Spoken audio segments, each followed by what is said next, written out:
What's up, everybody? Welcome to the Point Extra Lounge tonight. Happy New Year.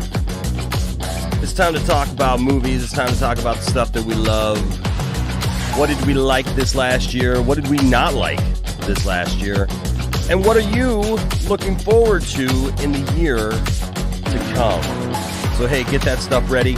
And we'll open it up in a little while for you guys to come on and tell me what your favorite movie or TV show or top 10 even was for the year. All right? We got a lot of fun stuff to cover. It's going to be a good night. So stay tuned here in the Point Extra Lounge.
Oh, nice.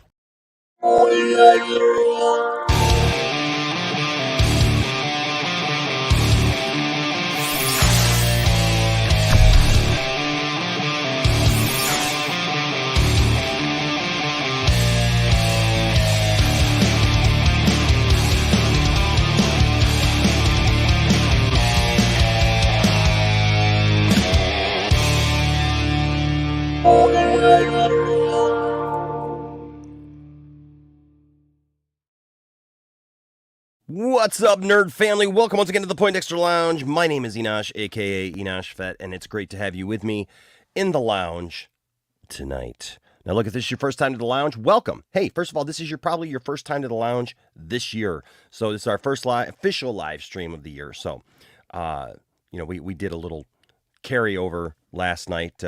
We always do that every year at the countdown and everything. And so thanks for joining us for that if you did.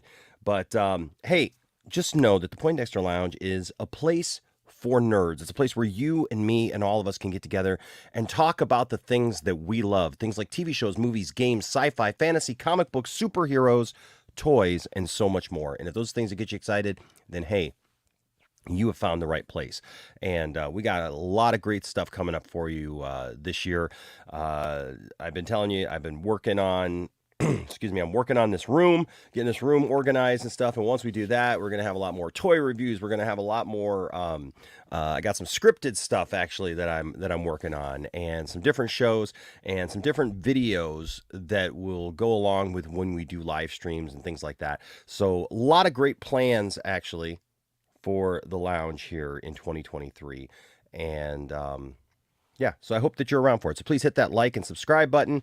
So if you're here and watching the video, hit the like button. If you're not subscribed, hey, why don't you subscribe? All right, it's a thing that we do here on YouTube. And that's how they judge that. But then I know every channel bugs you, but please like, subscribe, hit the notification bell. But it really does help, because that way, if you subscribe, it helps us that way. If you like the video, it tells, YouTube that you like us. And then if you hit that notification bell, it means that hopefully YouTube will tell you when we go live or when we put out a video, so that you can be aware of that. Another way that you could do that actually is down in the description below. We have a link to our Discord where you can go there and you can always get updated. That thing always updates you no matter what. So, excuse me. So if you want to join our Discord, all that stuff is down there. Links to everything that we do are down in the description below. But welcome. It's great to have you guys with me. It's great to hang out. And just talk about cool stuff, right? And talking about cool stuff, I want to, first of all, say thank you to everyone who is really cool and is part of the support system for the Poindexter Lounge. Thank you guys so much for your support, whether or not you're part of the Patreon, whether or not you're a member.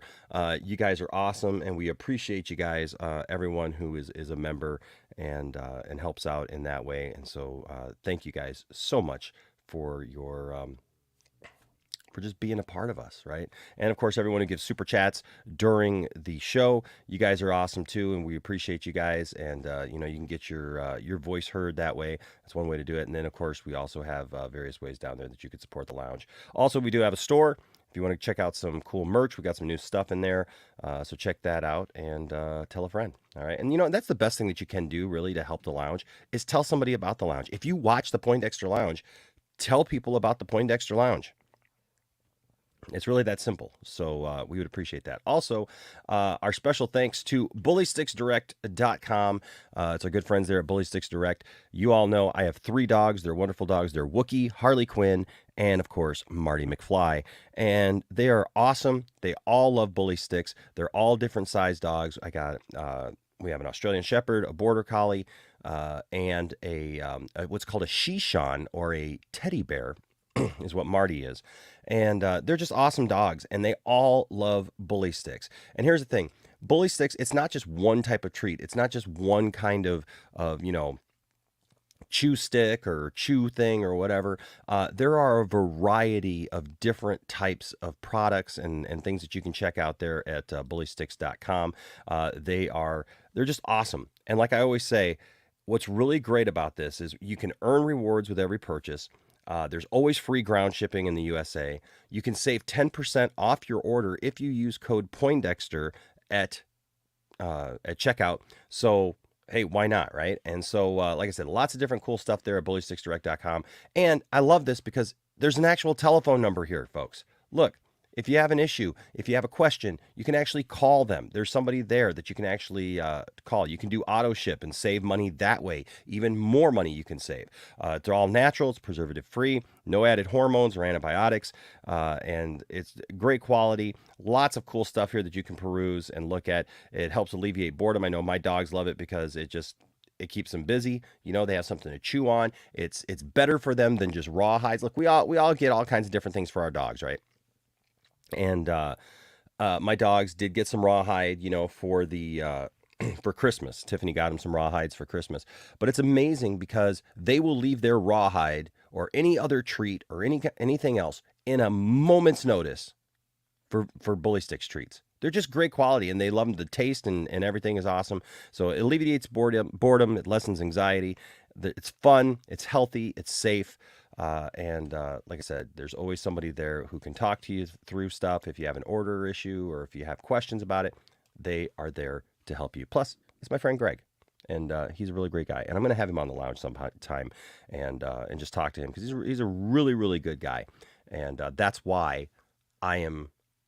You don't see me, hawking a lot of stuff here on the lounge, but that is one thing that I will absolutely, that I'm absolutely proud to be a part of, and that is Bully Sticks Direct. And you can follow us. I handle all the social media stuff as far as YouTube and TikTok and stuff like that. So head on over there and subscribe to the Bully Sticks Direct YouTube channel and TikTok. I put out all kinds of crazy fun videos with me and the dogs, and it's just a lot of fun. It's been a great adventure here in 2022 and going into 2023 to be a part of that and to do that. So check it out today. All right. Let's see what's going on. Oh, also, I want to remind everybody that Sith Holocron, if you're watching, buddy, you won the Fast and the Furious tire that's got the first 7 movies in it. So, hey, man, get a hold of me on social media, or you can just email me, whatever, man. Just get a hold of me so that I can get this out to you, because I want to get some stuff out to people this week, and I like to get it all out at the same time, so I'm not running back and forth. So if you could get a hold of me, we usually hold that for a little while until, unless we don't hear from somebody, and then we try to do it again. But right now, our giveaway is this awesome Raphael action figure from Teenage Mutant Ninja Turtles. It's got a comic book and an action figure.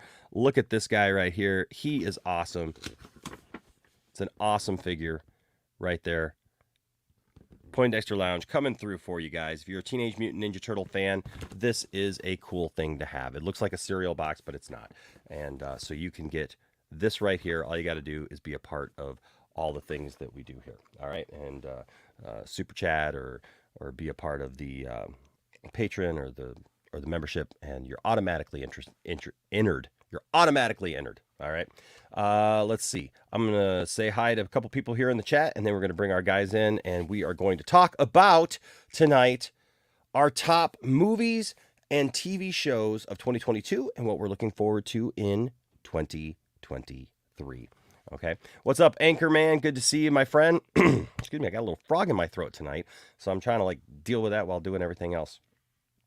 It says, here's our Beavis and Butthead do the universe. That was a good one. And of course, the 2022 episodes of, and I love the Batman and Avatar 2 as well. All right. Okay. Cool. What's up, Jar Shfaja? What's up, Jared? Good to see you, my friend.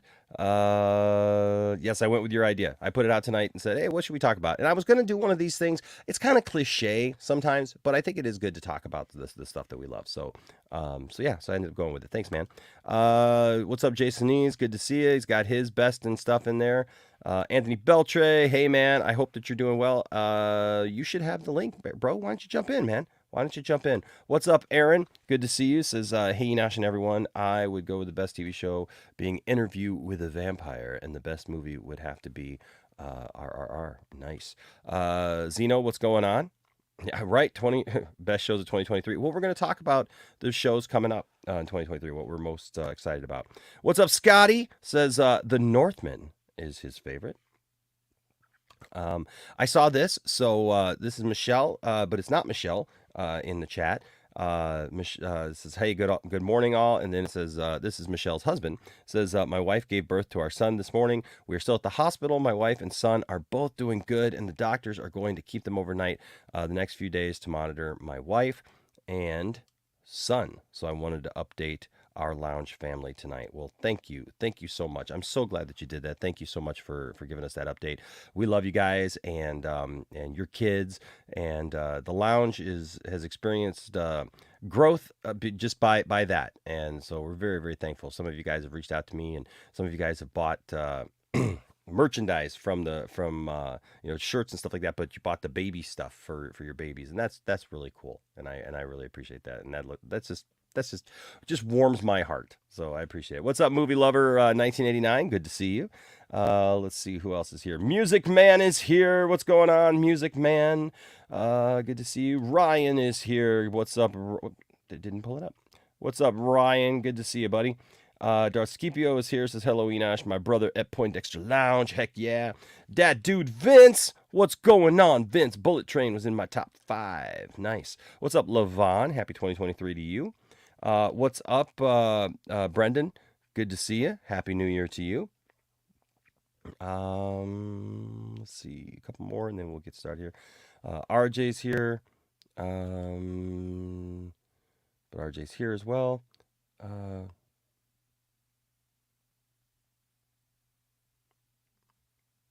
Yeah. Okay, I saw that. All right. Sorry, I was just looking at something weird there for a second.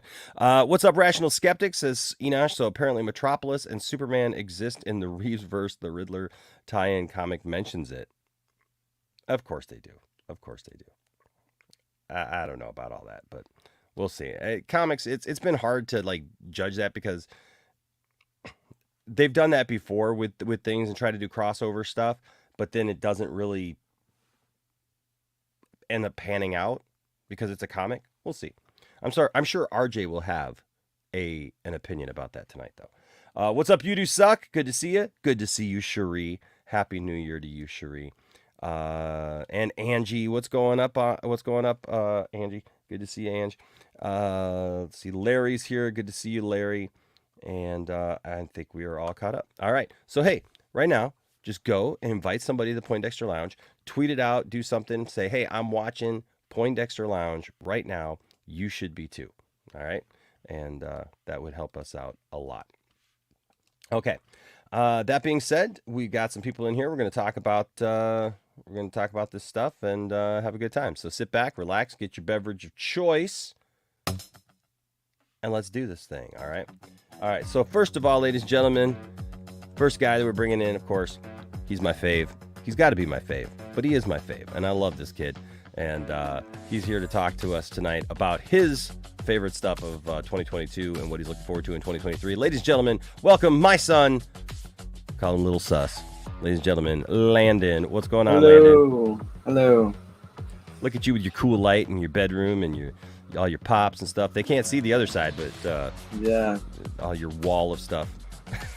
Yeah, I picked up some new stuff today. I know, man. What'd you pick up today? So today I picked up, got this to start the day. Oh, let me pull you up here. Ooh, look at that. Oh, that's cool. Is that an actual Staro pop in there, or is that just the background? Oh no, that's one pop. Oh, it's all okay. It's all one pop. It's hard to tell with the glare a little bit. Angle it up maybe a little bit. There you go. That's better. Yeah. There you go. That's cool. I picked up the new Ant-Man Funkos from Quantumania. Nice. Yeah, those up. And yesterday I picked up probably one of my favorite pops to date now. Yes, the old Green Goblin from Spider-Man. Probably one of my favorite pops right here. He looks very alien with his head squished like that. I like the sculpt for it. That's cool. That's cool. Yeah. All right, folks. Also here tonight, we have the Resonant One. Ladies and gentlemen, Mr. RJ, Resonant Justice. What's going on, buddy? Hello. What's up, everybody? Happy New Year. Happy New Year. Happy New Year. Let's see, anything new with you? Did you buy any new Funko Pops? No.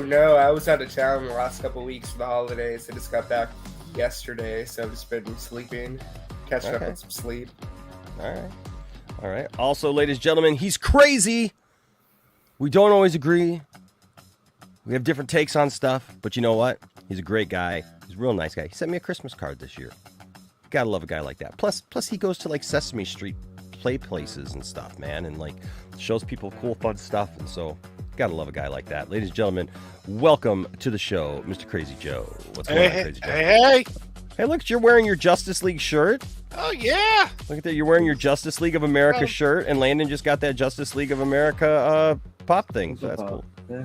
What's up, Joe? How you doing, man? Doing good. How about you? Doing well. Happy New Year. Happy New Year to you. Anything new going on with you, sir? Not really. No, I just same old. I'm, I don't know. Going to Disney like in a week and a half. Cool. That's fun. That's cool. Just me and Mr. Dave Perillo. No families, no kids. He's there for a signing. I don't know if you guys know my friend Dave Perillo. He's a freelance artist and he does a lot of art for Disney. So he's going to be there for the Festival of the Arts doing a signing. And he asked me to go with him because he didn't want to go alone. So. Well, that's cool. Yeah. That's really cool. And also, ladies and gentlemen, on the panel tonight, if he were an Autobot, he would be one of the Primes. He would tell you to transform, roll out, chill out, and trust the plan. Ladies and gentlemen, welcome the Godfather. He's going to get in the hot tub by the time the thing's done. Ladies and gentlemen, Prime, the Godfather. What's up, Prime? What's up? Get in the hot tub. Come on, Godfather. So, good evening with you. How you doing, good, Prime? I'm good, man. I'm good. Just blessed, man. Shabbat shalom to everybody. Absolutely, so, man. Good. Absolutely. Happy New Year to you, sir, and everyone watching. Before we get started, I got to show you guys one cool thing. I don't think that I ever showed that I got this, and I got this a little while ago. And how I did it, my friend Aaron, huge Batman fan. We had a party last night, so we had a bunch of our friends over, and I realized the 3 biggest Batman fans in my life were all here last night, which was kind of funny.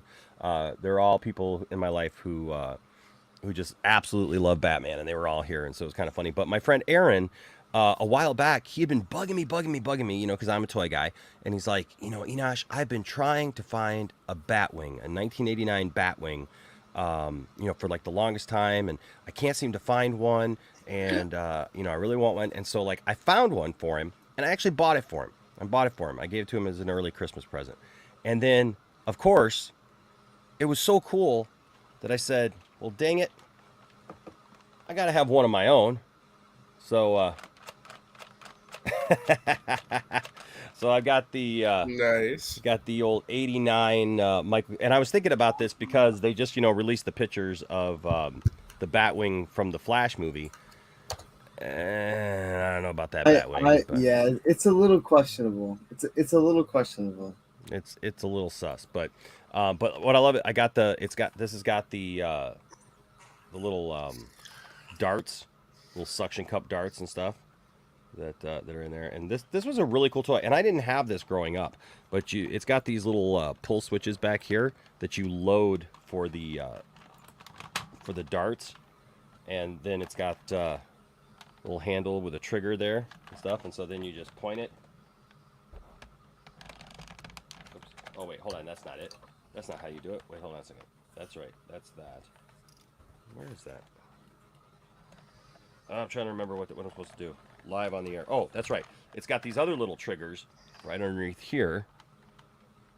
Right there. And so on both sides, so that you can go. Wow. How in the world? That was a great shot, by the way. That was a great. You shot the camera. That was great. I literally shot the camera lens. That was crazy. That was a 1 in a million. So there you go. Where does he get these wonderful toys? And so, I've always wanted one. I love that moment in Batman '89. I know it's the cheesiest thing ever when he flies up next to the moon. It's like, hey, there's the bat signal, and he flies back down. But There That's you great go. moment. There you go. So there's a little toy action for you. And then before we jump in with all of your opinions, I think we do have to go with the Betty White-ism of the evening. Are you ready? The Betty White-ism of the night is, if you call me a comedian, I will be very grateful. I will thank you profoundly. It's fun once in a while to do a serious part, but I really enjoy doing comedy because I love to laugh. Unfortunately, we lost Betty White about a year ago, and her wisdom still rolls on. And so there's your Betty White-ism of the night. Learn to laugh sometimes, right? So, and now next we're on to chapter 3, which is called Show Business. So, man, yeah, we've kind of blown right through this book. So there you go. Also, if you have any predictions for 2023, we do have the Magic 8 Ball. So we can bring the Magic 8 Ball out and ask the Magic 8 Ball if you're going to be right. So, you know what I realized in putting this show together? Huh. This has probably been the year that I've seen the least amount of movies in a theater. Yep. Yeah, it has been. Yeah. I think that's because there have been so few movies in theaters. I know, but even the I would have to ones say that have been in theaters, like this has been a year that, like, usually I'm really quick to like run out and watch things right away. Mm-hmm. And I'll be honest with you, this year I was just like, yeah, I'll get some movies. I was just like, I'll get to it when I get to it, you know. And I'm still that way. So when we go start going down the list of movies from this year, I was really surprised about how many movies that I just hadn't seen yet, to be quite honest with you. I mean, I don't know. Was your guys' year different that way, or? Well, No, I mine saw was pretty more much movies the this same. year than I did last year, or 2021, I mean. I think. Yeah. I have to go back and look, but I remember 2021 was pretty barren in terms of me going out, so... I try to go to the movies at least once a week. I have my Regal Unlimited card. You know, I pay flat monthly fee. I can see as many movies as I want, and I there's nowhere I'd rather be than in a movie theater. It's my happy place. I'd like to see good movies in the theater. I like to see bad movies in the theater. It doesn't matter. When people say that can wait for streaming, I don't understand that sentence. Like, it doesn't make sense to me. I want to see every movie the way a director intended it to be seen. And if I hate it, great. But at least I saw it the way it was meant to be seen and walked out hating it.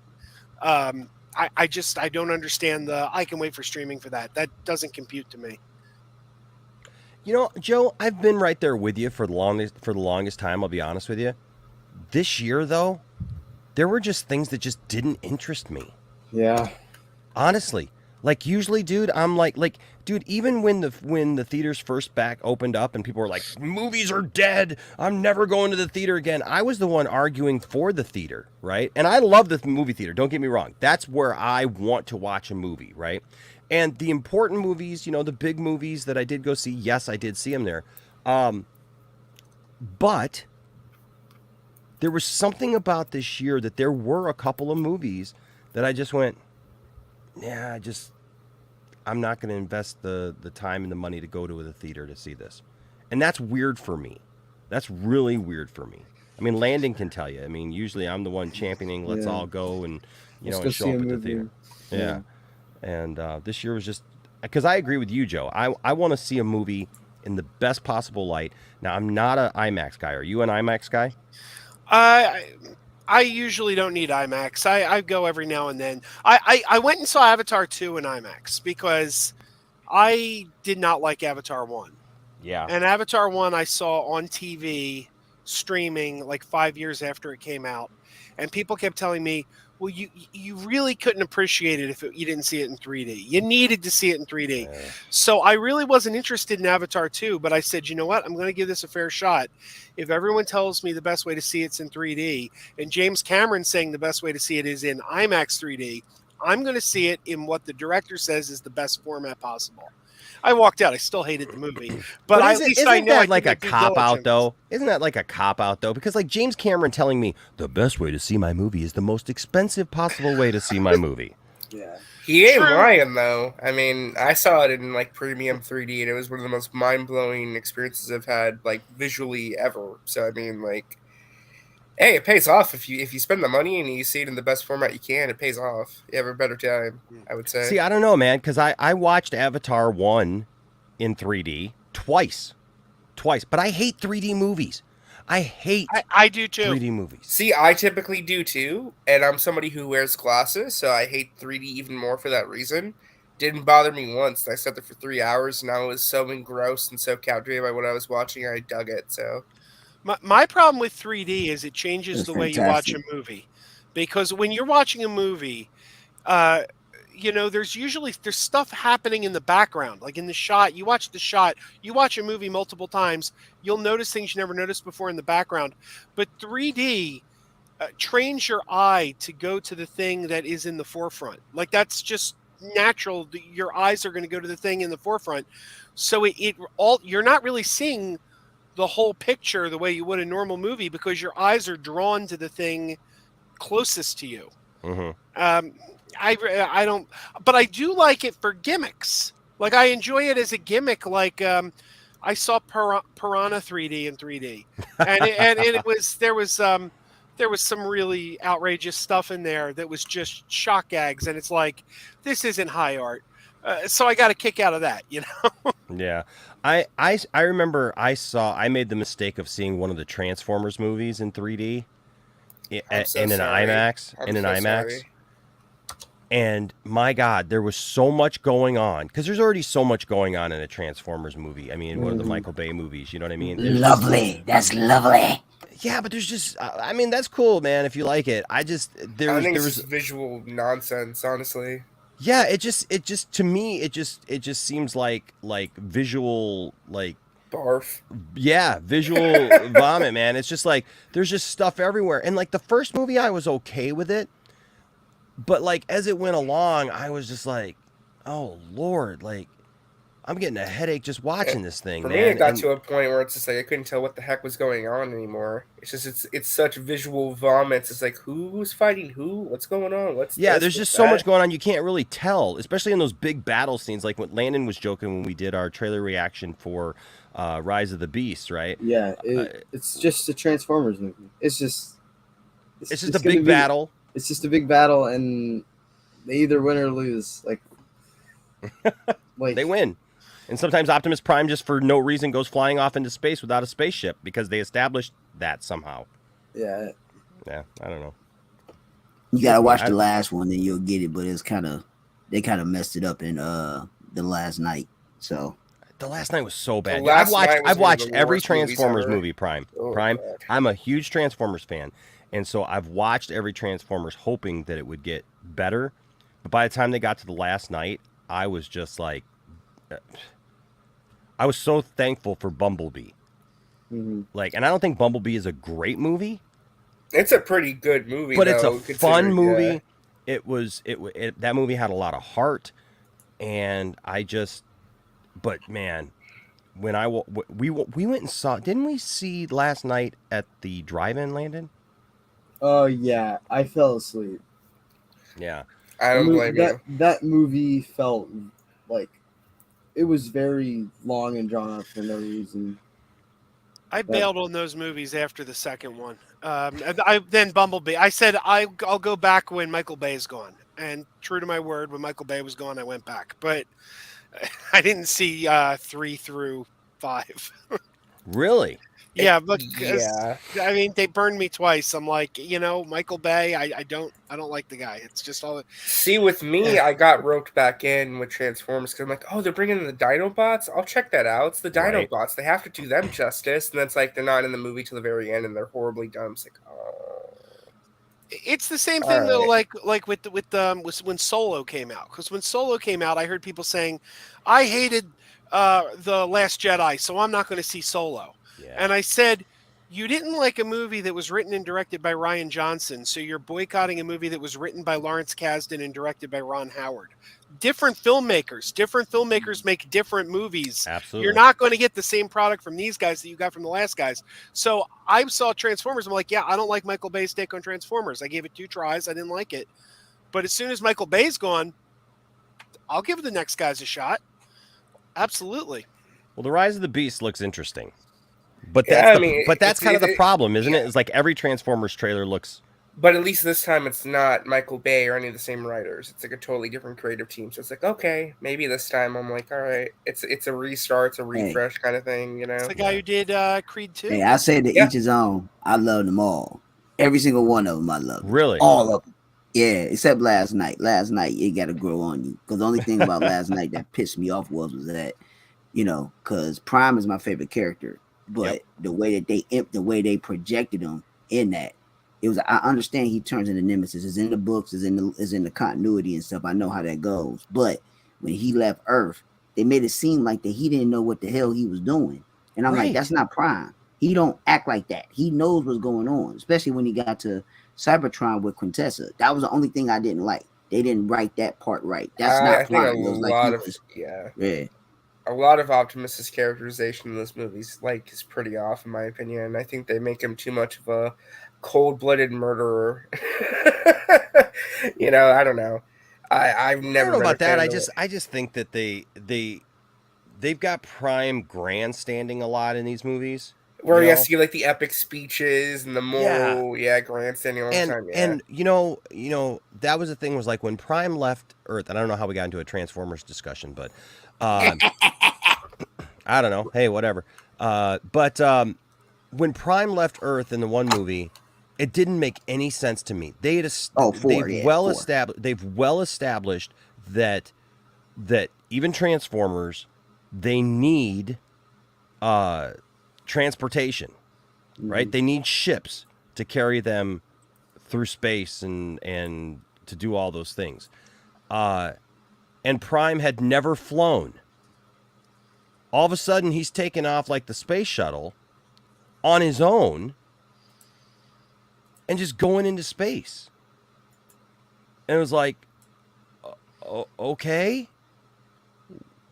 where's he going? Like, he's just going like to find Cybertron or whatever, and it's like, but he's not using a ship. He's just gonna fly by himself. I don't know, man. It was weird. Plus, I'll be honest with you, they biffed the Galvatron thing hard. Well, I don't even know what they were trying to do with that either. It's just like, it's just a mess. Next time, Prime, and it was like, there ain't gonna be a next time, because next time we see him, he's still gonna be Megatron. So. Oh yeah, I know what you're talking about. Because right after 4, he had turned into Galvatron and they stirred away from him. I think the next one would have been with 6 if they would have continued it. If they would have continued it, then they would have just visited more with Galvatron. I mean, I get it, but then at the same time, but they went back to Megatron Prime. He was Galvatron in like that's right, in 5. You know what? End. Thank you for reminding me. I forgot all about that. Yeah, you're right. Yeah, and that's what the thing about last night, it didn't make sense because he was Galvatron in 4, and they made him come back as Megatron in last night. So I get that. Yeah, that's one thing I didn't care for. Yeah, that's one thing I didn't care for. For just for the Goblin movie says, Quintessa. You talking about Quintessa? Yeah. Quintessa turned him back into Megatron. Yeah, they came to Earth on asteroids. Yeah, but they were. It's still dumb. It's dumb. You know what I don't understand, and we'll get to this probably in some of the stuff that we talk about tonight. But I don't understand, and I keep saying this. Why is it? I know that you have to adapt things for to be a movie, right, instead of a cartoon or whatever. But why is it that we get all these treatments that totally divert away from what actually makes the property great? And it's all these directors like, I wanted to put my own spin on it, or I wanted to put my own thing on it. And it's like, stop. Please, for the love of God, understand what makes it good. I mean, even the Unicron thing, man. Now, Film Goblin liked it. Said in the setup of Unicron was good I too. Hated that. That made me so mad. But that Earth is Unicron? Yeah, no. That was kind of the whole point, was that Unicron was a planet eater. Yeah, he's like the most evil Transformers villain out there, and the Earth is Unicron. It's like the Earth itself is a I'm just like, no, thank you. Yeah. So, all right. Well, so we got a list of stuff to go over. Before we do that, Ryan Hartwell jumped in here with the $5 super chat. Thank you, Ryan. So my top films of 2022 were Top Gun Maverick, Nope, The Fabelmans, Violent Night, and Guillermo del Toro's Pinocchio. I still need to see Fableman's Violent Night and Pinocchio. Those are three I still need to see. Violent Night is pretty good. I've heard good things about it. I just didn't get a chance to check it out. I just saw. I actually watched Crazy Joe's review of Violent Night. Ah, Yeah, I good enjoyed job. Violent Night. I can't say I enjoyed Pinocchio, and I can honestly say I truly hated Nope. But Really? yeah, Nope's been my gag all year. Like after I saw Nope, it's just like, am I going to rewatch this movie? Nope. Oh, it's streaming on Peacock. Am I going to watch it? Nope. I still have to see Nope. I still have to see I Nope. do too. Yeah, I caught it on when I went to Peacock. I watched it then. I quite enjoyed it. I thought it was a great film. Honestly, I was quite captivated by it. Okay, so the first thing we'll do is this. Let's talk about the top 10 movies of domestic gross wise of 2022. But then we can go through like some of the other movies, that there. So the top movie of the year, Avatar. domestically. Let's just. I have for some reason. Yeah, I was going to mention. I thought that this was. Yeah, I thought that this was something else, but this is, I guess, domestic. So I didn't catch that. Okay, but these movies are still in the top 10. So, Black Adam came in actually number 10 domestic gross.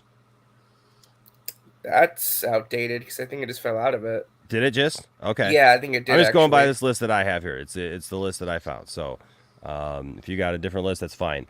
Well, I mean, let's just go through these top. These are some of the bigger movies of the year, fine. and then we can talk about some other stuff, right? Okay, so Black Adam, number 10. I like it, but I don't love it. For me, I caught it. I've watched it twice now. I watched because I got sick when it came out in theaters. I missed it in theaters. So I watched it both at home. I've watched it twice now. First time I thought it was okay. Second time, I just think it's extremely bland and mediocre. It's better than Morbius, at least in terms of like bad comic book movies of the year. Yeah, but I think it's just very bland. I liked it. It has good action sequences and some good visual effects, but I think in terms of story and character work, I think it's very mediocre.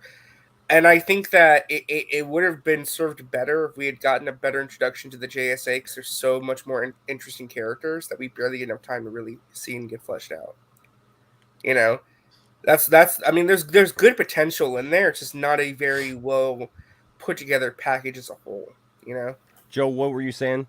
No, I was the exact opposite. I enjoyed it the first time I saw it, but I walked out and was like, yeah, that was pretty good. It was all right. Then I went and saw it a second time, and I'm like, oh no, I didn't give this enough credit. This is a much better film than I thought. It's just so much fun. And if you ask me, the superstar of the film is not Black Adam. It's this guy right here. Dr. Fate was my hero in that movie. But you're missing the cape, bro. Yeah, I got to get a replacement cape for him. I got one of those. Prime, what did you think of Black Adam? Oh, I loved it.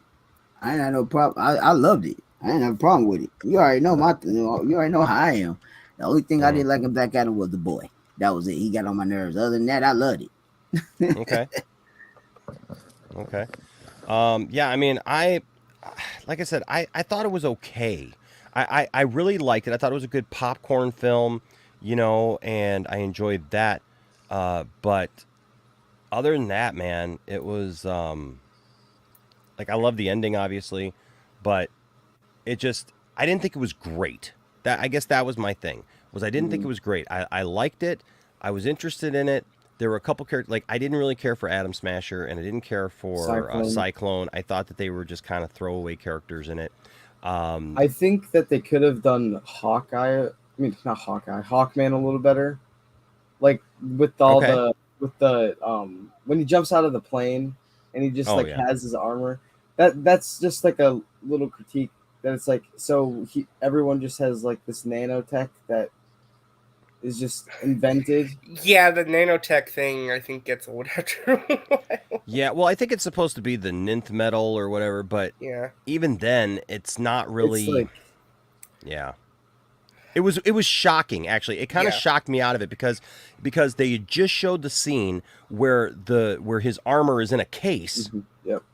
and then all of a sudden he just jumps out without the armor, and then all of a sudden it's like, poof, there it is. Yeah, I mean, overall, though, Hawkman and Dr. Fate were the most interesting characters in the movie, but it's not their movie. It's Black Adam's movie. It's kind of the True. problem. I also really liked Atom Smasher and Cyclone. And the funny thing is, I walked into the movie, I didn't give a crap about them. I was like, oh, Atom Smasher, okay, who cares? But I just thought that actor, what's his name, Noah Centineo, Centineo, yeah. he brought so much charisma to the role, and the chemistry he had with Hawkman, with the you and we're gonna have to have a talk later. I just was smiling ear to ear every time he was on screen. I just thought he was so much fun. Now I think it's funny, RJ, because you just sent me the list that you have. Mm. It's the exact same list that I have. Top 10. Oh, is it? Oh, okay. Yeah, exact same top. Yeah. I could have, so I looked at that website. It said Sonic was at number 10, not Black Adam, so I was confused. No, Sonic the Hedgehog is number 9. Oh, okay, so it went Sonic up then. 2, My bad. Yeah. Sonic 2 is number 9. So I guess I'd ask you guys what you thought of Sonic 2, Landon. I actually like Sonic 2. I didn't think it was as good as the first one, but I really enjoyed how they incorporated Knuckles into it, and I think they did a good job. I love Jim Carrey's performance in that movie, and in the first one too. Just like he knew how to do that role. Oh yeah, he's great in that role. One little quick side back to Black Adam is about the JSA. One of my complaints was that if the JSA is a thing in that world, why would there only be 4 people that could go handle a threat like Black Adam? Yeah, there's a lot of weird questions about the whole setup of that world, because like if the JSA's been a thing the entire time, which is already a big stretch as it is, you're telling me no one else can get sent in just as 4? Yeah, I don't know. I loved seeing the Fonz as Al Pratt though. That was such a weird. I like seeing Henry Winkler, that cameo. I'm just like, that's just so random. It's so random, but I don't know. Got my 4K disc here, by the way. There you go. Anybody else with any thoughts on Sonic the Hedgehog 2? I enjoyed it. I didn't love it, but I didn't love the first one either. I mean, I thought they were fun. Yeah, I mean, for me, I enjoyed the first Sonic, and I saw Sonic 2, and I thought Sonic 2 basically took everything that made the first movie great, but just took it to the next logical step and the next level. Sure. I mean, it basically was just more Sonic video game stuff. I mean, you had Knuckles, you had the Chaos Emeralds, you had Tails. It basically fleshed out that universe a lot more, to where it's like, yeah, Sonic established itself as like a legit video game movie franchise that can really is a testament to, I think, the fact that, hey, they listened to the fans. They really did their damnedest to make a really great movie. They came back and made an even better sequel that's like setting up even more things for the future. I mean, I can't wait to see what they do with Sonic 3, because if you saw the end of Sonic 2, you know what they're doing next, and I think it's going to be very exciting for the fans. So, yeah. Prime, did you watch Sonic 2? Yeah, I did. Actually, I enjoyed it. Yeah, I liked it. I liked it a lot. I did. I really enjoyed it. So I didn't have a problem with it. You know, I just look at the movie for what it's worth. I didn't, nitpick at. I only seen it once. So, I got to watch it again. But from what I've seen, from when I saw it, I enjoyed it. I enjoyed it a lot. I thought it was fine. Now, number 8, Thor: Love and Thunder.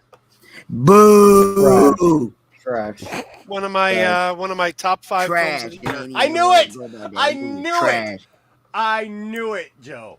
Absolutely adored that movie. Saw it 3 times in the theater. It was just fantastic. Whole family loved it. Oh, we lost RJ. RJ got so mad about Thor: Love and Thunder that he just absolutely left the stream. Dear Lord. Okay, he's back. Thor: Love and Thunder, not one of my not one of my favorite films. Who wants to go will first? say this: I'm in a very odd position because I feel like there's either extreme hate or extreme love, and I think it's, it exists. It's a movie that exists.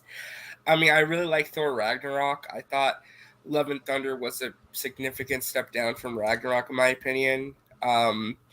But I think there is some good stuff in Love and Thunder, especially with Christian Bale's performance and something that they do towards the end of that movie that's really unique and interesting, especially where they leave Thor off. But the rest of it's just kind of a very meandering, middle of the road, mid-tier comic book movie. It's not the worst thing ever, but it's not great either, you know? Okay, Jared, I thank you for his $2 super chat. He said he sent his list to my Twitter. Okay, cool, man. I'll pull that up in a little while. Landon, what did you think of Thor: Love and Thunder? Okay, I did not particularly love the film. I didn't like the unnecessary comedy in it. There was too much comedy in this movie for me, I think. Like too many corny jokes. See, I think that's the film, the strength of the movie. Here's what I'll say. It's not that there's too many jokes, because you can get away with too many jokes. The issue is that there's too many bad jokes and not funny humor. I can't think of any bad ones. I think a lot of it, I think the issue is that when it comes to Taika Waititi, and I very much like Taika Waititi as a filmmaker, I think he went a little too low brow in this movie. Typically, when I think of Taika humor, it's a little more Kiwi. It's a little more highbrow, and I think he went too lowbrow for this movie. I think he went too bottom denominator humor is the issue. Yeah. And I'll be honest with you, as far as I'm concerned, they wasted Christian Bale. There's a better movie, I think, that has more of his scenes. I think a lot of his scenes got cut, which is a shame. Because the stuff that's in the movie is pretty good. It's just that we needed more of it. That's my this is the problem with this movie, is that the comedy just doesn't land for me. And I don't mind comedy, but it felt literally like, to me, it was trying way too hard to be funny. Like you could have put a laugh track in there, and it felt like it was just trying to be this like sitcom kind of stuff. And I feel like we don't see Thor as Thor. If you go watch that first Thor movie now, like, Thor is a serious character. Yeah, there's some comedy in there, and it's done really, really well. And I'll be honest, even you know the dreaded sequel, you know, the Dark World. Oh, the Dark World, yeah. Right? Even that, tonally, I think is more Thor than and it treats, I think, Thor with more respect than these last two. These last two and the Avengers and everything that they've done with Thor, like in the last few years. Well, not Infinity War. Infinity War was peak Thor. Yeah, that was really good. But then, like, after that, it was like, nope, we're not going to take Thor as a serious character anymore. He's here for jokes. He's here to have him do a bunch of other silly, stupid stuff, and you know, we're not going to treat him like, hey, you know, he's a founding member of the Avengers and somebody to be feared and respected as the God of Thunder. It's not that at all. It's not that at all. And I watched Thor: Love and Thunder, just sitting there thinking, and then when the ending, I was like, of all things. Are you talking about the very, very end where they reveal why the movie's called what it's called? Yes. I did kind of like that because I think I think it's an interesting place to leave the character, because I think you could do something cool with that. Yeah, not with Taika right now. I very much want to see a follow up on that end tease. As a father, that just spoke to me. Yeah, but I don't. But here's the thing, though, and I get that, Joe, because I'm a dad, right? I get that, but I don't need to see superheroes raising little kids. You know what I mean?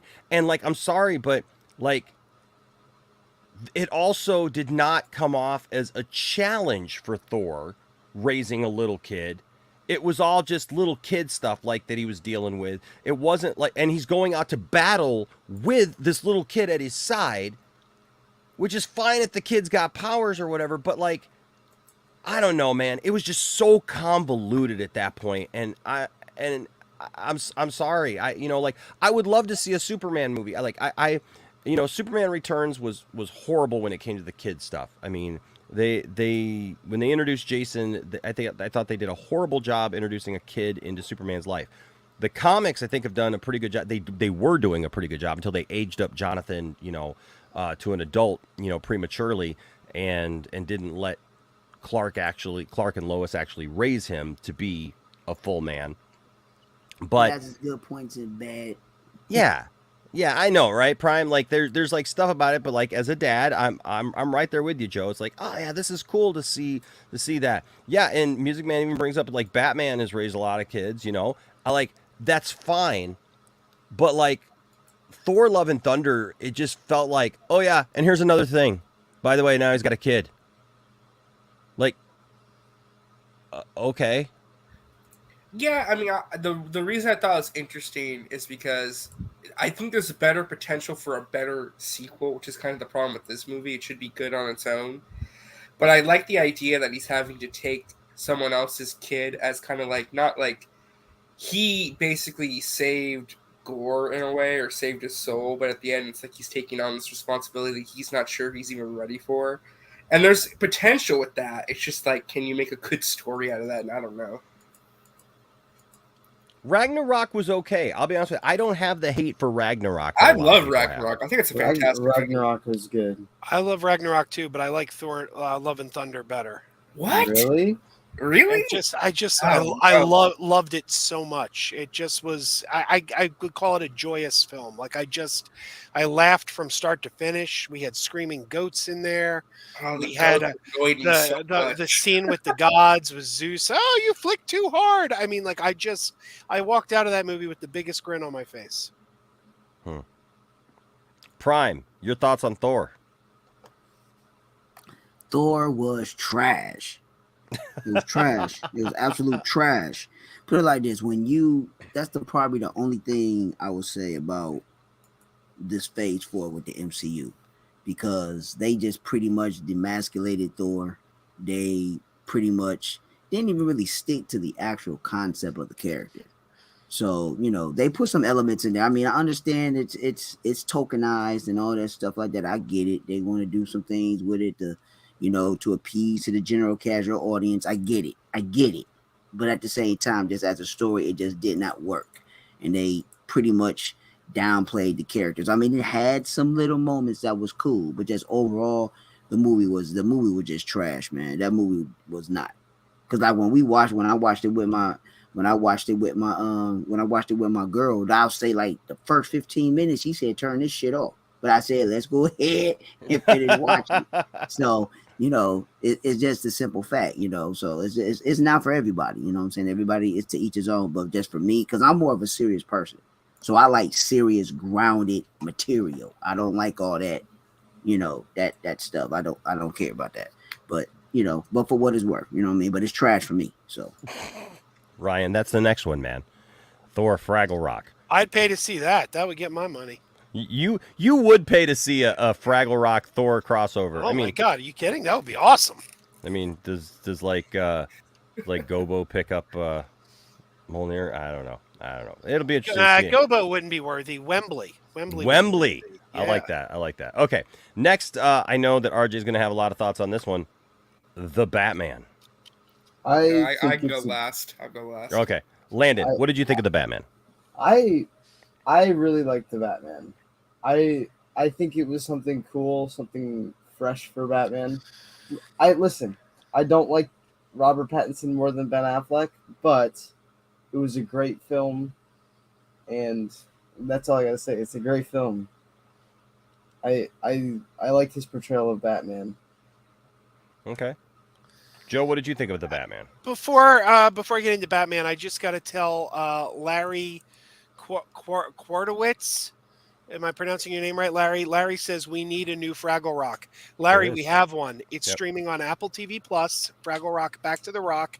It premiered last January. Season 1 is completely streaming now. The latest episode was the Christmas episode, which just aired a few weeks ago, and season 2 is coming soon. They're filming season 2 right now, so check it out. It is great.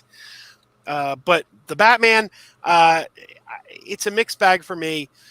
Ultimately, I hated it. I didn't like the movie, but I think Robert Pattinson was really well cast.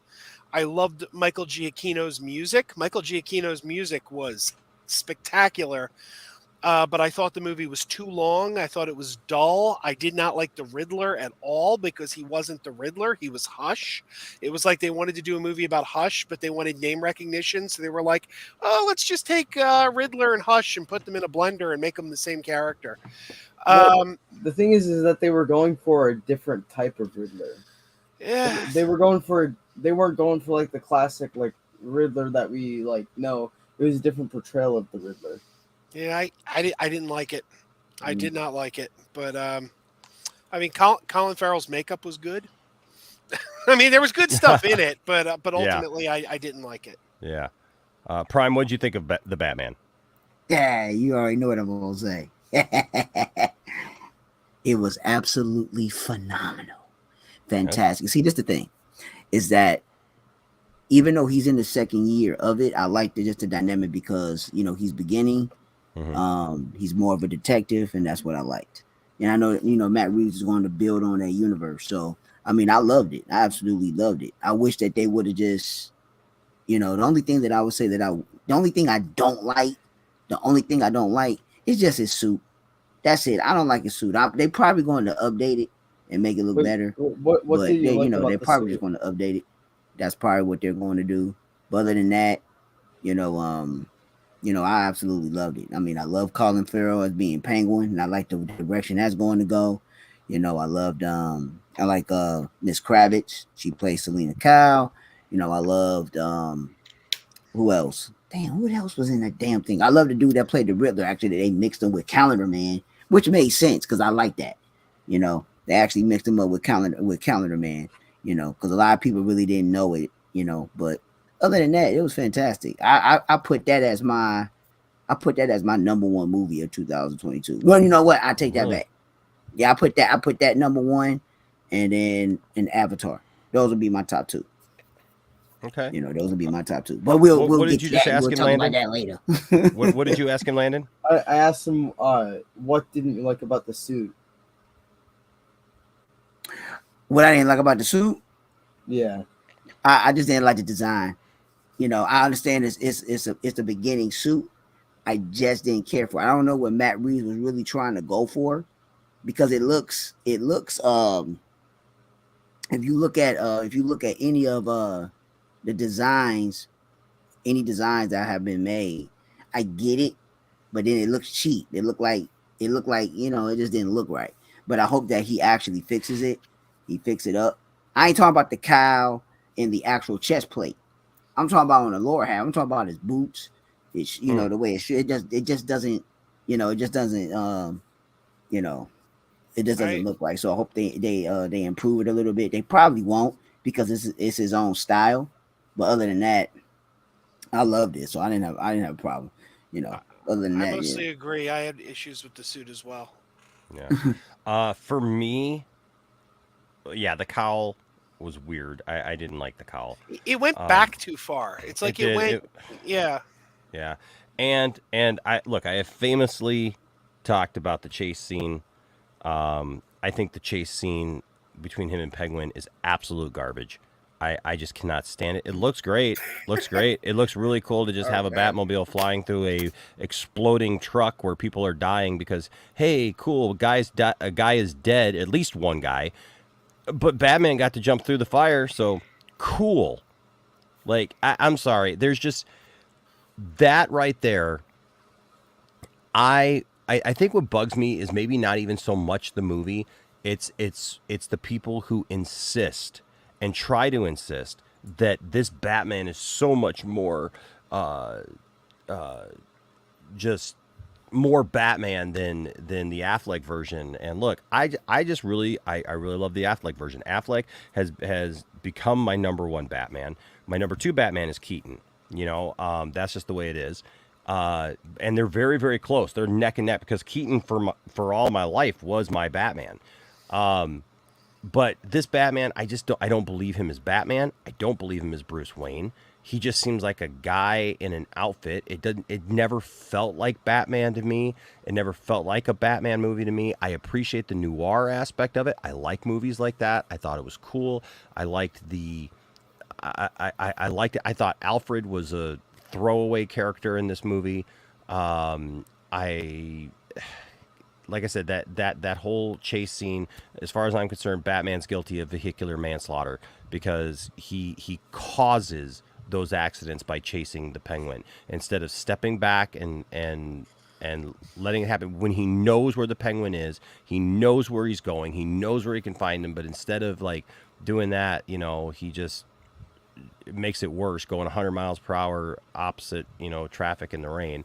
And then there's just weird wacky scenes because like right after that, when they have the Penguin has literally flipped his vehicle several times, horrible accident, upside down, and the next thing he's just standing there being interrogated by Gordon and the Batman. I'm sorry, dude, I got in a fender bender once that just a few years ago with Tiffany, man, that literally the fronts of our cars just kind of met and then like slammed together because this girl turned left right in front of me when I was going about 40 miles an hour. And thank God I didn't T-bone her. But I swerved out of the way so that the fronts of our vehicles met and then slammed side to side next to each other. Every airbag went off. The airbag like literally just tore up my forearm like crazy. I was bleeding. There was, all this stuff going on. I literally had to fall out the side of my car. And then I watched that scene where where Penguin's car is like flipping end over end over end, glass everywhere shattering. And the next thing he's just standing there, man. I was sore for weeks, battered and bruised over a little fender bender, man. Nah, Batman is it's a hard one for me because I like it. I do like it. I say that. I mean, like, I got the hat, I got the toys and stuff. I do like the movie. It's not that I hate the movie because I don't. It's just that there's a lot there that I just feel I feel that I agree that I felt it was too long. I feel like it didn't resolve when it should have. And there's just added stuff. And then I thought the end was weird where like Batman is all of a sudden out there in the light, helping people get on helicopters or whatever. It's just, I don't know, man. The whole thing was just kind of weird at the end to me. I'll be honest with you. Now, I've seen the movie, 3 times? It just doesn't have like a real rewatchability for me. It's not exciting for me to rewatch. Every time I see something about it, I'm like, oh, because I feel like it's depressing. I feel like there's no fun to, and when I say fun, I don't mean like, hey guys, golly gee. I don't mean that. I mean there's just no. I don't even know how to hardly put it into words, to be quite honest with you. Why the feelings that I have about the Batman. It just seems to drone. It seems to be insistent on itself. And I'm sorry, maybe I just got tired of hearing Reeves go on about how brilliant it is and how, and how amazing he is and everything. And I just, it's just my opinion. It's just my opinion. It's one movie. It'll be interesting to see what the next one is. I agree with almost everything. Meanwhile, I get on said. my soapbox. What was that, Joe? I just said I agree with almost everything you said. Yeah, it's just that was just my opinion about it. And I've stated it many times, but RJ, Yes. Your opinion of the Batman. I mean, I think at this point a lot of people already know what I feel about it, but I'll just kind of reiterate it. I was screeching from the high heaven when the first trailer came out way back in 2020 about DC fandom. I thought it was going to be pretty much like the Batman movie I've been waiting for my whole life. And to me, I mean, this was easily the best comic book movie of the year for me. I thought it was tremendous. I thought it was a triumph in every fashion of it. I mean, for me, being as big of a Batman, the animated series fan as I am, as big as a fan of that era of Batman in particular, to me it felt I've never gotten the feeling that I was reading a Batman comic book, like a modern Batman comic book, more than I was watching that movie. I thought from a production standpoint, production value, musical score, visual effects, everything is like top notch, makeup especially. Performance wise, I mean, truly some excellent performances. I mean, for me, it's just I thought Robert Pattinson was excellent in the role. Up there with Christian Bale is like probably I would say at least probably my favorite live action Batman. Potentially, maybe it's kind of still up in the air for me because I did really like Christian Bale a lot. But yeah, I mean, this is pretty much everything I've ever wanted in a live action interpretation of Batman, and I was just over the moon about it because again, being such a big fan of Batman the animated series and just those a lot of the comic books, especially those detective comic books. I mean, to see that aspect, like a true detective Batman movie brought to life for the first time, really. I loved it. I loved the mystery. I loved the performances. I loved how Gotham felt like this really lived-in world for the first time. Really felt like the comic book Gotham's. Not since the '89 movies did I feel like we really got a Gotham that felt like from the comic books. I really enjoyed it, and I'm really excited to see where they take this next. I'm really happy that we're getting this full-blown Batman universe to kind of get to be fleshed out and expanded upon. I think it's going to be really interesting to see where things go from here, because I think we have grounds where it could be a really great trilogy of films and TV shows too. So you brought up one other point that and this is all I'll say, and we'll move on. But like, I kind of get tired of hearing everybody talk about Batman's detective work in this. What detective work? What did he do? I mean, I'm talking about like the vibes. The entire movie is structured as a mystery movie. It's Batman trying to figure out what the Okay, Riddler's doing. Hold on. Let me stop you there though, because yes, it is set up that way, but what do we actually see Batman do? Regarding what, like detective work? Yeah.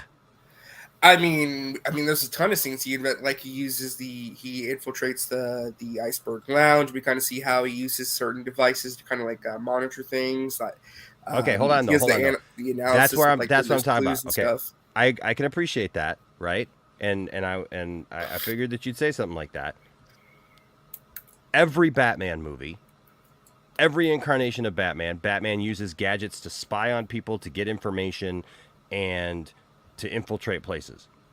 Mm-hmm. So what was so different about this that said this Batman did more detective work than anybody else? Because that's what everybody says. Everybody says this Batman did more detective work than any other Batman. That's what we love about it. I think it's just because it feels like a detective movie. Because it's got that noir kind of feel to it. Well, the whole movie is people just relate it that way. Because, well, I would say is that because the entire movie is structured on solving a case and being a mystery. No, other Batman movies may have employed the use of gadgets or investigation work, but it's not the main crux of the movie being a mystery. This movie is a mystery. It's about trying to solve a case. That's what makes this interpretation unique. That's what the whole movie's about. Yeah, no, I mean, I get that because it's framed that way, but I just don't see Batman doing anything like that. I see other people doing the work, trying to figure out stuff, and then at the end, Batman just makes a guess, pulls up some carpet, and oh, hey, look at there. But it was too late. He didn't solve the mystery. He didn't save the day, so to speak. He ended up being wrong on almost every assumption that he made throughout the movie. And I've joked about this before, but it really is, and it's funny because Larry just brought it up. I feel. And I'm being dead serious about this, that Michael Keaton's Batman did more detective work. We actually saw him doing detective work, going on site, learning about Jack Napier, and the Joker, and finding out that he had a chemistry degree. And so he would use Ace Chemicals or Access Chemicals or whatever it was, Access Chemicals in that movie. You know what I mean? So like he learned about that to be able to go and blow it up. He learned about who Jack Napier was, figuring out that Jack Napier was the Joker. He had the mystery of, it was more, it was presented in a little bit more campy way because it was '89, but the Joker had this scheme of putting Smilex into all of our everyday products, and it was like, how do you solve it? And Batman literally solves that mystery for everybody and tells everybody what the problem is. So I don't know. I would say that even in a great Batman detective story, he doesn't always have to solve the case or get it right. Also, too, but I think it goes down to atmosphere and presentation when it comes to detective work in this movie. It's very methodical and very purposeful the way the story is framed and the way and the way the movie's shot versus '89, where it's not really trying to be a detective movie, So I think that's kind of another big difference as well. Yeah. All right. Number 6 was Minions: The Rise of Gru. Did anybody see that? I have not seen this one. Yeah, it was all right. Saw it twice. Yeah, that was entertaining. I did not see that movie. It was a lot of fun. Better than the first Minions, because I like the Despicable Me movies, but I got to be honest, the first Minions I thought left me a little cold. But this one felt more like the Despicable Me movies because they brought Gru in, and yeah, it's good. Didn't change my life, but it's good. Okay. All right. Did anybody else see that one? No, I haven't seen it. Nope. I did. It was all right. It was pretty good. Okay. I do have to thank that movie, though, for bringing back the Pet Rock, because I was able to get a Pet Rock because they're back on sale because they were in the Minions movie. That's funny. Okay, the next one in the top 10 was Jurassic World Dominion. I liked it. My thing with this one is that I did not like Fallen Kingdom. I thought it was a significant step down from the first Jurassic World. With Dominion, did it live up to the promise of being like the most epic Jurassic movie ever? No. Was it a good Jurassic movie though? Yeah, I had fun with it. I like this one actually. I know a lot of people hated this movie. I don't get that per se. I think it's probably one of the better Jurassic sequels.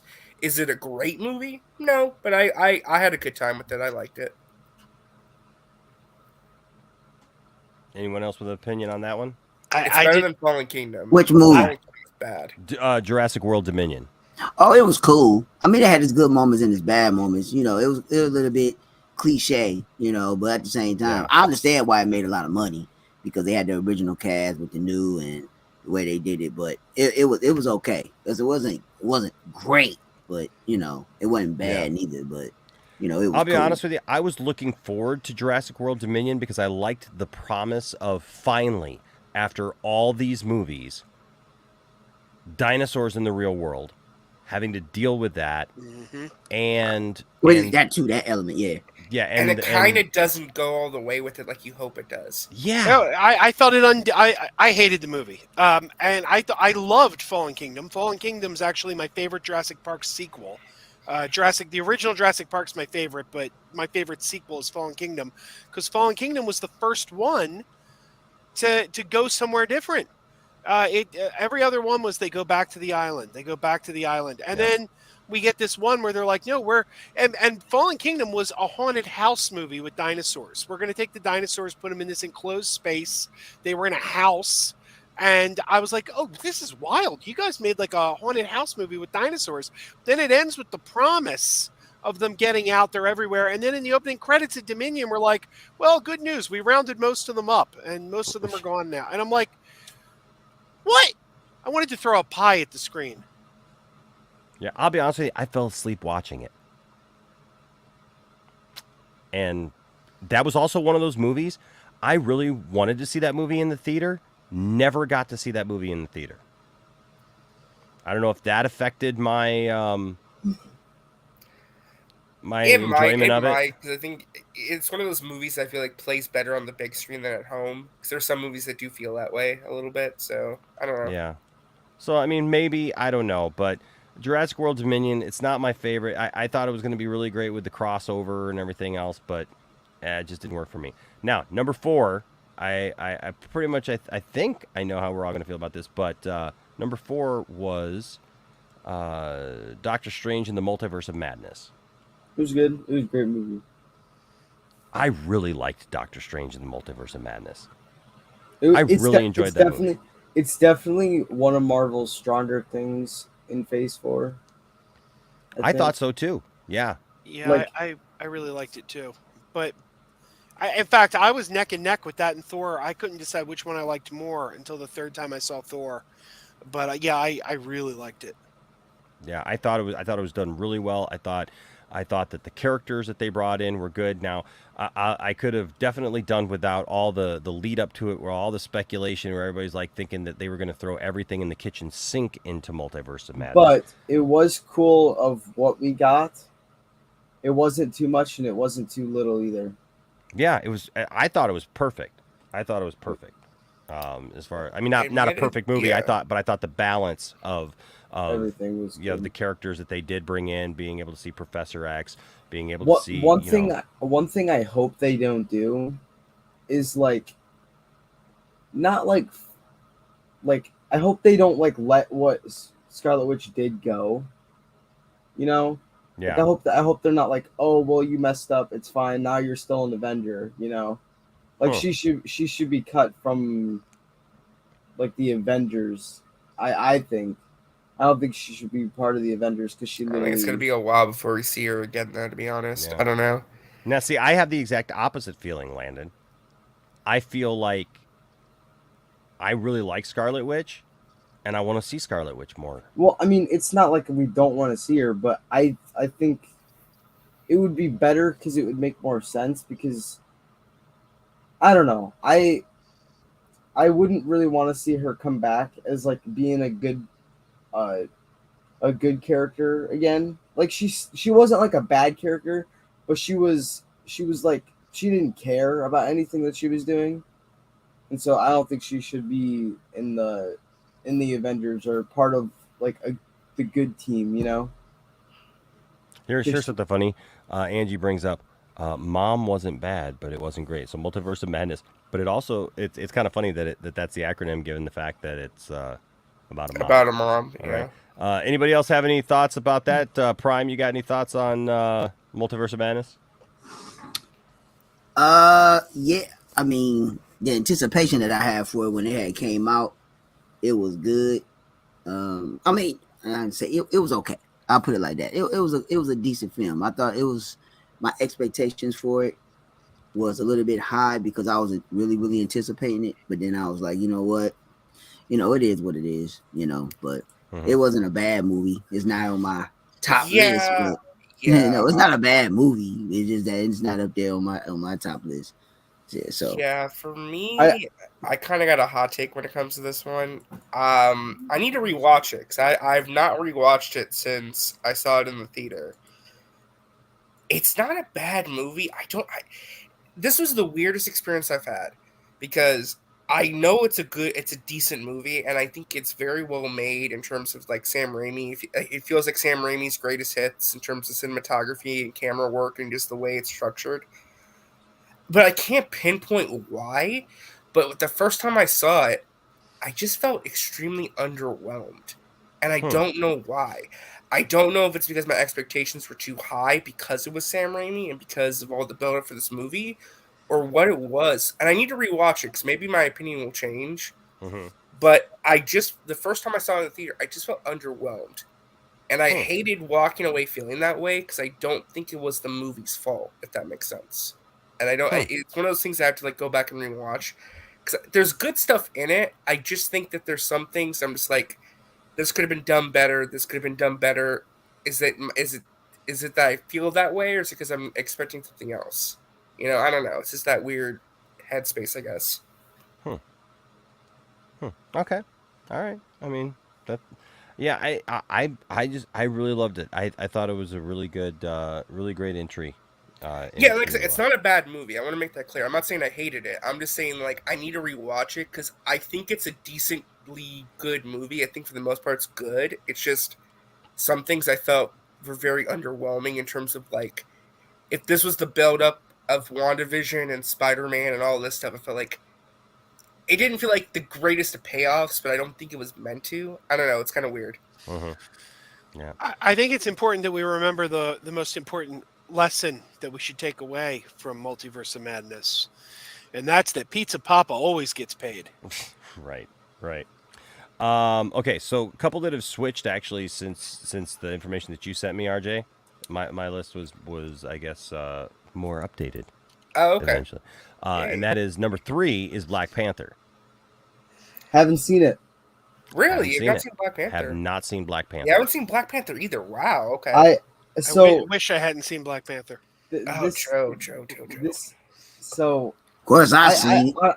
I'm not gonna say an opinion on it because I can't because I haven't seen it. Mm-hmm. But I haven't really wanted to see it. Like I haven't been like, oh, I need to go see this movie right now. You know. Mm-hmm. I mean, I'll probably watch it when it goes on Disney Plus eventually. 8 days, because on Disney Plus in 8 days. 8 days. Well, yeah. I'll probably watch it when it goes on Disney Plus, but it's not like a movie where it's like I need to go to the movie theater right now and go watch this. Go watch this. Yeah. Now, so that means I haven't seen it. Landon hasn't seen it. RJ, you haven't seen Black Panther? I have. Oh, you have. I thought you said you haven't. Okay. No. I wanted to go see it day one. Trust me, I wasn't missing this one. Okay. So what was your thoughts on Black Panther real quick? I'm probably going to be the only one who, because I think I know what Prime and Crazy Joe thought of the movie. I really, really liked it. It's not as good as the first one, but that's a very tough act to follow. I think the sequel, they're under insurmountable odds if you think about it. You're making a sequel to $1 billion+ cultural landmark film without your main actor. It's a tough act to follow, but I think, you know what, Ryan Coogler and the cast, I thought, did a very tremendous job, a very heartwarming and very heartfelt attempt at making the sequel. I really, really, really loved all the stuff with Namor and Talokan. I thought was tremendous. I thought Namor was an excellent villain. I thought the conflict in the movie was very interesting. The dichotomy between Shuri and Namor, you'll see in the film, I thought was really well handled. Surprisingly, the introduction of Ironheart I thought really worked as well. I was very worried about that character because I don't like that character in the comics at all. I don't like Ironheart. I think she's kind of a dumb character. But this movie actually made her kind of cool. I'm like, okay, I'll go see Ironheart the show. Why not? It's not a perfect movie. There's definitely some nitpicks that you could definitely throw at it. I know there's a whole conversation about the erasure of this positive black male role model. That's definitely a valid conversation we can have. I won't negate anybody for feeling a certain way about that because I completely understand it. But I thought the way that this movie especially really elevated certain characters, I thought was handled gracefully overall. Not perfect, but I thought overall it did a very well job of establishing itself. It's not my favorite Phase 4 movie. That's still Spider-Man No Way Home, but something in the top 3, just behind Shang-Chi. But I really liked the movie. I think the good stuff in it was really good. So. Well, my answer is completely different. It's too woke for me. It's too much demasculation of masculinity, a lot of crazy stuff. Didn't like all that. Too woke, too straightforward. They could have recasted T'Challa. They could have did a lot of stuff. So my thing is that, it was good for what it was worth, but I didn't care for it too much. Nah. It's my absolute least favorite MCU movie of all time. Up till now, it was kind of a tie between Thor 2 and the Eternals, but this one is dead last. I'll never rewatch this. It was painful to sit through, I thought. I just can't. I mean, listen, all film is subjective. I just can't see this being the worst MCU movie because I feel like there's too much craftsmanship, heart, and soul put into this to where I can't necessarily knock it and be like, oh, this is a bad movie. I think when you look at stuff like, as you mentioned, Chris, like Thor 2 or Iron Man 2, I'm like, there's worse movies out there than this. I had more fun with them though. Like Thor 2, I kind of enjoy Thor 2. It's my least favorite. It's one of my least favorites, but we're talking about, well, here's if you say here's 20 movies that you like, even though there are 20 movies that you like, one of them you're going to like less than the others. So it's I still got entertainment out of Thor 2. I walked out of this I didn't like anything about it. I think they made all the wrong choices. I think Namor? Namor was fine, I guess, but But even the way, I don't want to give spoilers away because I know a lot of people haven't seen it, but even the way the conflict was resolved, I was like, what was the point? Oh, but I love that though, because again, I can't get into spoilers, but it's just like the way that they kind of show the similarities. And I thought that was really interesting, kind of, you know. I just couldn't sit here and say it's the worst MCU movie, though. I think that there's way too much good in it for me to call it that. I think there's way worse out there with it, personally at least. But it's not, like I said, it's not my favorite Phase 4 movie, but I think Thor 3, or what is it, Black Panther 3 has to open with Deadpool going, you know, if I could turn back time, and curing T'Challa and being like, cleaning up the timeline. yeah, that's never happened. That would be fantastic, though. Everybody would love that. Everybody would be like, yes, Deadpool. Everyone loves Deadpool. Deadpool Everyone can do loves anything. Deadpool. Yeah. Yeah, Deadpool cool. Yeah, Deadpool cool. All right, next one up on here. Another one I haven't seen is Avatar: The Way of Water. I'll start this off. I'll go All right. first. All right. That movie is fantastic. It's called The Visual. So, because me and my girl, we went to go see it in 3D, and that's the way you want to watch it. You want to have that experience. The movie was fantastic. It didn't feel like a 3-hour movie at all, which pretty much any long movie, if you're invested in it and you're really paying attention, it's not going to even feel nothing. Time don't bother me, so it don't matter. But it was a fantastic movie. Visually, it was good. I like the elements. I like the elements of fatherhood, family, togetherness. I loved all of it. So it was fantastic to me.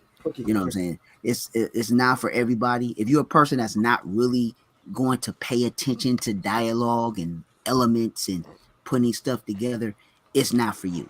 It's not going to be for you. But for visuals and stuff like that, for the visual elements and stuff, it's fantastic. And it, you know, so visually, it's phenomenal.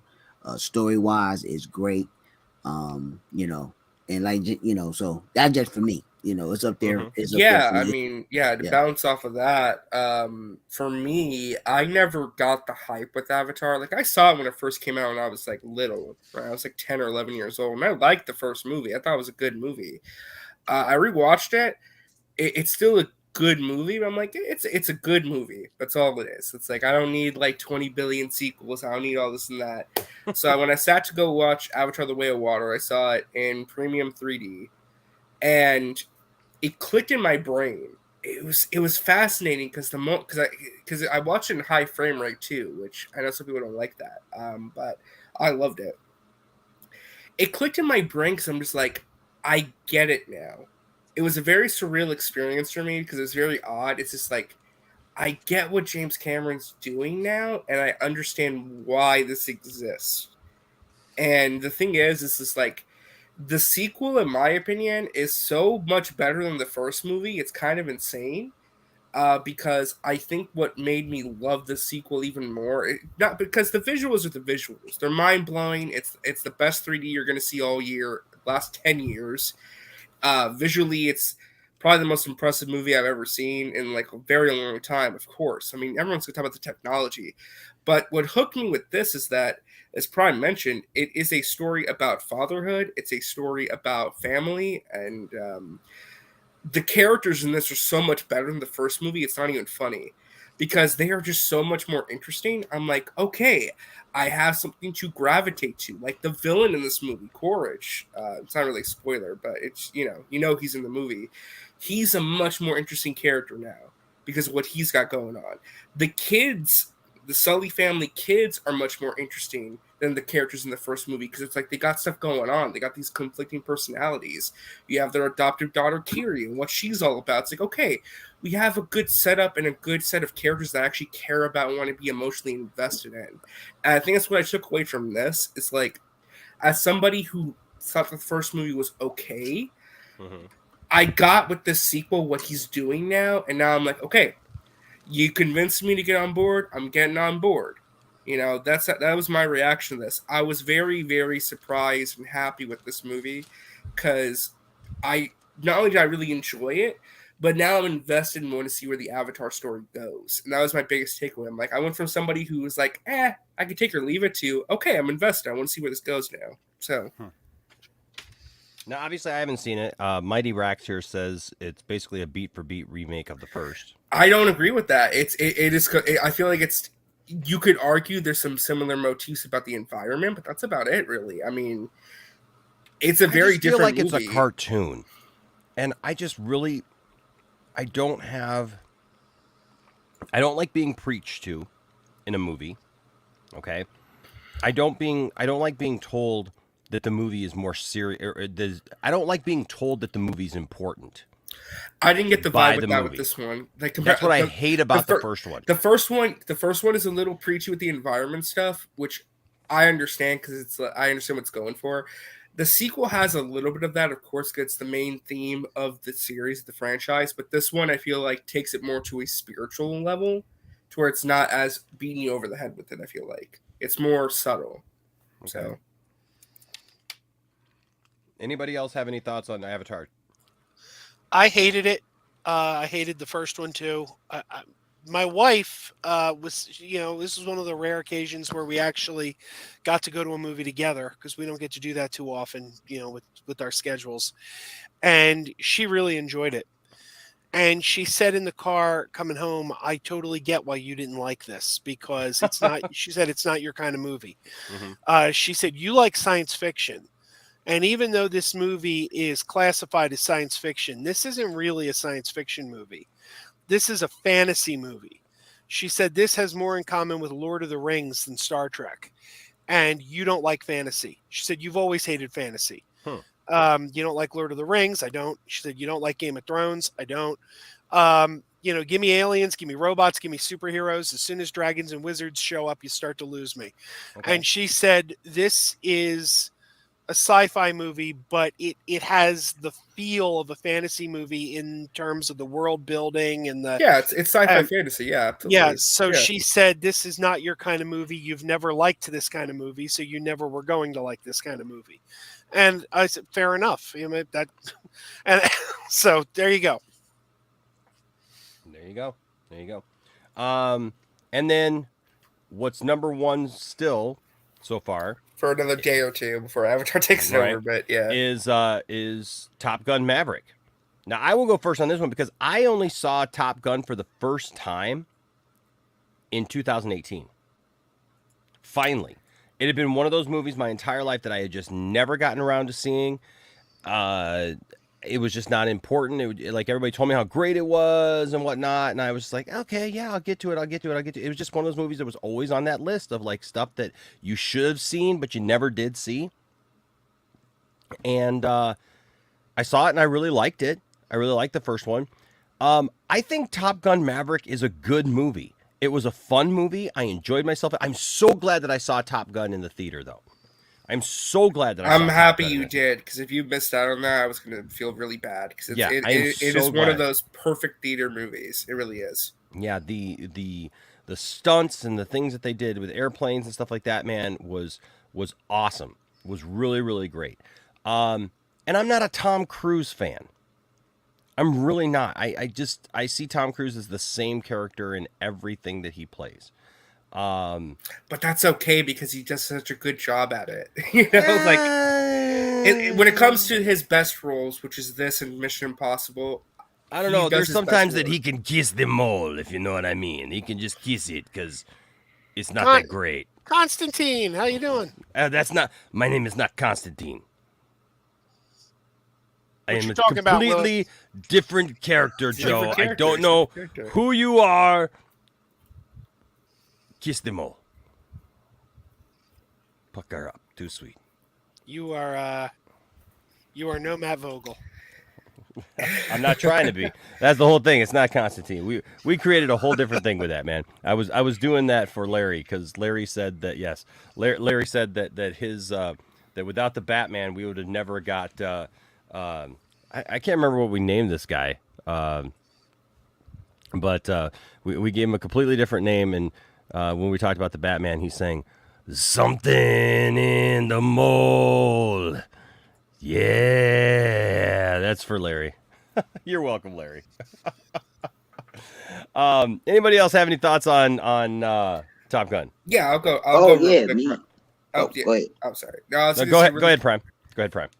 No, Top Gun is fantastic, man. That movie off the hook. That's an A plus for me. Yeah, Top Gun was off the hook. That's up there.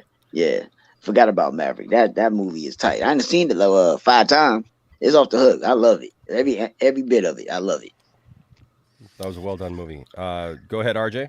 Yeah, I mean, for me, I don't have a lot of nostalgia for the first one. I didn't watch the first Top Gun until right before seeing Maverick. I watched it earlier back last year, so it was my first time seeing that. It's a good movie. It's a good '80s movie. It's got some '80s cheese fun. The sequel is better in every single way conceivable. I mean, from a filmmaking point of view, from a storytelling point of view, from a technical point of view, it's pretty much takes the first movie and like literally slaps it away and says, "This is Top Gun," right? And to me, it's a testament to old school filmmaking, especially. It feels like a very old school kind of movie in the best way possible. I think what really sets Top Gun Maverick apart and why I think it did so well is it has a lot of heart to it. I think it's a movie that like wears its heart on its sleeve. It's very altruistic. It's very ho hum, but in a very good way. And I think especially like what they do with Val Kilmer in Top Gun Maverick, I thought warmed my heart to its core. It's one of the best scenes in any movie this year. I really, really enjoyed it. It's a really good movie. Best theater experience of the year, too, because I saw it on Memorial Day with a bunch of veterans, and that was a great experience. That was a really fun experience. That's awesome. So that was cool. Joe, what did you think of Top Gun? Well, first I should point out that in the very near future, I haven't figured out how I'm going to do this yet, but I'm going to be giving away 5 Blu-ray copies of Top Gun Maverick over on the Crazy Joe's Concession Stand channel. So details to come on how you could win a Blu-ray copy of Top Gun Maverick. But I didn't care for the film at all. I really I didn't like the first one. You like everything, Joe. I didn't like it. And you like the one movie everyone agrees is good. That's crazy. Wait, what movie? No, I'm saying like you love everything, but the one movie that's like the most loved movie of the year. You don't like. I didn't enjoy it at all. I didn't enjoy the first one. I watched the first one years ago, and I worked in a video store. It used to be on a loop all the time, and I couldn't stand that movie. And I'm a big Tom Cruise fan. It's really one of the only movies of his I don't like. I love the Mission Impossible movies. But yeah, I you know what? It's like it's Well, it's what Airplane. about it though? I don't understand. Like it's literally like it has action. It's got heart. It's got. I don't think it has humor. good action though. Like I mean, it's got airplane action. I'm like it's plane porn. If you're into planes, okay, you're gonna have a good time with it. But You didn't feel anything watching those. Like they literally were in the plane, Joe. They literally were in the plane doing that stuff. Like you didn't feel any tension or any like. I found it kind of dull. I found it and also dull. What? This movie was written by one of my absolute least favorite screenwriters of all time, Aaron Kruger. So I kind of, as soon as I saw his name in the credits, I kind of worried like, oh, this is an Aaron Kruger movie. But Aaron Kruger is the guy who wrote all those Michael Bay Transformer movies. And he wrote this, and he's also the screenwriter of Scream 3 that came in to replace Kevin Williamson when Kevin Williamson wasn't available. So I've never been a fan of that guy, and also he beats his wife, but that's another story. Well, it was also it was actually with Top Gun Maverick. It was actually mostly rewritten, I believe, by Christopher McQuarrie, who took over writing. Okay, maybe that's why people actually like it then. But because I saw Aaron Kruger's name in the credits, I'm like, oh my god, he wrote. Yeah, this. he has a writing credit, but I'm pretty sure most of the movie got rewritten by McQuarrie. So, yeah. Jose says you're not edgy, Joe. Stop it. Okay, I'm not trying to be. I'm just shocked because like this is like the movie everyone loves, and Joe's like, nah. I hang out at Sesame Place. I don't know that edgy's what I'm going for. I don't know, dude. You were dropping the P word the other day, so I don't know, man. Well, I was trying not to, but you asked me what the line was. I thought you would know. I said, "Oh, you got the clip with the famous." Well, let me ask line? you this, Joe. Like, as someone who didn't like the movie, do you think people are crazy for loving it? Like, what I mean is like, are you surprised it took off to become such a phenomenon this year? Well, actually, I am. But I know I do get why people like it. If you're into airplanes and that kind of action, then yeah, that's your kind of thing. Then yeah, you're going to dig that. But I am a little surprised at how big it was because, like, we are talking about a sequel to a movie that's like 40 years old, and But isn't that a testament to the fact that it was a good movie? Yeah, maybe. Especially when people my generation who don't give a crap about the first movie go back and watch it multiple times too. Because, dude, that movie is so steeped in 80s era, wartime, Army, Navy, Air Force, Marines, armed forces, type stuff. And to make this generation go out and see a movie like that, but not only see it, but enjoy it. I don't know, man. Something. Yeah, I think that's something for sure. That's fine. I didn't dig the first one either, though. So I don't know. It's a movie. When they said we're making a sequel to Top Gun, I wasn't at all excited. It was one of those things that I mainly went and saw it because people were like, "Oh, it's great." Daniel's just planes in the sky. Yeah, they're all the same. Yeah, you want to see a good movie about an airplane? May I recommend Airplane, starring Leslie It's Nielsen. a very different kind of airplane movie. Yeah, that movie I enjoyed the crap out of. So there you go. And Landon, did you even see Top Gun? No, I've never seen the first one. Oh, okay. I didn't see this. If you have Paramount Plus, they're both on there right now. You can do a good double on feature. Yeah, we have Paramount. Okay, so that's the top 10 for the year. What about shows that came out last year? That what? What about the shows that came out Well, last year? so I was gonna say there are a lot more movies that it came out like the big ones I should say. First of all, The Legend of La Llorona came out last year. No. Oh no, that came out pre-pandemic. I know, but there's another one that apparently came out last year in January that I didn't even see. Oh, because I'm looking at you know what? Oh wait, we did. Okay, so I just pulled up the Wikipedia page for month by month. Yeah, but month by month there was the 355. I haven't seen most of these movies. 355, The Legend of La Llorona, The Commando. I saw the first La Llorona movie. I thought it was okay. American Siege. I don't know what that is. Scream. Did you guys like Scream? I haven't seen it. I gotta watch it. The thing is with Scream, there were good parts and there were also a lot of bad parts to that movie. Sure. There were a lot of stuff that weren't needed, but I don't know. Did you see Scream Prime? The new No, I didn't. The last Maybe one? I did. Okay. I think I did. Hold on, let me think. I gotta rewatch it because I do want to see Scream 6. So. You know what? I did see it. Okay. It was. I did see it. Let me see. I'm trying to remember. Yeah, I did see it. Yeah, I saw it. I saw it one time. It was cool. It was cool. So I'm gonna go down these, and if one stands out to you as being one of your favorites from the year, just let me know, okay? Because we'll go month by month. Are we gonna hit streaming movies? Because I got my top 10 this right includes here. stream.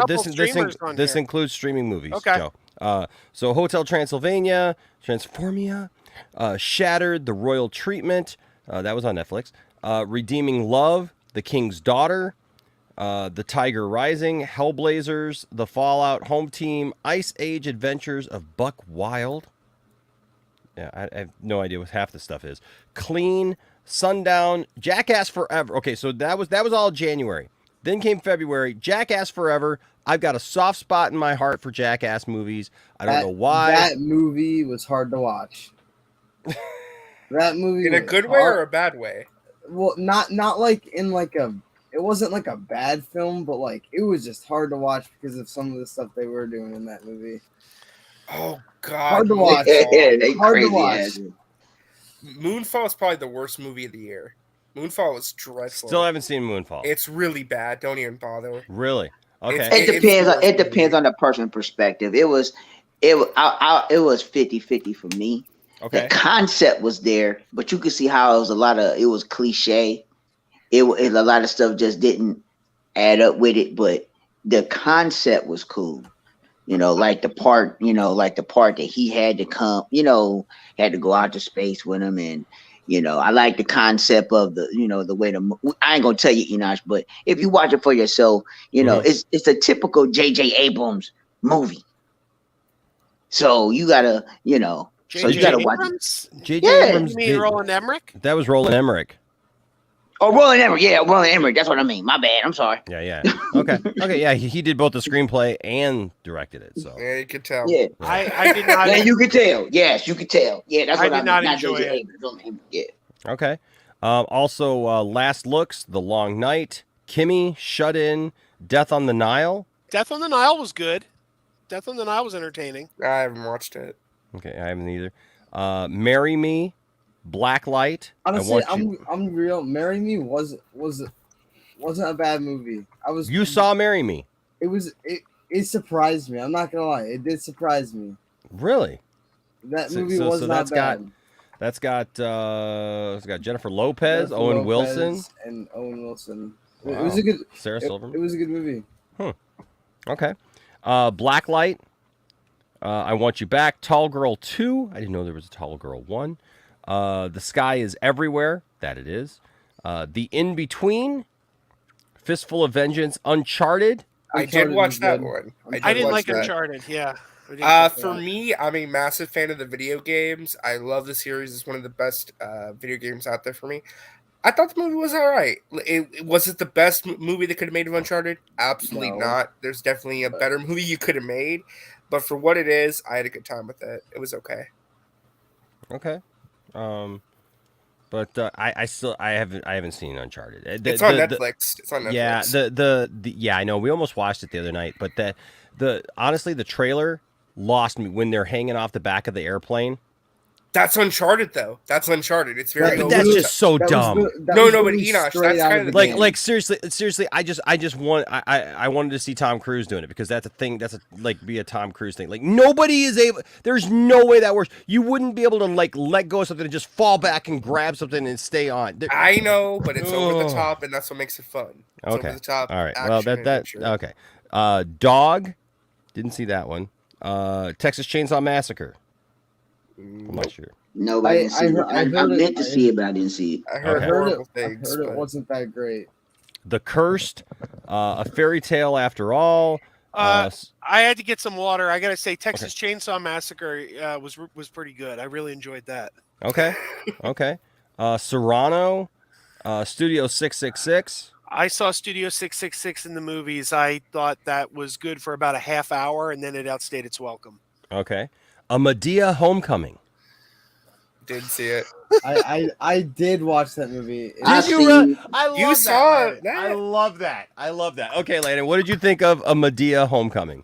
It was a Medea movie. Okay, that should be the review on the box. It's a Medea movie. It's a Medea movie. We need Medea Goes to Big Mama's House. Hallelujah. Two men in drag. Okay. Did you have something on that one, Prime? You say what? Did you have something on the Medea movie? I thought I heard your voice. Oh no, I said I saw it. It's not one of the great ones. It's just a typical Medea movie. That's it. Gotcha. It's just typical. Okay. Yeah, it's just typical. All right. Yeah. And then it closed out with No Exit and Gasoline Alley. Then of course March brought us the Batman. We talked about that. After Yang, Fresh, A Day to Die, The Atom Project. I love that movie. I loved that movie. Fantastic movie. Yeah, that's in my top. That's in my top couple movies of the year. And that was such a surprise too. I had no clue what the Atom Project even was. I watched it. It was really good. Yeah, it was. I've heard nothing but good things, but I haven't seen it yet. It's really good, Joe. I think you'll like it. For sure. What's up, Saggy? Hi. Yay, Saggy! Wow, Saggy, bringing the energy first thing here in 2023. The Sagster. Y'all smell. I think you have it wrong. It is you who stinks, Saggy.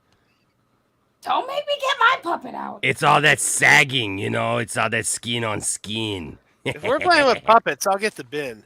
Oh, hey, we got Ryan here. My most anticipated films of TV shows of 2023, he says, are Spider-Verse 2. We're going to talk about that in just a minute. Spider-Verse 2, Elemental, Shelby Oaks, Boxtown, Super Mario Brothers, How Do You Live, Indiana Jones, Strays, Cocaine Bear, and Oppenheimer. Yeah, Cocaine Bear gonna be off the hook. Oh, dude, I know Cocaine that. Bear, yeah.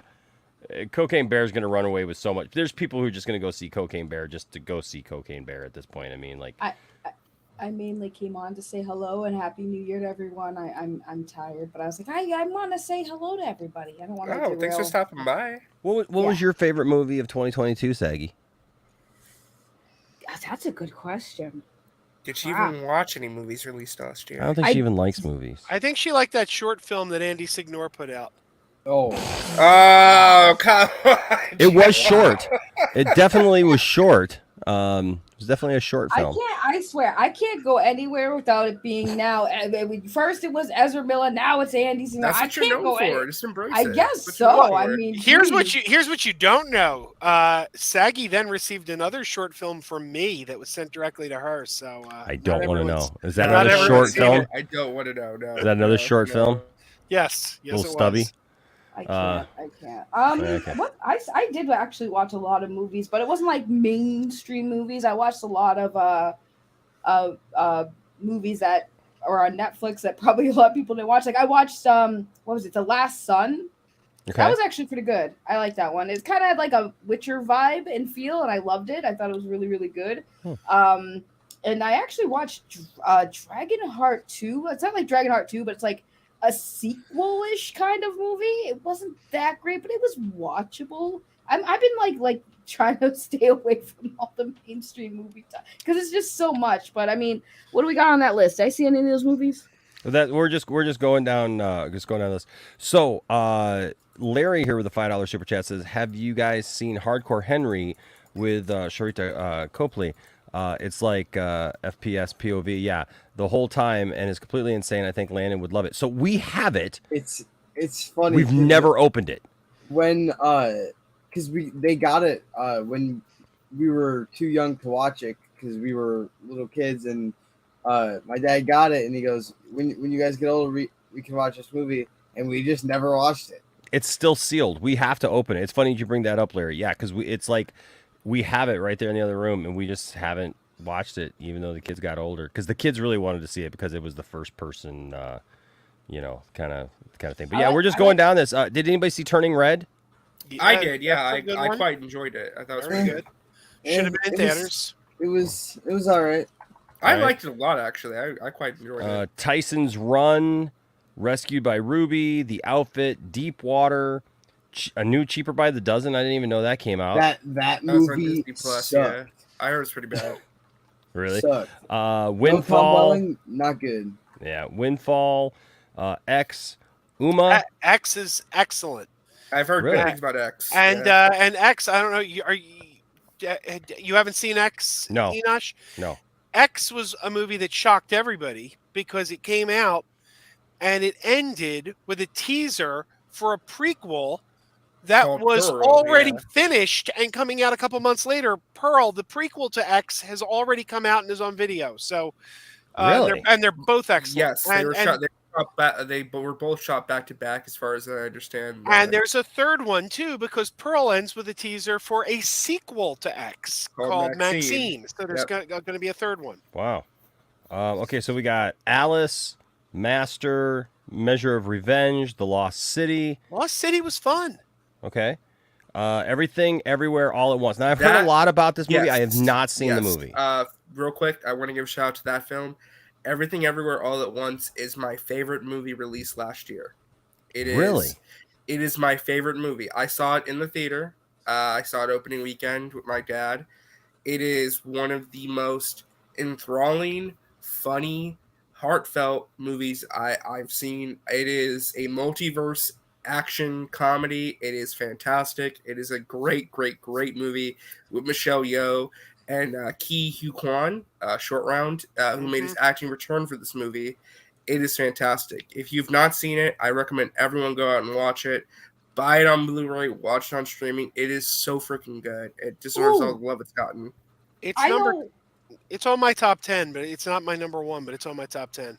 I know a movie. I just remember there were two movies I saw before the end of the year that I thought were really, really good, and that was the Enola Holmes. I really loved those movies, 1 and 2. They were really good. I think Henry Cavill was great as Sherlock Holmes, and I think in 2 because he had more of a presence in 2 than he did in 1. I also think Millie Bobby Brown did fantastic. I mean, she's a really good actress. But yeah, I thought that movie was like really good, and it was one of those movies that a lot of people like. That's why I love Netflix, because a lot of people sleep on some of the good content they do have on there, and Enola Holmes kind of like crept in there, and I was like, I really like that. I actually hope they make a third one. Yeah. But they're not kidding, by the way. Everything Everywhere All at Once was the best multiverse movie released this year. It was better than Doctor Strange. Like in terms of executing a multiverse concept, Really? never seen it done better than that movie. I wouldn't agree with better than Doctor Strange, but they're both in my top 10 this year. So Doctor Strange was all right. Like I watched it and I was like, it's good. Can but you the give hype me? was- Can you give me then? Because I have no idea what that movie's even about. Can you give me a 15-second description of what Everything Everywhere All at Once? I is wouldn't even even about? bother doing it, not because I don't think I could explain it, but it's one of those movies you need to go in as blind as possible and just watch it for what it is. Enosh, I got a digital code. After the stream, I will email you the digital code. Okay. All right. Thank you. Then we had Infinite Storm, 7 Days, and Moonshot. And then April through June, we got Morbius. Oh my god, Morbius is Morbius. Morbius is highly underrated. It's not great, but I think I use Morbius. Morbius is a sign that we're spoiled, because there was a time when we got such bad superhero movies. I'm talking Batman, like Morbius. Robin. No, because Morbius it's not great, but it's not bad. I think Morbius is probably the worst comic movie to be released in like the last 20 years. I would not agree with that. I don't think it's that. one of the worst I've ever seen, and it's an insult to fans, especially that post-credit scene. It's one of the worst things. Well, ever look, it's disgraceful. The end of the movie kills it. It's but horrible. the first half of the movie is fine.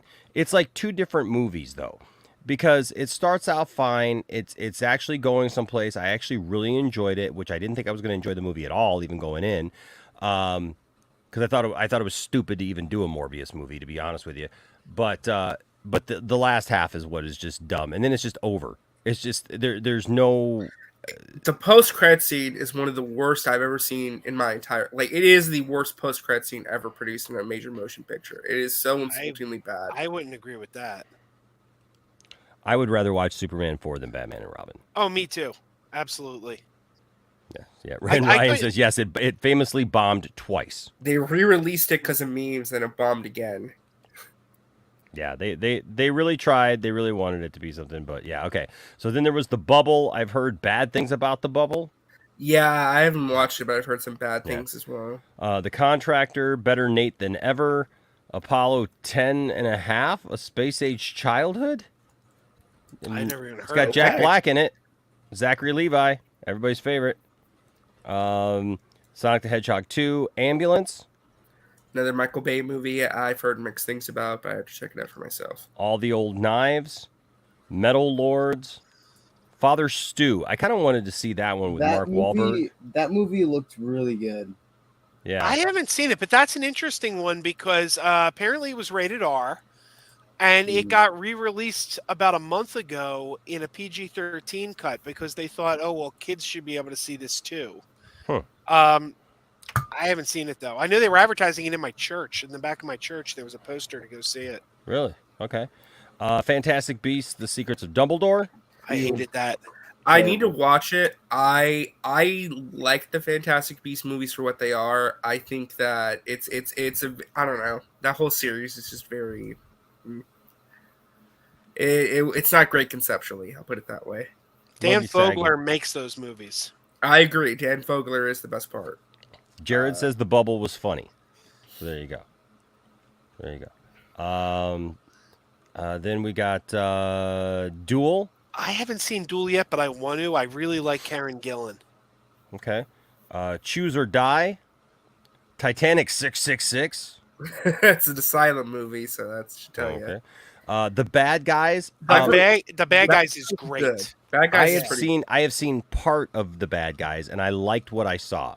I saw it's it at a really school. fun movie. I watched it at school with some of the kids, and yeah, I really liked it. Now, this is Silent Scotty's favorite. He said The Northman. The Northman. Ooh, that's a great movie. Northman's fantastic. This is one that I wanted to see, but strangely enough, I haven't seen. And I can't believe I haven't seen it because like Tiffany and I were really excited about it. And that's The Unbearable Weight of Massive Talent. It's pretty good. I liked that one a lot. I really enjoyed that. Yeah, Polar Bear, The Survivor, Memory, Crush, Fortress, Sniper's Eye, Green Ghost, and the Masters of the Stone.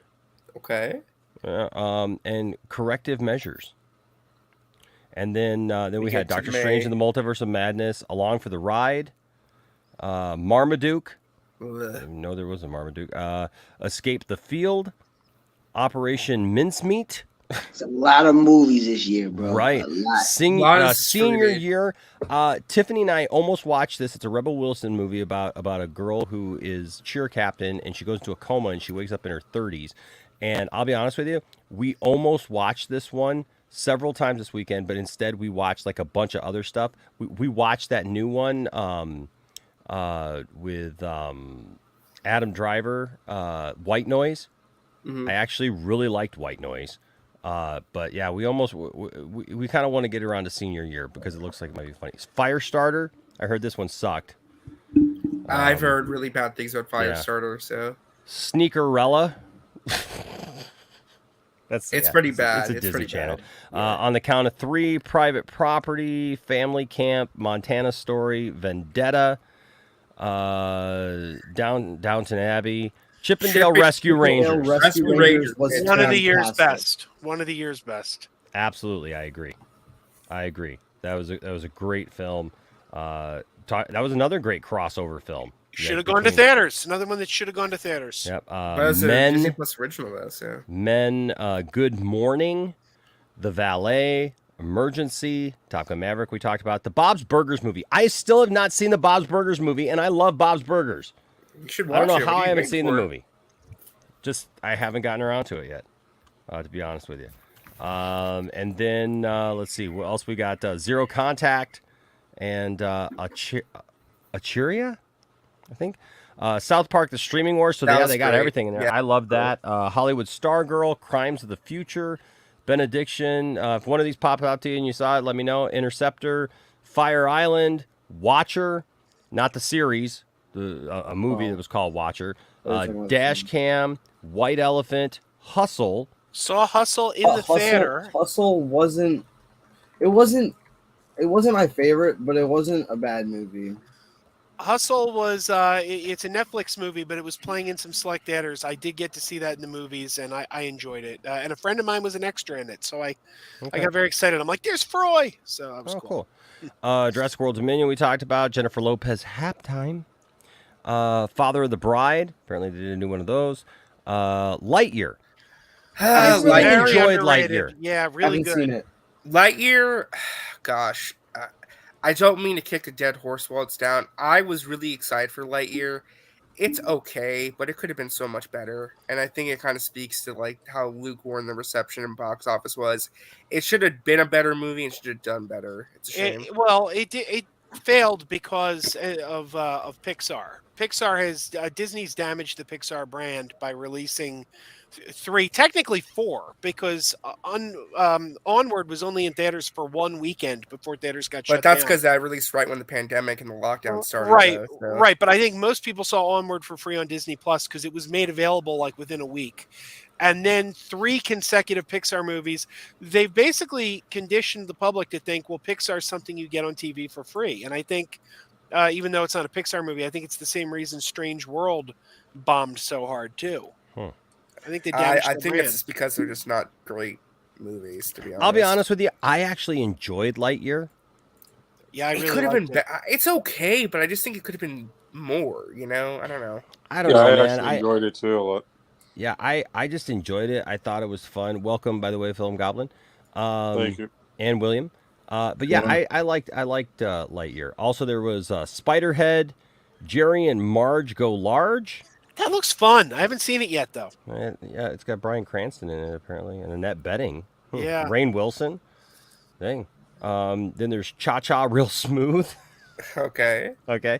Mid-century, Abandoned, Beavis and Butthead Do the Universe. Now, I am going to say something about this movie because I did not like the other Beavis and Butthead movies. This was the year of Beavis and Butthead for me. That movie was really good. I really enjoyed it from start to finish. And the revival of Beavis and Butthead on Paramount TV, also really done well. I really liked it. I agree completely with you. And the on the new Beavis and Butthead series, the old Beavis and Butthead skits, like where they show the ones where they're middle aged. Yeah. Oh yeah. They're hilarious. Oh yeah. That was great. It was great. Elvis, loved that movie. I haven't seen it. I still need to see Elvis. I've heard good things though. I really liked Elvis. Was really surprised that I liked Elvis. Well, I got to say this. The first half of Elvis is sporadic and seems like somebody took cocaine, because the first half of the movie compared to the second half of the movie are two completely different movies. The first half of the movie is like boom, boom, boom, boom, boom, boom, doesn't stay on one shot for hardly at all. It's all kind of weird and abstract and everything. And then all of a sudden, halfway through the movie, it calms down. It's like it's like the movie came down off a high and it was like, okay, now here's the movie. That might be very intentional, very meta for Elvis himself. The Black Phone. I saw that. That was pretty good. I really liked the Black Phone. Landon, did you see the Black Phone? Yes. Okay. Great movie. Yeah. Landon's a big horror buff, so I actually like that movie, and I hear that they're making a sequel. The Man from Toronto, The Sea Beast. Great movie.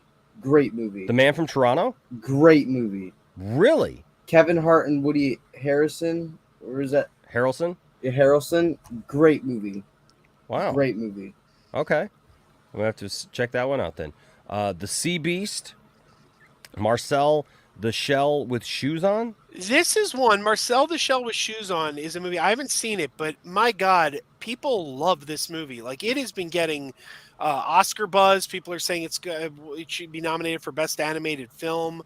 I've heard nothing but great things, and I saw the trailer in front of Everything Everywhere All at Once. It's a weird looking movie. It's weird looking, but people seem to think it's actually pretty cute. So I don't know. Okay, all right. I don't know what to make of it. Okay. Then we had Rise, Press Play, and Beauty, and then July through September we had Minions: Rise of Gru, The Forgiven, Mr. Malcolm's List, The Princess, Hot Seat, Hello, Goodbye, and Everything in Between. Thor, Love and Thunder we talked about. South Park: The Streaming Wars Part 2, which I also thought was really good. The Gray Man. Yeah, I was so disappointed with The Gray Man. I thought it could have been better. I was expecting more from the Russo brothers. Okay. Big return to action movies. Yeah. Okay. Where the Crawdads Sing. That was all right. Paws of Fury, The Legend of Hank. I have not seen that, but my 6-year-old daughter, my 7-year-old daughter loves it. So it is a animated parody remake of Blazing Saddles. It is literally the plot of Blazing Saddles, but with samurai cats and dogs. I'm not making that up. And it looks like Mel Brooks is actually in it. Yes, he is. Yeah. Huh. Interesting. Mr. Harris Goes to Paris. Mrs. Harris. My wife Harris. went out to see that and loved it. I didn't see it myself. Persuasion, Gone in the Night, One Up, Wrong Place, Don't Make Me Go, He's Watching, Nope. I enjoyed Nope. Yeah, Nope is tight. He's Watching and Nope is tight. Really? Nope. Okay. Nope. Yeah. Nope was a letdown for me. Nope.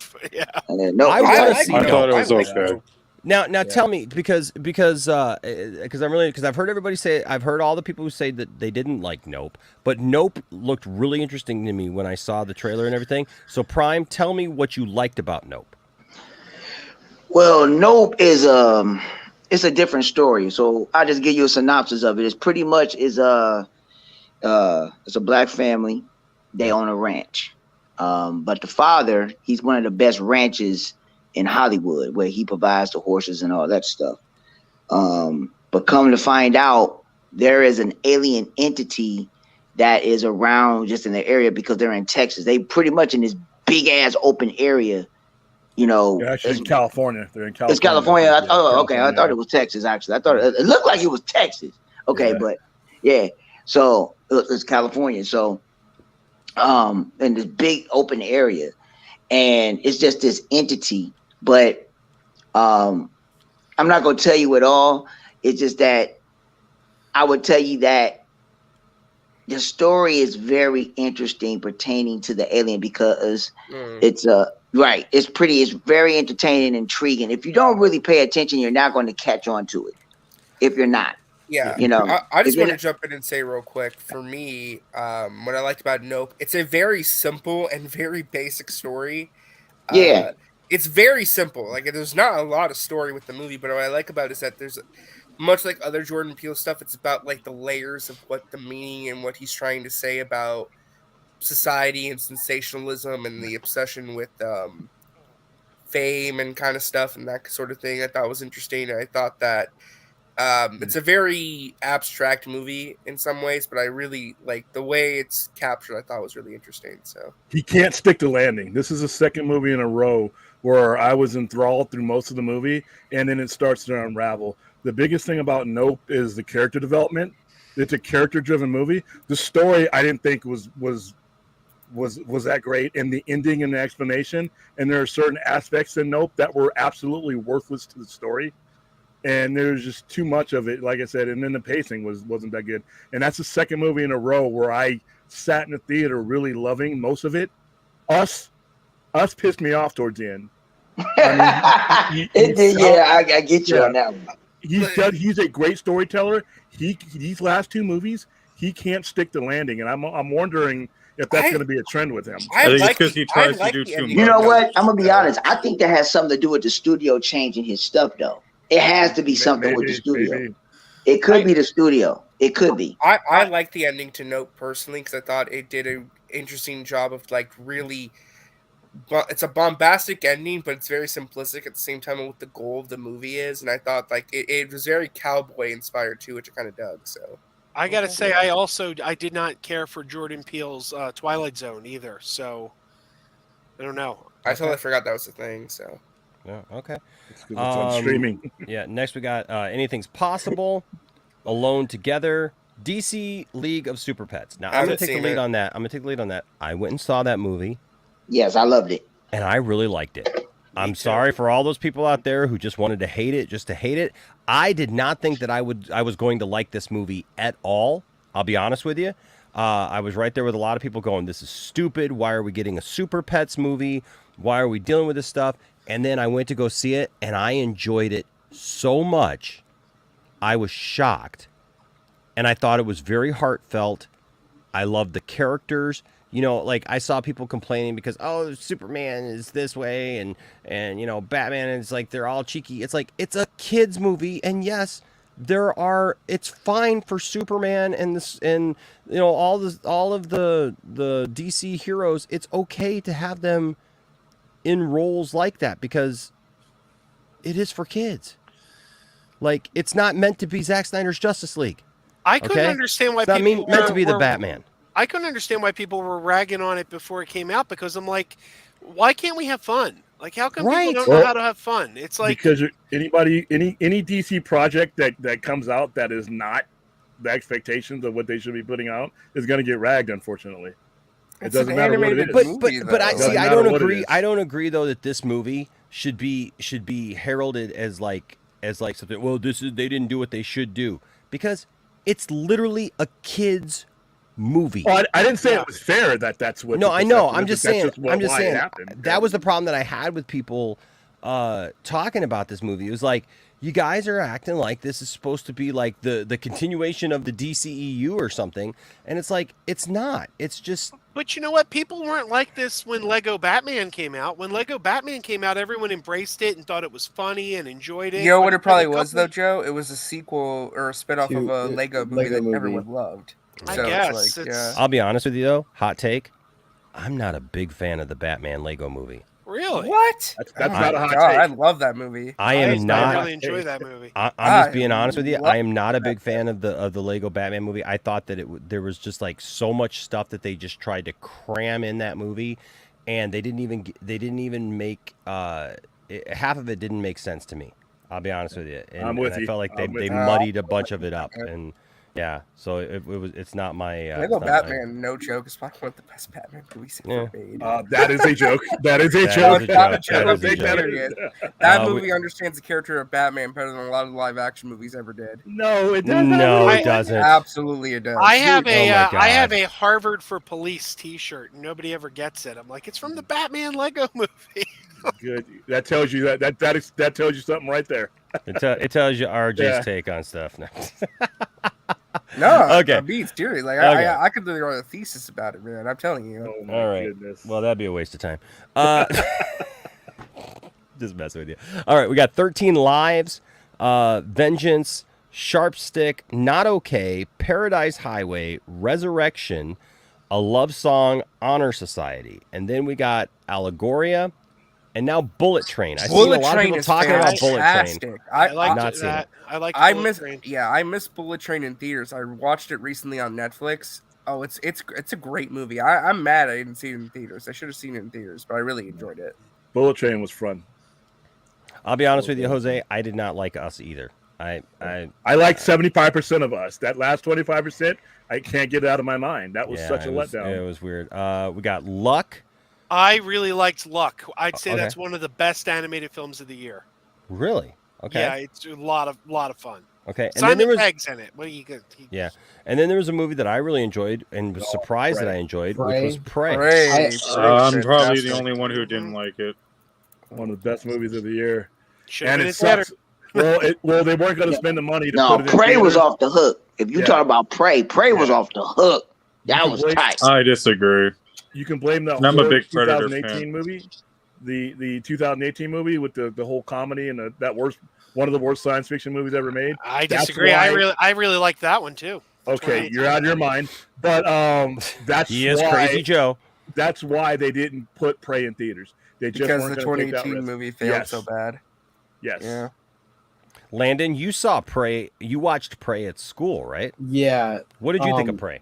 Because you really haven't watched any of you haven't watched any of the Alien movies. You haven't watched any Predator movies. I had to explain to him like why there was the Predator 2 connection and stuff like that because he had never seen it. But what did you think of Predator Prey? connection? Predator, the original connection. Well, yeah, I mean, there's Yeah. Predator, but I mean, there's also a Predator 2 connection, a major Predator 2 connection. Big toilet. Yeah, but Landon, what did you think of the movie, and did it make you want to see maybe the old Predator movies? Yeah, I really for not knowing really who Predator was, like I really enjoyed the Prey movie a lot, and it does make me want to go and watch the other Predator movies.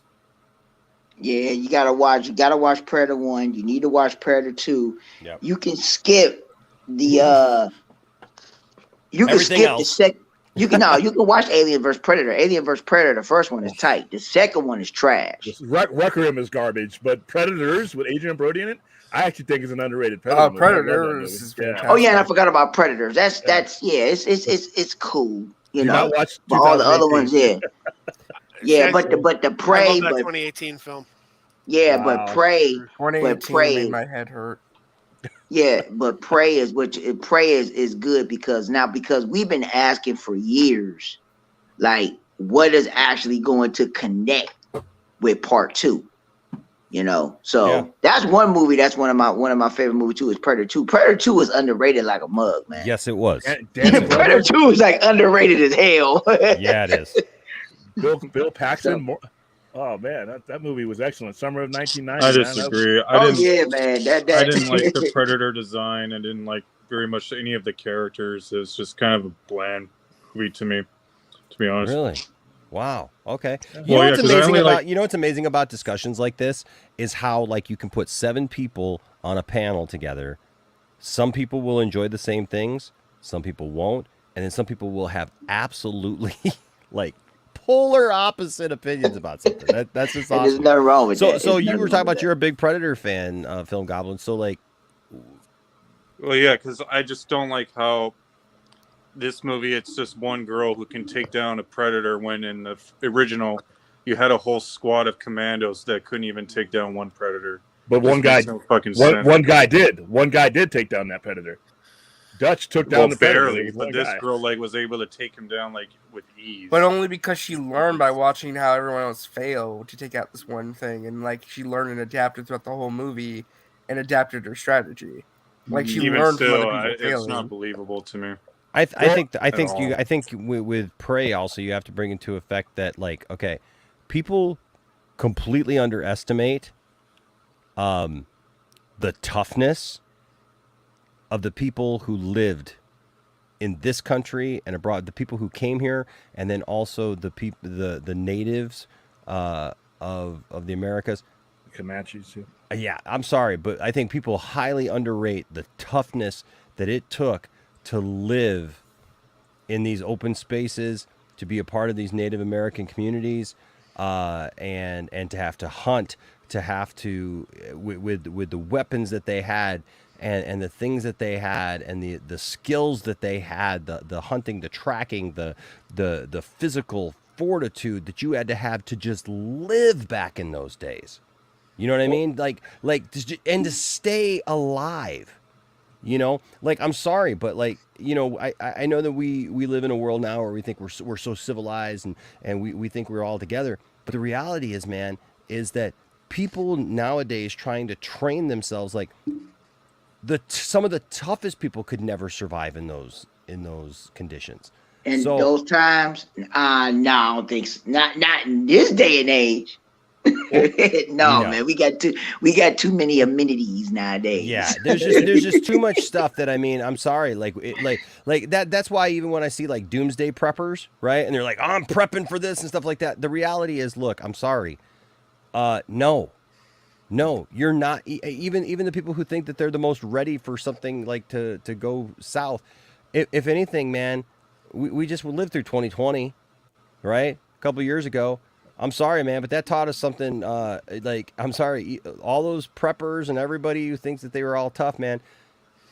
You only have so much, and then if you got to live off the land again, if it literally went back to living off the land again, that's why I believe Prey in a big way, and was able to appreciate what I was seeing there, because I really felt like, hey, okay, this girl is.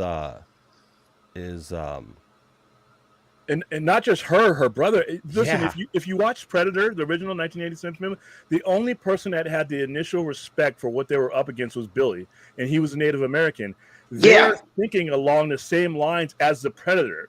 They are spiritually connected in a way. The respect for you when you saw them hunt their food, what the respect were, and when they saw, when those guys were skinning them and doing all that stuff, how disrespectful there was a level of respect between the Predator and those people. And they were both hunters, and they respected what he was. In any other Predator movie, you had the whole bunch of people had to die in order for you to even come to terms that the Predator was even in existence. From moment one, she knew something was out there. They knew something was out there. And so they had a huge advantage against everybody else. It looks like it's the Predator we insurmountable when you watch Arnold Schwarzenegger and Adrian Brody. That's because it's not from their world, and as far as their way of thinking. That movie, Prey, the Predator is as much a part of their spirit world as anything else that they had going on. They didn't have to be accustomed to what was happening. They expected that kind of stuff to happen to them. Also, Vince brings up here a good point, is that it was a young Predator trying to make its way as well. Yeah, exactly. And you made a very, very good point. A good point about the natives knowing their land. And actually knowing. That was a very good point. Because people fail to realize is that in Predator 1, when they went to the jungle, they went somewhere that they did not know. Mm-hmm. And basically they got set up when they went through. So that's the thing, because they didn't know. They know certain things in the jungle, but they didn't know all of it like that. So pretty much, right. So let's try to get through some of this more, because we're only in August right now. Anybody have anything else on Prey real quick? Nah. Dad. I think we probably said it all. Yes, Landon? I think I'm gonna head out. I'm tired. All right, buddy. All right, man. Love you, man. Love you too. All right, man. Have a good night, man. All right. We had Easter Sunday, Rise of the Teenage Mutant Ninja Turtles, the movie. My kids like that. Okay. Bodies, Bodies, Bodies. They, Them. Secret Headquarters. Day Shift. Mac and Rita. Fall. Emily the Criminal. Summering. Beast. Orphan. First Kill. Spin Me Round. Della's Gone. 3,000 Years of Longing. Samaritan. That was a letdown. I liked Samaritan. Yeah, 3,000 Years of enjoyed Longing wasn't the best Elba outing, I think. Okay. Me Time. I just saw this movie the other day with Tiffany, and I actually really liked it. It's a comedy with Kevin Hart and Mark Wahlberg, and I thought it was really funny. It was very cute. I mean, it's a Kevin Hart comedy. You know, it's very much in that vein of Mark Wahlberg and Kevin Hart's kind of comedies. You know, and really enjoyed it. It's on Netflix, and it was a good movie. The Invitation, Breaking, and Funny Pages. And then September was Honk for Jesus, Save Your Soul. Don't know what that is. Gigi and Nate, Wire Room, One Way, After Ever Happy, Pinocchio. Oh boy, Disney's Pinocchio, probably the worst movie of the year. So Tom bad. Hanks. Barbarian. Yeah, Pinocchio was trash.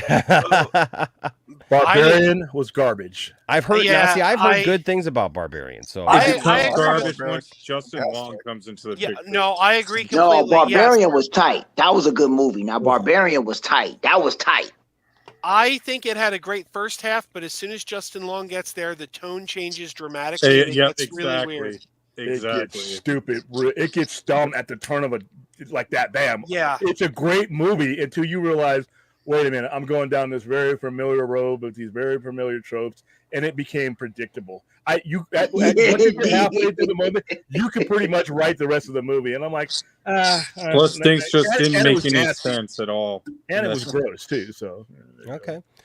We had End of the Road, Life Mark, Flight End of the Risk. Road was tight. That was good. End of the Road. Okay. Then we had Clerks 3. I I had That was cried. okay. Clerks I liked 3. it. I cried, and this is someone I'll be honest with you. I honestly did not like Clerks 2. I didn't either. There were parts of Clerks 2 that I liked, but as much as I loved Clerks 1, it's amazing to me that I really didn't like Clerks 2 all that well. But Clerks 3, man, got me right in the feels, and I ended up crying at the end. Yeah, I'll say it does rely too much on recycled jokes because they're filming the first Clerks, so Sure. you see them shooting a lot of the same scenes. But yeah, it's a heartfelt movie. Yeah. The Woman King. one of the best movies of the year. Go ahead, fam. What you gonna say about it? Go ahead. I actually liked it. I think there were strong performances all around. I know there are some historical issues there. That if you know the history of that, then you're going to have some problems with it. But I got problems with it just because of that. Okay, Yeah. that is fair. That is fair. But as far as a cinematic achievement, it is a great film. But yeah, historically, there's some issues. Yeah. I'm gonna piggyback off of that. The movie is good, but when they started, it how can I explain it? I'll just put it like this: the movie is good, but they added things that has nothing to do about the actual history. They pretty much changed a lot of it. So you know, they let them off the hook for some other stuff too. they did. They really did. But for what it's worth, if you just want to tell. See, that's the thing when it comes down to documentaries and you do that, it bothers me when they want to change stuff for Hollywood because they don't want to tell the full truth. So I'm just going to take that part. If it's for a Hollywood movie, if you don't know about the history and you don't know all about it, it's a good film. It does have a message of women empowerment and what they put in there. But other than that, if you're looking at it as a Hollywood film, it's a good film if you don't know the history. But if you know the history and you're doing it from a documentary, you're going to love it and hate it all at once. Okay. Of course. So that's yeah. So yeah. Of course, certain people out there thought it was woke at the time when it was going to get released too. So. Yeah, I mean that's what I heard, but I mean I haven't seen it, so I don't know. And the thing about it that's bad, the only thing that's bad, Viola Davis should be nominated, or not nominated, but she should be at least considered to be a nominee for an Oscar for that. because she did a fantastic job in that movie, man. She really did. Viola Davis really did a good job.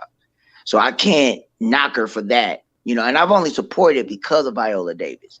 But my thing is that, you know, it's hard to go between the two because I know the history, but then I understand what they was trying to do for Hollywood and to try the message that they was trying to provide. So it's like, if you're aware, it's going to bother you. If you're not aware and you just see it, like I say, from a cinema standpoint, then you're going to like it. I'm not saying it's a bad full film. It's entertaining. It's a good film. Sure. Decent film. I'll put it like that. But you know. See How They Run, Blonde. I did not like Blonde. Blonde was awful. Blonde was awful. I love that movie is bad, bro. I love Pearl though. Absolutely. Hold on, wait. It's got Pearl. Anna de Armas in it. Does it mean they're going to get sued? She's the star. No, she's actually the star, and it's not her fault. The movie just has no point. It's like it just has no point at all. There's nothing to the movie. All right. Yeah. There's Pearl that you guys were talking about. Pearl is great. Trash. I thought Pearl was great. Okay. And this guy in Pearl, David Corn Sweat, I don't remember what he looked like because I saw the movie once in the theater. I enjoyed it, but I can't remember what he looked like. Everybody's trying to talk about him. Everyone's saying he He's should be Superman. Yeah, he's one of the guys I who are really looking up for Superman. So. I don't see it. Do Revenge. The Silent Twins, Confess Fletch. Confess Fletch was really good. I got to see that in the theater, and Paramount did that movie no favors because they didn't promote it in the least. I don't think a lot of people even knew it was coming out. And it's really... it was direct to video, that's why. Well, but no, it did get a theatrical release. Very small, though. Like, yeah, that's only for Oscar consideration. That's not for money. John Hamm is great in it. This movie, I want to see more John Hamm Fletch movies, and I don't think we will because nobody saw this one. So, okay. Let's see. This next one. Oh, okay, Moon Age Daydream. No, I haven't seen that. Okay. God's Country. Goodnight Mommy. Running the Bases. Okay. Jeepers Creepers Reborn is one of the most god-awful, horrible, bullshit movies that it is my least favorite movie of the effing year. I swear to God, whoever made that bullshit save Enoch. Needs to be punched in the face so hard that their face literally goes like a cartoon and caves in on a fist. And you have to pull it out. Wait, it's bad, man. That bad. It's bad. It is the worst piece of garbage crap I have ever seen in my life. And I say that as someone who loves the Jeepers Creepers series, who lived through all the rest of them. And then Tiffany and I, like I told you, I wasn't really excited about going to see a lot in the theaters this year, but when I heard the Jeepers Creepers out and it was a limited run and it was only going to be there for a couple of days, we went to go see one of the last, showings, and I was super excited, and I'm like, awesome, man, they're doing new Jeepers Creepers movies. I love that series, man, and it's still the same guy as the Creeper. Awesome. Ain't got nothing to do with the goddamn series at all. And I'm like, why didn't they make a fourth movie? What the heck is this? Bro. I sat there just yelling. Tiffany and I both wanted to punch the screen. I was like, what is this? I mean, when you have a movie named Jeepers Creepers, and for the first 3 movies, because was this the 4th or 5th one?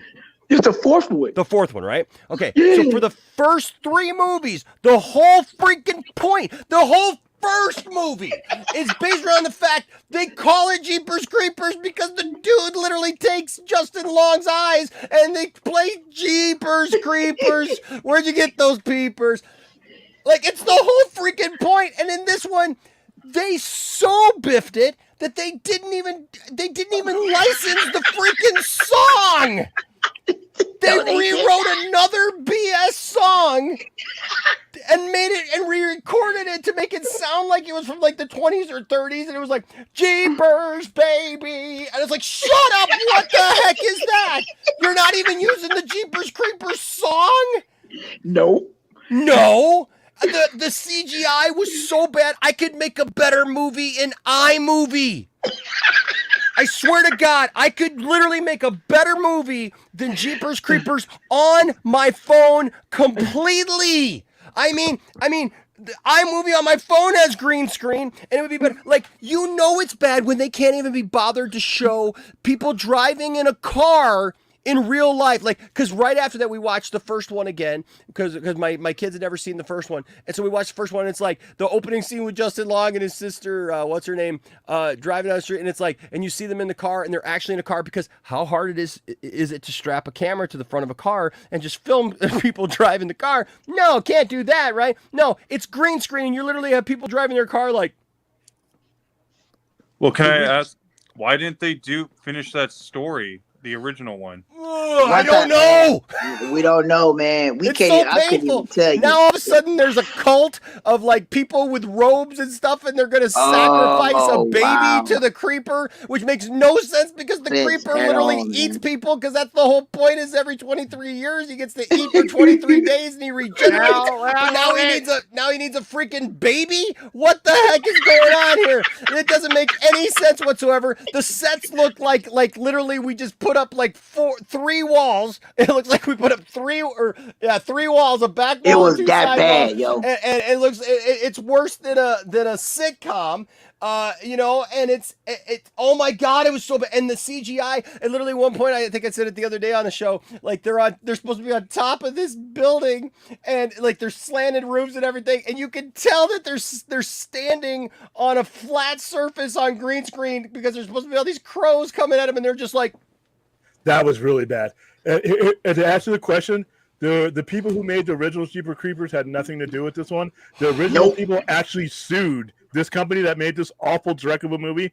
They got sued by the people who made, because this movie was produced without their knowledge. And that's what they get. And that's good. That's what they get, because it was trash. And they should have never made it. It was fucking Wait, trash. hold on a second.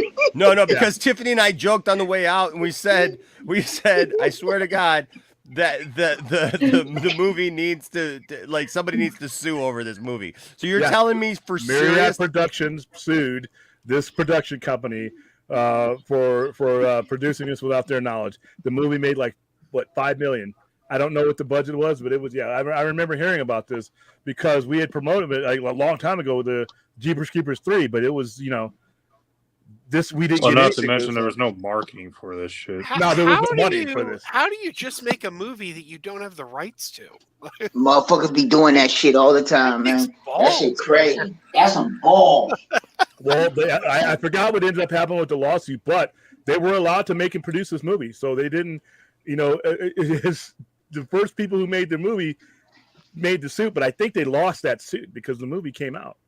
And it wasn't like there was any money. They didn't get any money for it. It wasn't the original Myriad didn't get any money from this Jeepers Creepers that just came out. So they must have lost that lawsuit. But I wish they would have won and then had an injunction, because that movie, movies like this, and this year, a lot of these movies that you're pulling to, I haven't even seen. So a lot of them are human interest and kids movies, so I eliminate all those.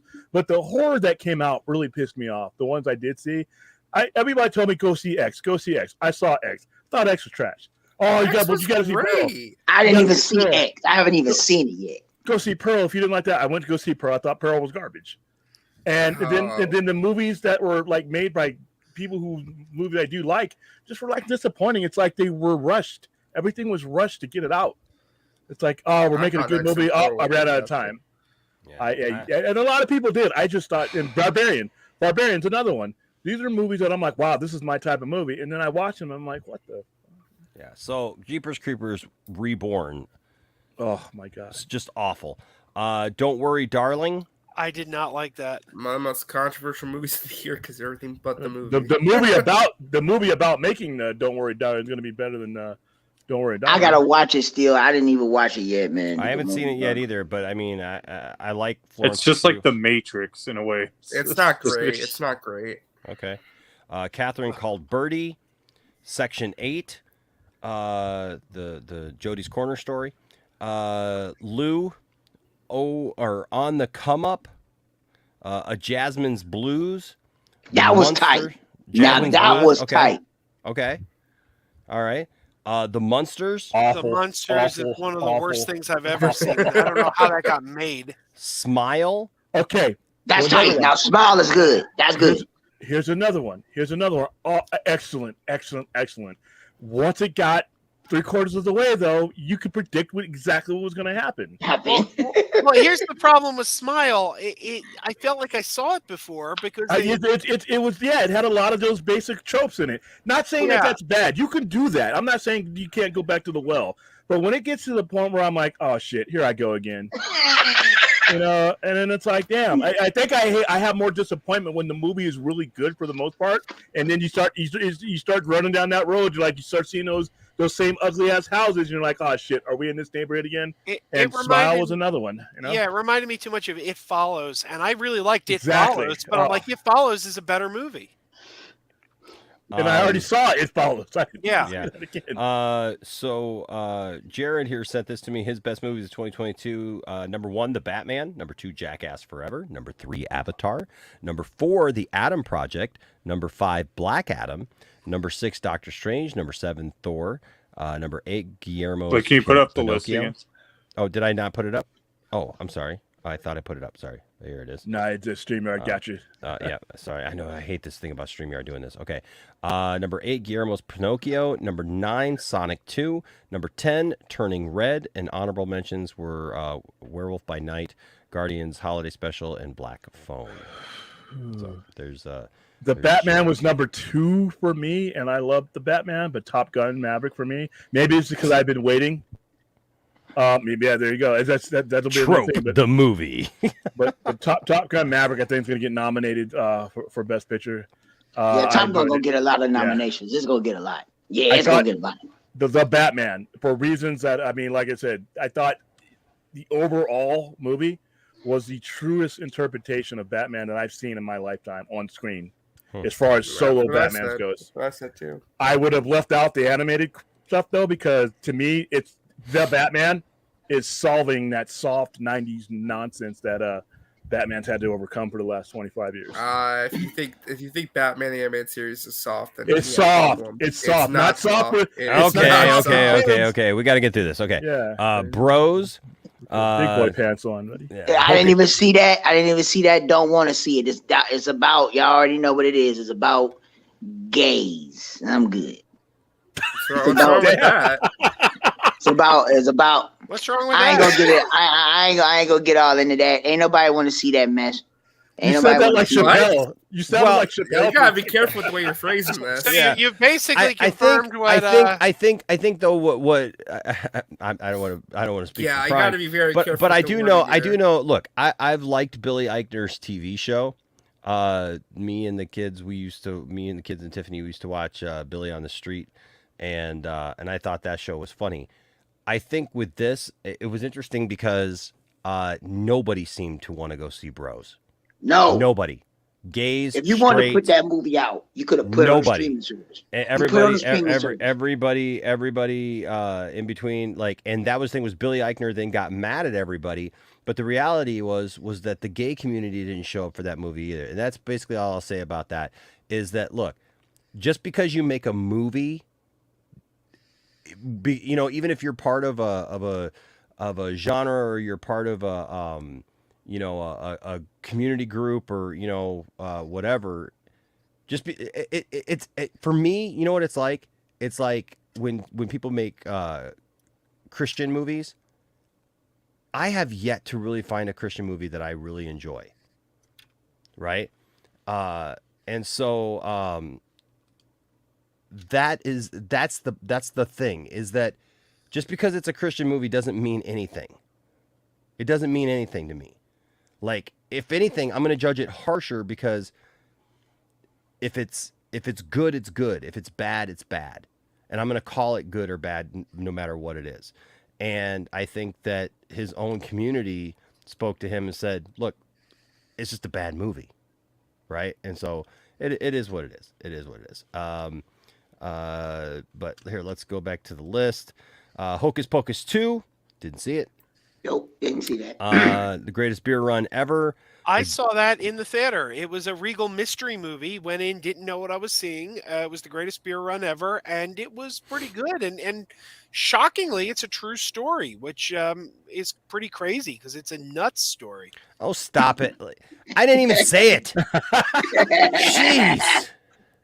Well, Prime is gonna get the stream canceled. And Go take it after down. Prime Prime. is done, man. Hashtag Prime, cancel Prime. Yeah, Right. Prime is done. Amazon's Yeah, gonna be like, wait a minute, don't do that.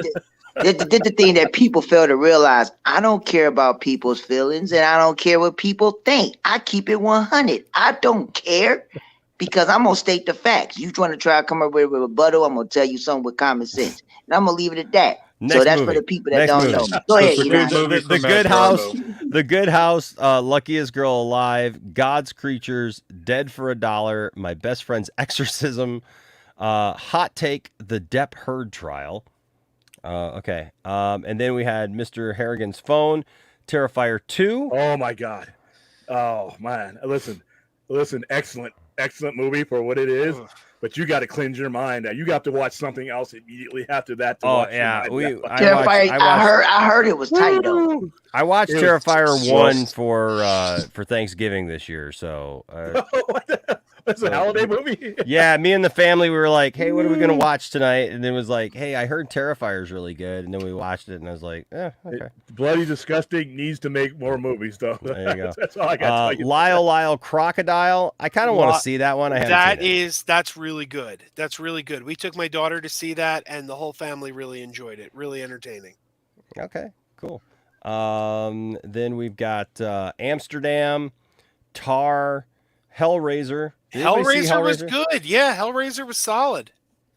Better than I thought it would be. Another franchise movie. I did not even know Hellraiser was even out. Yeah, well, Yeah, I'm sure you'll like it, Good Prime. movie. They replaced Pinhead with a female now. Yeah, I know that. I know they replaced it with it. That's probably the reason when I saw the trailer. That's probably what turned me off because they changed Pinhead. But it's all good.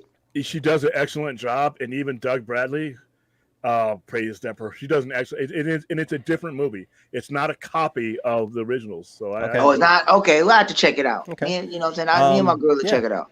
Significant Other, The Redeem Team, Halloween Ends. Hell no! Halloween Ends is terrible. No, it's bad. Halloween I Ends like is- Halloween Ends, but I can't defend. I mean, I liked the last one, but I can't defend this. Halloween Ends was Well, a massive. I will totally defend Halloween Ends. It's Halloween not Kills. very. sorry. Oh, I loved Halloween Kills. Halloween Ends is not very good, but it's so brave in the weird, strange choices it makes that it's like if you're going to fail, this is the way to fail because they went in such interesting directions. It's one of these movies that it's like it's not good, but it's really rewatchable because it's interesting. Oh, It's no. You use the correct word when it came down to that. When it come down to this movie, you used the right word. They were brave. They was extremely brave. I'll put it like this: the move is not for everybody, but if you a Halloween fan, Halloween Kills, I loved it. Yeah. But the thing with this, if you really want to get technical, if you haven't seen, well, I think everybody's seen it, and if you haven't, I'm just going to say anything anyway. You are anticipating something completely. What you're imagining in your mind and what they're going to do. You're thinking they're going to go all out. A better movie is what I was. Or a better movie. You thinking that they're going to go all out. Man, they don't go all out until the last 20 minutes of the film. And it's not even great going all out. I mean, this Yeah. is such a the fact that this was meant to be What- the end of the Halloween story, and you don't have Michael Myers in for about like 90% of the runtime. Miss me with that. Well, what they Yeah. should have done is stick to the original idea they had with this trilogy was supposed to stay in one night, where this one was supposed to take place right after Halloween Kills, but for some reason they decided to make it different and do it like a 4-year jump. Halloween Kills is Whatever awful, reason. but But the original one was good. I'll say this Yeah. though: Halloween Ends. I would rather rewatch Halloween Ends than some of the bland, boring Halloween sequels like 5 or 6. Like I mean, at least this one's interesting. But this one just has, it's just a boring, like, it's just like one of the worst, like, romance dramas I've ever seen, though. Like, it's not a good movie. It's not interesting. There's No, nothing no. about this one to Well, I rewatch, though. disagree It's with not, that. man. I think it's not good, but I would say it's very interesting. This is how Like you you should make a said. Batman movie, though. Is have it take place all in one night, like on Halloween or something, where he goes up against Halloween. the Scarecrow. All I can say it was brave what they did for Halloween Ends. They made money though. I'll tell you that. Not they really, made money. no. This one No, didn't do that very well. movie lost money. Yeah, this one lost money actually. Yeah. It did? I thought it made money. I Yeah, thought no, it it made a lost profit. money. It lost money. People. It did came not out on like this. Peacock too in the same day. Well, I saw Because it you on know how Peacock. bad I it didn't go to the was. theater. I saw it on Peacock. That's always a mistake putting them out there. All right. Actually, it broke even. I'm sorry, it broke even, but I know they spent a lot of money promoting it because we still got posters left over from it. Yeah, they didn't make back Okay, their okay. money with marketing. Yeah, it made 105 on a budget of 33. All right. Then we got Till, Rosalind, All Quiet on the Western Front. That was one of the best movies of the year, and that'll probably get nominated for one of the best movies. I heard it. I heard it was decent. I heard, yeah. It's an epic. And Till was hard to watch. Okay. Till was hard to watch, not because it was bad, but because of the Subject matter, yeah. About subject Emmett Till and matter all that, yeah. was really made me want to punch my screen. Okay. Then we got Raymond and Ray, Stars at Noon, The Curse of Bridge Hollow, Bitch Ass, the movie. As opposed to the book. Oh, I Tony guess. Todd's in it. The School for Good and Evil, The Good Nurse, VHS 99, Brilliant movie. Brilliant. Yes. Black Adam, we already talked about, Ticket to Paradise, Wendell and That Wild. Ticket to Paradise is nice. I watched that last night. It's funny. Is it good?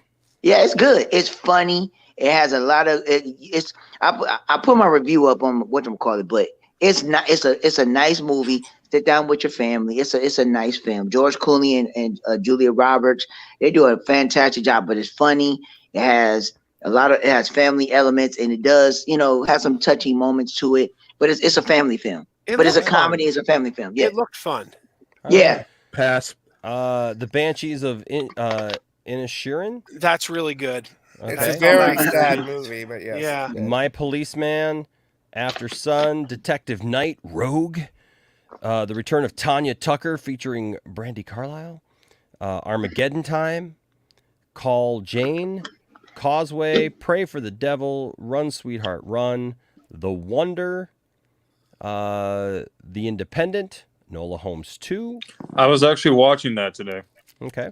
I actually liked it a lot more My than Father's the first. Dragon, and Weird, the Al Yankovic story. This is one that should have been in theaters. I was lucky enough that I got wish to it see was. that in a movie theater, and Weird Al introduced it. Weird Al came out before the movie introduced the movie. And Okay. It was Yeah, so much. Were you there with Capia? Because you went to go see that. No, it was a couple weeks later in Philly. It was the Philly premiere of the movie. But in fact, I did a couple videos about it on my channel. But it was it's so much better when you don't break for commercials every 5 minutes. And unfortunately, on Roku, there's too many commercial breaks. So I watched it again on Roku. So.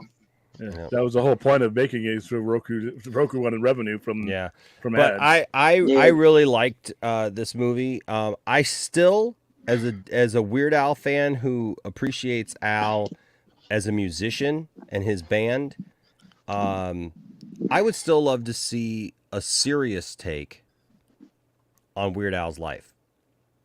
And I know that would, I understand what they did with this. And that's I'm funny. glad but it this wasn't a serious movie. But though. but I'm saying this is like the second time though that they've done this satirical kind of that Weird Al's done this. Like it's actually the second or third time that he's visited this trope. There's a whole movie called The Complete Al that literally does this already. And then there was a short a few years ago that this movie was based off of. Spurned the idea for this. And then this movie, and then look, I love this movie. This movie was great, and I love what it is. But I'm saying I would love to see, because I think that too many times people don't understand Al's contribution, and I don't think that they really understand Al's actual musical genius and his band, and the fact that like his band is fantastic. It is literally one of the best shows you'll ever see going to see a Weird Al show. What's the name of it? Because it's Weird Al Yankovic, right? The movie is called Weird, the Al Yankovic story.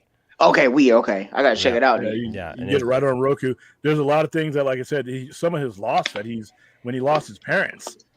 That came up on it. There's a lot of it. That's a different that's movie, the thing is though. like in real life he lost his parents to a carbon monoxide poisoning, and there's just a lot there to his story and how everybody just thinks, oh, he's the guy who just writes parodies, but there's so much more to Al than that, and so and a actually, lot of people don't realize this. People who aren't hardcore Weird Al fans don't know this, but every album Weird Al puts out, every single one, is 50% original songs. Yeah. It's 50% parodies, 50%, and people are like, he only does parodies, and it's like, no, he did 2 tours called the incredibly self-indulgent Vanity Tour, where all he did was his original songs, didn't play any of his parodies. No, the only thing that he did was Everything you actual know is covers. wrong.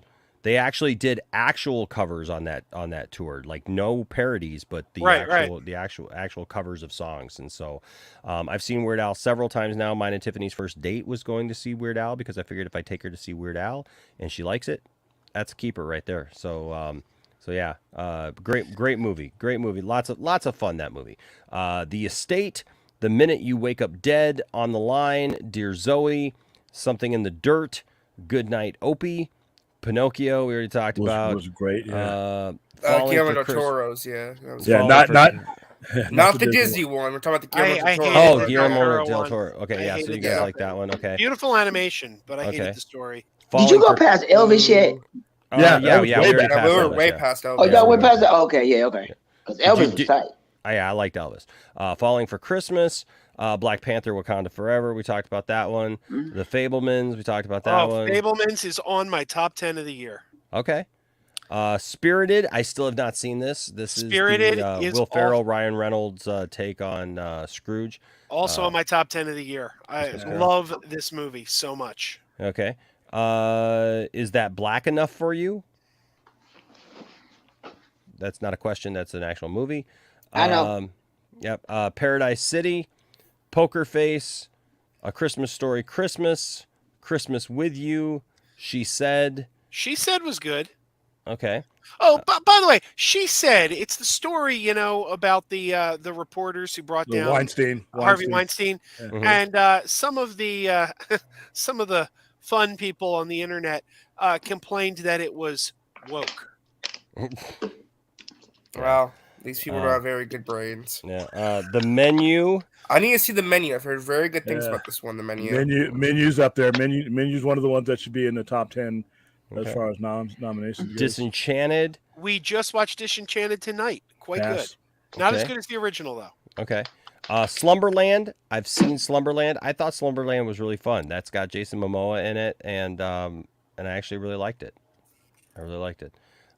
Bones and All, The Inspection, Scrooge, A Christmas Carol, Lamborghini, The Man Behind the Legend, The People We Hate at the Wedding, Strange World, Glass Onion, and Knives Out Mystery. Still have to see it. I saw not it. as good as the first. We watched it. It's not quite as good as the first, but I'll be honest with you, it's still a really good movie. It's my number 1 movie of the year. I've seen it 3 times now. I love this movie. Did anyone else also predicted that Edward Norton was the killer? That is, you guys I literally said I haven't seen the movie yet. It don't matter. You ain't gonna remember it anyway by the time you watch it. I literally said right before I talked. I literally said I haven't seen the movie yet. It just came out. I thought everyone else did. Sorry. It literally just came out for Christmas on Netflix. It literally just came out.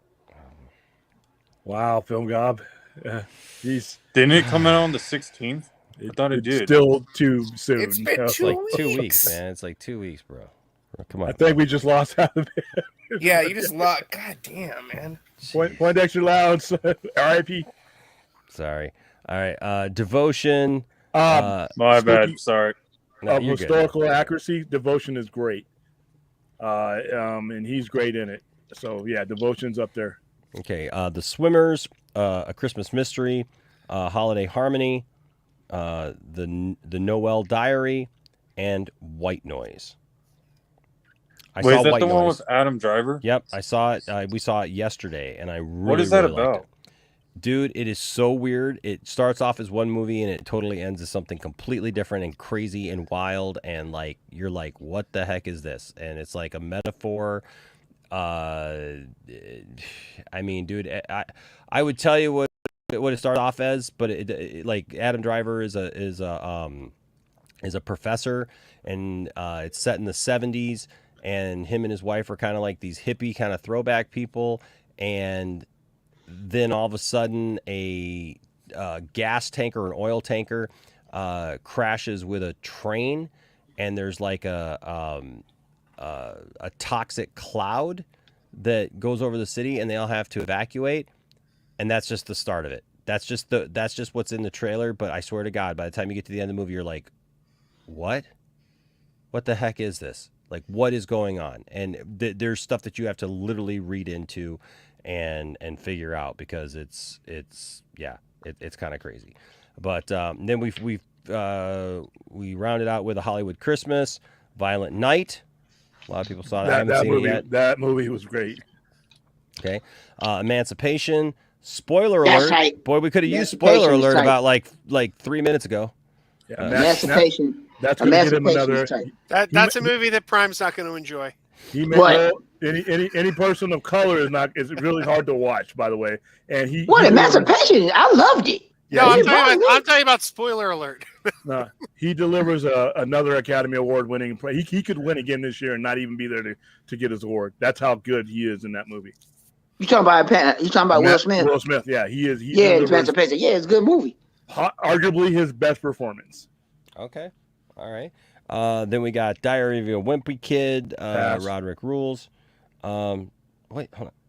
Did they redo that movie? They're redoing the series as animated movies. This is the second one. Oh, okay. I was like, my daughter really enjoyed it. It's like, didn't that movie come out already? Okay. Darby and the Dead, Lady Chatterley's Lover, The Eternal Daughter, Matilda the Musical, Empire of Light. I hear that's good. I haven't seen it though. Okay. Night at the Museum, Kamura Rises Again. The Whale, I hear that one's really great. We did a trailer reaction for it. That seemed really good. Something from Tiffany's, Detective Knight Redemption, The Mean One. Oh God, The Mean One's awful. Okay. 5,000 Blankets. We talked about Avatar already. Puss in Boots: The Last Wish. I need to see that. I've heard amazing things about it. Okay. Yeah, we enjoyed that. Wildcat, Babylon. I Want to Dance with Somebody. Babylon is 50-50. Okay. And even though it's not doing good at the box office, it's 50-50. It was decent for me. Okay. Another reason why not to keep Margot Robbie as Harley Quinn. I don't know why it's so hard, because Margot Robbie played her and Brad Pitt in it. They did an excellent job. So I don't know why, people are not going out to really see it. It's a good movie. It's not like it's trash, but it is what it is. But I don't think she's the biggest of a draw as Warner Brothers or people make her out to be. It depends on what kind of stories in which you put. You know what? I'm gonna say this. It's gonna sound funny as hell. I might get crucified for saying this, but I just have a feeling that Barbie gonna be successful at the theater. Me too. Because Barbie looks really good. Right. And just for the simple fact, and Margot Robbie is the star, I have a feeling that it's going to be good, and it's going to be good for Margot Robbie, because there's going to be a lot of older women that grew up at that time, and there's going to be little girls that's going to go out to go see it. Yep. So I got a feeling that it's going to do good. If it don't, then I don't know. Yeah, Tiffany's excited about seeing it. We watched the trailer, and I thought it looked fun. We also got The Pale Blue Eye, Women Talking, A Man Called Otto, and finally Alice, Darling. I thought I heard A Man Called Otto. The trailer looked okay, but I thought I heard it got really bad reviews. It got mixed reviews. Yeah. They missed a movie on there. Or you probably passed it. What's that? I came in late. White Onion. You mean Glass Onion? You mean Glass Onion? Glass Onion, that's what I mean. Yeah, Glass Onion. Dude, that was what we talked about, that Film Goblin spoiled the entire thing just a couple minutes ago. And you just defended me on that, Brian. Okay, I'm sorry. Yeah, Glass. Yeah, that's tight. It's a mystery. It's tight. It's really good. It's really good. I enjoyed it. I enjoyed it a lot. I noticed this thing with mystery movies is that they're not as good as on the second watch because the whole point obviously is the mystery on the first one. I don't know if I agree with that because on the second watch you can pick up all the little subtle clues that you didn't pick up on the first time. That's true. That's true, but I ain't gonna say nothing. Just watch it. Just boot up your Netflix Film Goblin. So of course I have the the big list of 2023 movies, but I'm just gonna go through this real quick and just tell me yay or nay if you want to watch it or don't want to watch it or whatever. This is 2023, and then we'll go around to everybody tell us what your most anticipated one is. We got Megan. Yeah, I'll go check it out. Yep. The Old Way, House What Party. is that? Megan, yeah. It's like a new take on kind of like a Chucky thing. It's a doll and AI doll. It's a whole thing. Yeah, it's an AI doll. Yeah, I'm good. But you mean to say people are I'm okay good. with that thing around in the it's movie? James Wan. So yeah, it's James Wan. That's why I said it's a major like thing. Yeah, so, James Wan's like a hit or miss for me sometimes. But with the Megan, it's gonna do good because they promoting it like crazy. Oh heck yeah, they are. Yeah, there's a lot of cross promotion for it. Yeah, but we got here The Old Way, House Party, Plane, Missing, The Sun, When You Finish Saving the World, Detective Night, Independence, Teen Wolf the movie. Oh Lord, no! If Michael J. Fox isn't in it, no, it's a continuation. No, it's a continuation TV show. Then we got Distant. We got You People, Shotgun Wedding, Infinity Pool, and Life Upside Down. That's January. So January's kind of light. Yeah, it's an appetizer. But then it picks up for February. We got Knock at the Cabin, which I'm looking forward to. That one looks really good. Knock at the Cabin. Yeah, that's what I want to see. I do want to see 80 for Brady, Marlowe, Magic Mike's Last Dance. No. That's Sharper, Williams on top list. Yeah, Your Place or Mine. Then, of course, there's Winnie the Pooh, Blood and Honey. Pass. Yeah, I'm going to watch that. I'm watching that. I'm definitely going to see that. Watching that. Stupid. Ant-Man and the Wasp. absolutely. That's a big one, yeah. Yep, that's a big one. And then Cocaine Bear. Yay. Yeah. Jesus Revolution and Bruiser. So February looks like it's going to have a few that I'm definitely going to be. It's most of the Ant-Man and Cocaine Bear show, yeah. Yeah, well, I don't know, man. I'm Cocaine Bear, Ant-Man, Winnie the Pooh, and Knock at the Cabin for me. So that's 4 that I'm definitely looking for. Yeah. Wait, can you go back up to January for a second? What's that? What's the one, Plane? Is that the one with Gerard Butler? That was Gerard Butler, yeah. Yeah, I think that looks sick. I want to check that out. I get to see that next week. I'll let you know how it is. All right. So March then we get Creed 3. Oh yeah. Oh yeah. This is when it really seems to pick up is March. Yeah. Because we got Creed 3, Scream 6, Yes. Shazam Fury of the Gods. Wait. How is Scream 6 coming out so quick? I thought the last one because they literally shot the last one last year. Yeah. So. Yeah, the last one came out a year ago, so they literally they went right into production. It doesn't take a while to shoot these movies. No. So then we got a movie called 65. Moving on, then John Wick Chapter 4. Yep. Good Person, Champions, Dungeons and Dragons. Yep. Honor Among Thieves, which looks like garbage to me. I am excited for that. Actually, I think it's gonna be. You're wrong. It looks pretty average. You're absolutely freaking wrong. No, nothing about that looks good at all. It looks like absolute garbage trash that everyone's going to forget by the next day because there's like 5 other movies that month that are actually really good. And Dungeons and Dragons is going to get buried somewhere about 18 feet underground under all the other stuff that's actually coming out. Why don't they just do an adaptation of the animated series? Nobody cares. That's the problem. Nobody gives a crap. And everybody who's like, I can't wait for Dungeons and Dragons, you're going to go see it or you're not going to go see it. I like the talent involved. An adaptation I like the of directors old and I like the animated writers. series. So. If they ever it looks like trash. It looks like absolute garbage. I don't believe Chris Pine in a freaking Dungeons and Dragons movie. This movie looks like absolute like schlock. Like we just pooped this on the side of the road. I'll give it a shot. I'll give it a shot. Guarantee it's gonna be one of the best. It don't look right, but I'm gonna give it a shot. It looks like crap. It should be. We got a movie thing called Spinning Gold and 1001. Then in April we got Super Mario Brothers movie. That's a win. That's A1. Chevalier, On a Wing and a Prayer, The Pope's Exorcist, Renfield, Sweetwater, I'm in for it, Evil too. Dead Rise. Yeah. Oh, I gotta see a trailer. I'm interested in, I got to see a trailer. Heart of a Lion. Are You There, God? It's Me, Margaret.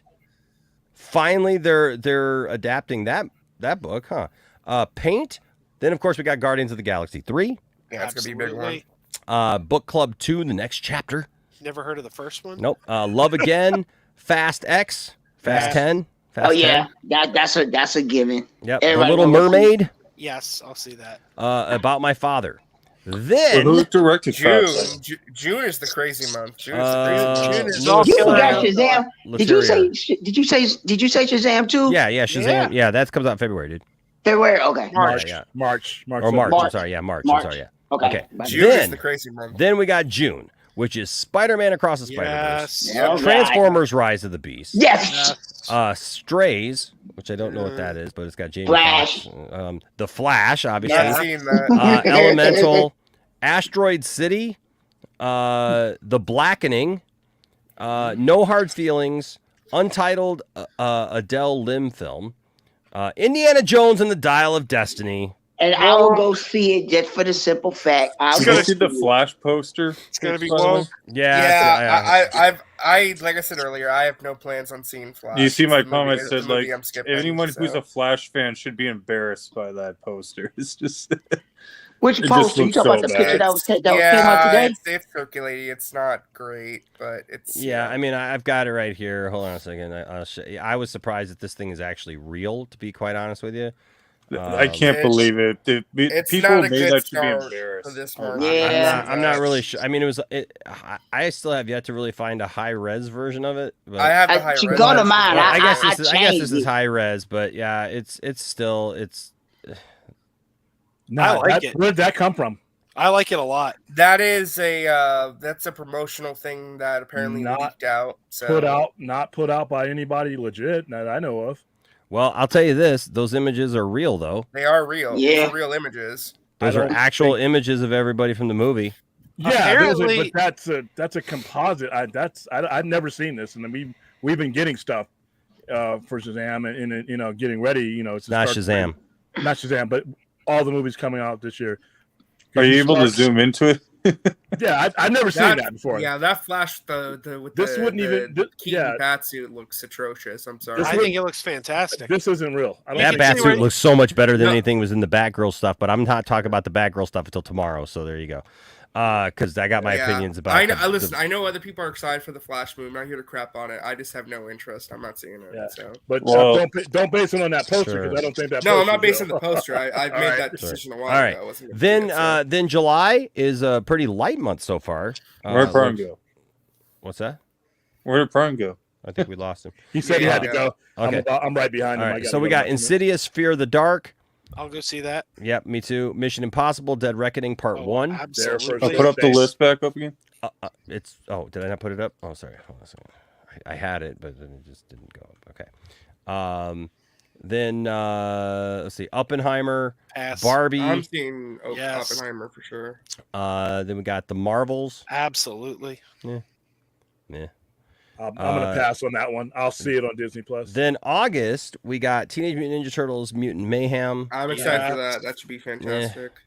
Meg 2: The Trench. I'm looking forward to that one. Bleh. Haunted Mansion.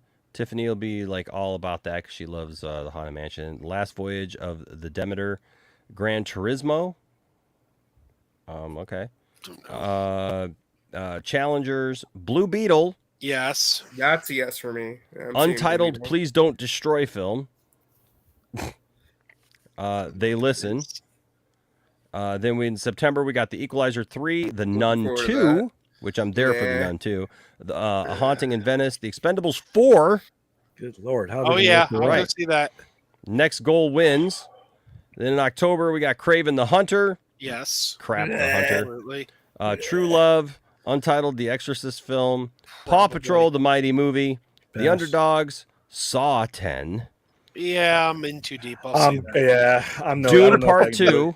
Day Dune one for Part that. 2. Day one for Dune is Dune. gonna be sick. No The interest. Hunger Games, The Ballad of Yes. Songbirds and Snakes. Pass. Oh yeah, Eh. absolutely. Yeah.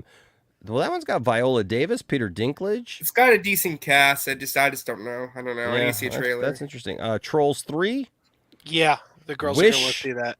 Wish I'm there for. Yeah, Wish. I'm And there then for. then finally in December we got Wonka, The Color Purple, Untitled Ghostbusters Afterlife sequel. Is that really going to be out this year? Yeah, they're already That's what it filming it. says. Oh my god! All over that one. Yeah, Migration and Aquaman and The Lost. Maybe it's a maybe for Absolutely. Aquaman. When does Rebel I don't know. Moon come out? We have no clue. There's no release date Yeah, yet. we don't know. There's no release date for it yet. So that's last year and this year. Now, there's too many TV shows to even like. I can drop like 5 right now. Just name some. There's Loki season 2, Mando season 3. There's Secret Invasion. There's Ironheart. There's what else? Peacemaker. Peacemaker season 2. Ahsoka. There's a lot. Strange Last New of World, Us. Picard. Yeah, there's a lot coming out this year. The Boys. Isn't that supposed to be- Not The Boys. Gen V. Gen V. The spin-off have you show guys from watched this year. Murderville No. on Netflix? Murderville is a lot of fun. It's got what's his name? Who did the voice of Batman in the Lego movie? Will Arnett. Yeah. It's got Will Arnett. He is a scripted character, and they always bring on a celebrity, and they've got a it's almost like a it's a whodunit thing where he's a cop and they work in the murder in the homicide division. I gotta go now. I'll see you tomorrow, man. All right, buddy. And then so they work in the homicide division, and so what they do is they bring on a celebrity every week, and the celebrity has to solve the case. And for the celebrity, it's not scripted at all. So they have a part of it that's very well scripted, like that it follows a story, but the celebrity comes on and the celebrity has to ask the right questions, has to piece it all together, and at the end, the celebrity has to try to solve the case. And I watched the entire season. It's had Conan O'Brien, it had Sharon Stone, it had they had a Christmas one where it was like Who Killed Santa, and it was Maya Rudolph and Jason Bateman and Pete Davidson and like all these people, and like it's a really good show. It's a really good show. But yeah, I was just looking at because that was part of the list here. Was Murderville, and I was like, yeah, that's a really good show. Did anybody watch Bel Air this last year? I started and dropped off. I mean, it was fine. No, I heard good things about it from the people who stuck with it and watched it. I didn't have Peacock at the time though, so. Okay. I thought it was okay. Let's see, I'm trying to look at what else. Obviously, The Boys. Looking forward to that. Is this stuff they released this past year? I'm just kind of going both. Yeah, I mean, I'm talking Muppet about Mayhem. Muppet Mayhem. That's my. When is Invincible season Number 2 one. coming out? We're supposed to get news about that sometime this month. Okay. They've been lagging on that. Well, animation takes a while. Yeah. Let's see what else came out this last year. Are we looking back or looking? Well, forward? I mean, either one. If there's something that you're looking forward to in this next year, Superman and Lois. No, I'm good. my top shows of last year. Strange New Worlds, man. Yeah, Strange New Worlds, She-Hulk, and Peacemaker were my top 3 of last year. Okay. Oh, if we're talking best shows of last year, mine were Stranger Things 4, Wednesday. What was the other one? Stranger Things 4, Wednesday, Andor, Peacemaker. Okay. Andor was the best Disney Plus show released this year. I don't think so. I don't agree with that.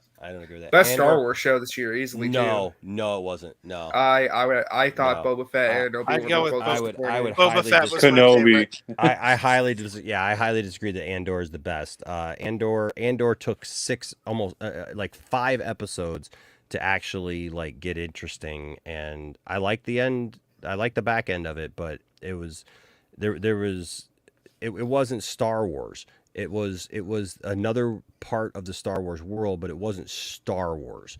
And that's what I'm I love about it. I find Cassian Andor as a character to be completely boring.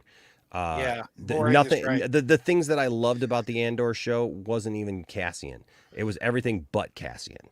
Cassian was the least interesting part of that whole show. That's how he was in Rogue One. Yeah.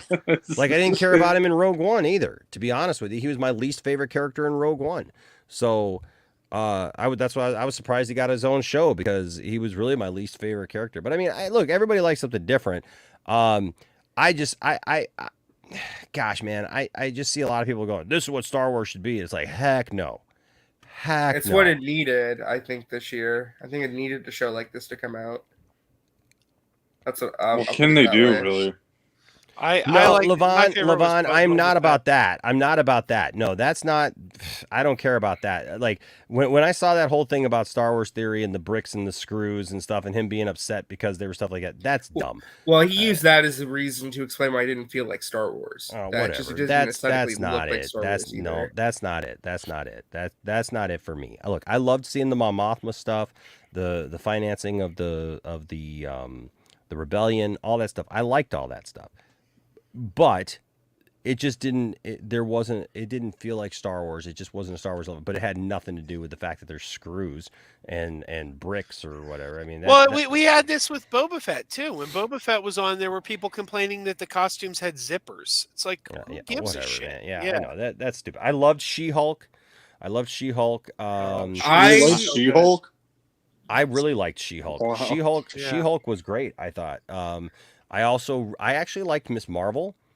Miss Marvel was like the biggest surprise for me this year. I was really happy with that show. I was really happy to be wrong about that show because I didn't think it was going to be much any good, and it was probably my biggest surprise of the year. I quite enjoyed it. Okay. I thought it started off really good, but kind of fell off around the middle. But I did like it though. I think some of the middle was a little iffy, but I think it picked up at the end. And it started strong and ended strong. So, did anybody watch The Watcher? No.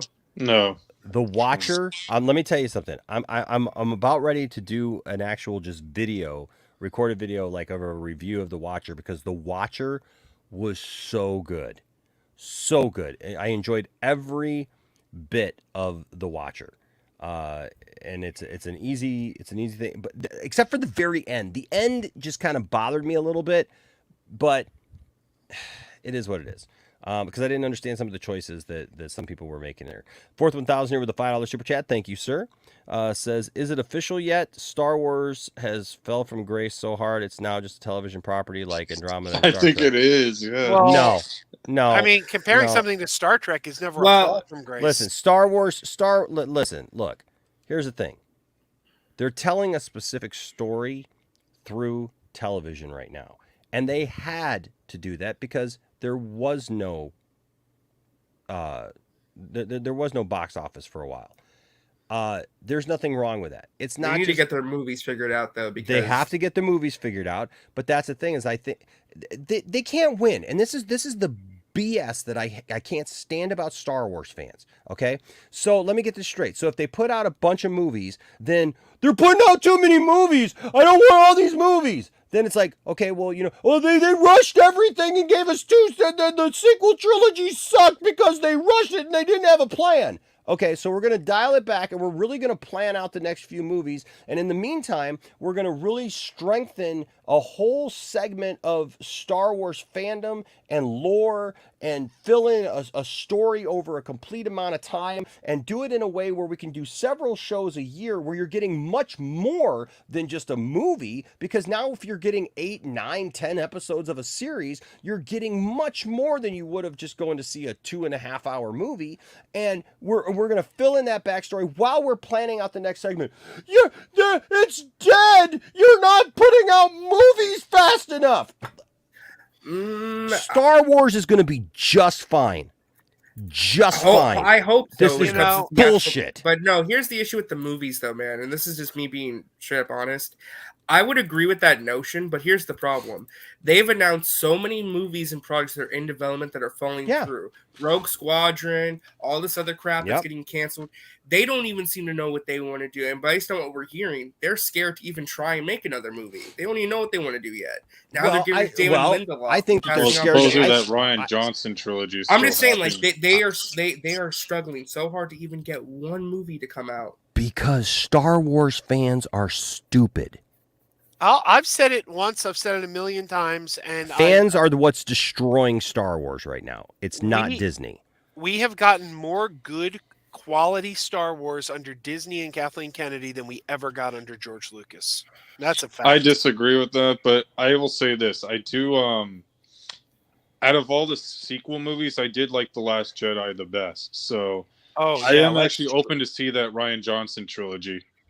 Yeah, and that's another thing. That Ryan Johnson trilogy will happen. People saying it's not going to happen are delusional. I mean, the guy is an Oscar caliber director. I think it'd be smart if he converted to a streaming show. Honestly, I'd like to see him tackle that. But I know. So here's my take on that. Here's my take on that. Sorry, I had to blow my nose. I love The Last Jedi. I have debated everybody who's ever tried to come up at me on this program and other programs about The Last Jedi, and nobody has a one up on me on that. I don't want to see Ryan Johnson's trilogy, and here's why. I'm over all that. I am tired of hearing people bitch and complain about The Last Jedi. The movie came out 7 years ago, and there's still people who won't shut up about it. That just go on and on and on and complain and gripe, and it's the worst thing, and it destroyed Star Wars. Oh, and I hate it, and I don't like it, and blah blah blah. And it's like, shut up. I love The Last Jedi. I will argue any day of the week that Ryan Johnson gets Star Wars. And you know what? If I thought that Ryan Johnson could put out a trilogy that I could just sit back and enjoy and literally not have to like go through the absolute hell and back that we will have to go through if Ryan Johnson actually does his trilogy, I would be fine with it. Yeah, 5 years ago. Yeah, that's right. But screw them. But here's the thing, why Joe. Should we be deprived? Because here's the thing. I don't want to go through that. As a fan, as a person, as somebody who even enjoyed The Last Jedi, I don't want to go through the nonsense of having to listen to people just hate and the vitriol that will come out against a Ryan Johnson trilogy. But you're going to listen to that no matter what. No matter what they put out. But here's the thing. Here's the thing, though. It will be a million times worse if it's Ryan Johnson. A million times worse, because people already have it set in their head that like the guy just ruined their childhood, ruined Star Wars, is at fault for everything. And I'm sorry, but I have no desire to revisit that nonsense. I just don't. Well, he's the only one who seems to have a plan for a trilogy. I know, but I just, you know what I mean? Like, I wish that we could just have it without people being dumb.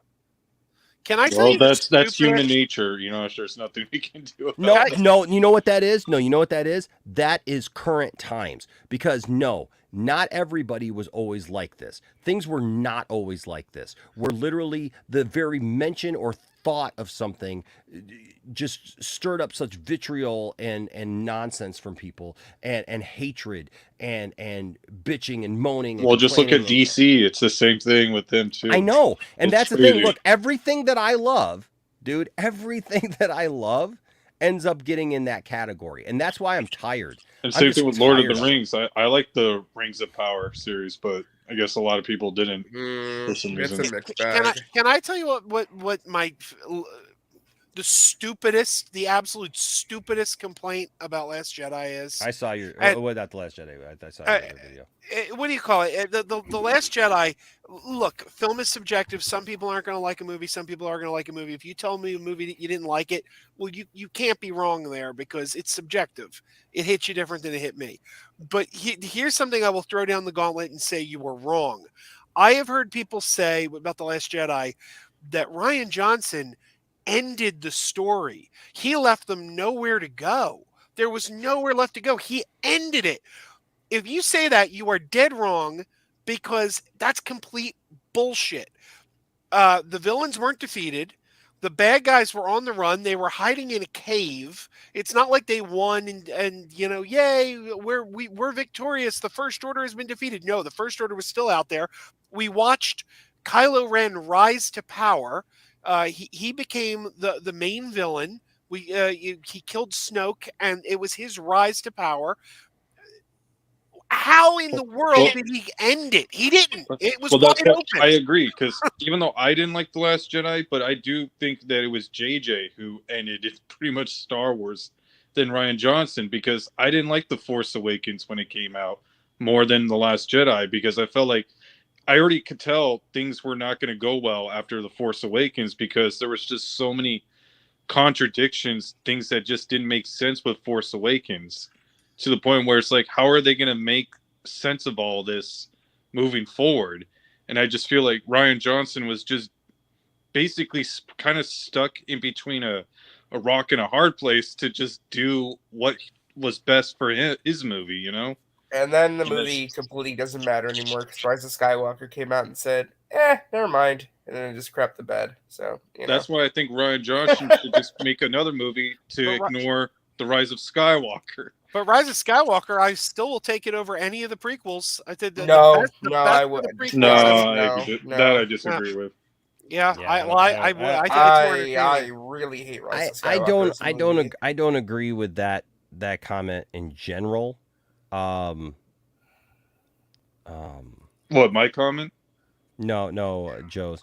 And no, he didn't ruin like Luke Skywalker. Luke Skywalker was perfectly fine in The Last Jedi and actually made the most sense. Thank God. That's what I'm saying. It's like, look, we have put Luke Skywalker up on this pedestal. Like Luke Skywalker was this perfect individual who got everything right and did everything right, and that's just BS. He's like Superman. Yeah, that's just BS. It's just absolute BS. I love Luke Skywalker. Luke Skywalker was my hero as well. But the reality is Luke Skywalker was one of the most messed up characters because Luke Skywalker was real, and he got out of touch with what he was supposed to do. And that was the whole point of Luke, was that like he literally let his anger get away from him and almost killed Vader. Like he did more to Vader. Everybody's like, well, no, Luke wouldn't have gone after Kylo because look, he tried to save Vader. Did he? Because he almost cut Vader down. He literally went to the dark side of the Force, used the dark side against Vader, and cut Vader's arm off. And it took that to snap him out of it. And he went, oh, yeah. And he looks at his own hand and goes, guess what? I'm making the same mistake. Then he goes, nope, I'm not going to do that. You know, he didn't even get that far with Kylo. He literally just pulled out the saber and was contemplating what he had to do. And, you know, and like I said, you know what I think the other problem is people misread The Last Jedi because they watch that scene over and over again of Luke and they act like Luke was just going to murder Ben. And that wasn't the case at all. Luke had so much conflict within himself as to what he should do because he saw this destruction that was going to come about. And Luke has always had a soft spot for his friends and for his family and all those things. And when he saw that Han, he got premonitions of Han dying, billions of people dying from Hosnian Prime because of Kylo and all those things. It was all those things that came together in that moment, but then he didn't do it. But because he held back because he is Luke Skywalker. And we that scene plays out. Everybody's like, well, look at his eyes. That was a retelling from Ben's perspective. It's a flashback. We had never gotten that in Star Wars before, this flashback scene, and it's told from a certain point of view. And I can't believe that people it's called non-linear storytelling. Yeah, I can't That's how believe, Glass Onion was. I am blown away that people don't get this. Like, it's the most Star Wars-y thing that you could possibly do, telling a story from a certain point of view. There's obviously two different points of view being told there, Luke's and Kylo's, and they're both extremes. So somewhere in the middle is the truth, and the reality is Luke doesn't strike him down. You know, so I don't know. But it's the same with when Kylo Ren makes the line, kill the past, you know, destroy it if you have to. People are like, oh, that movie said we should kill the past. It's like, the villain said that. Right. The bad guy said that. He was wrong. Oh, the movie wasn't.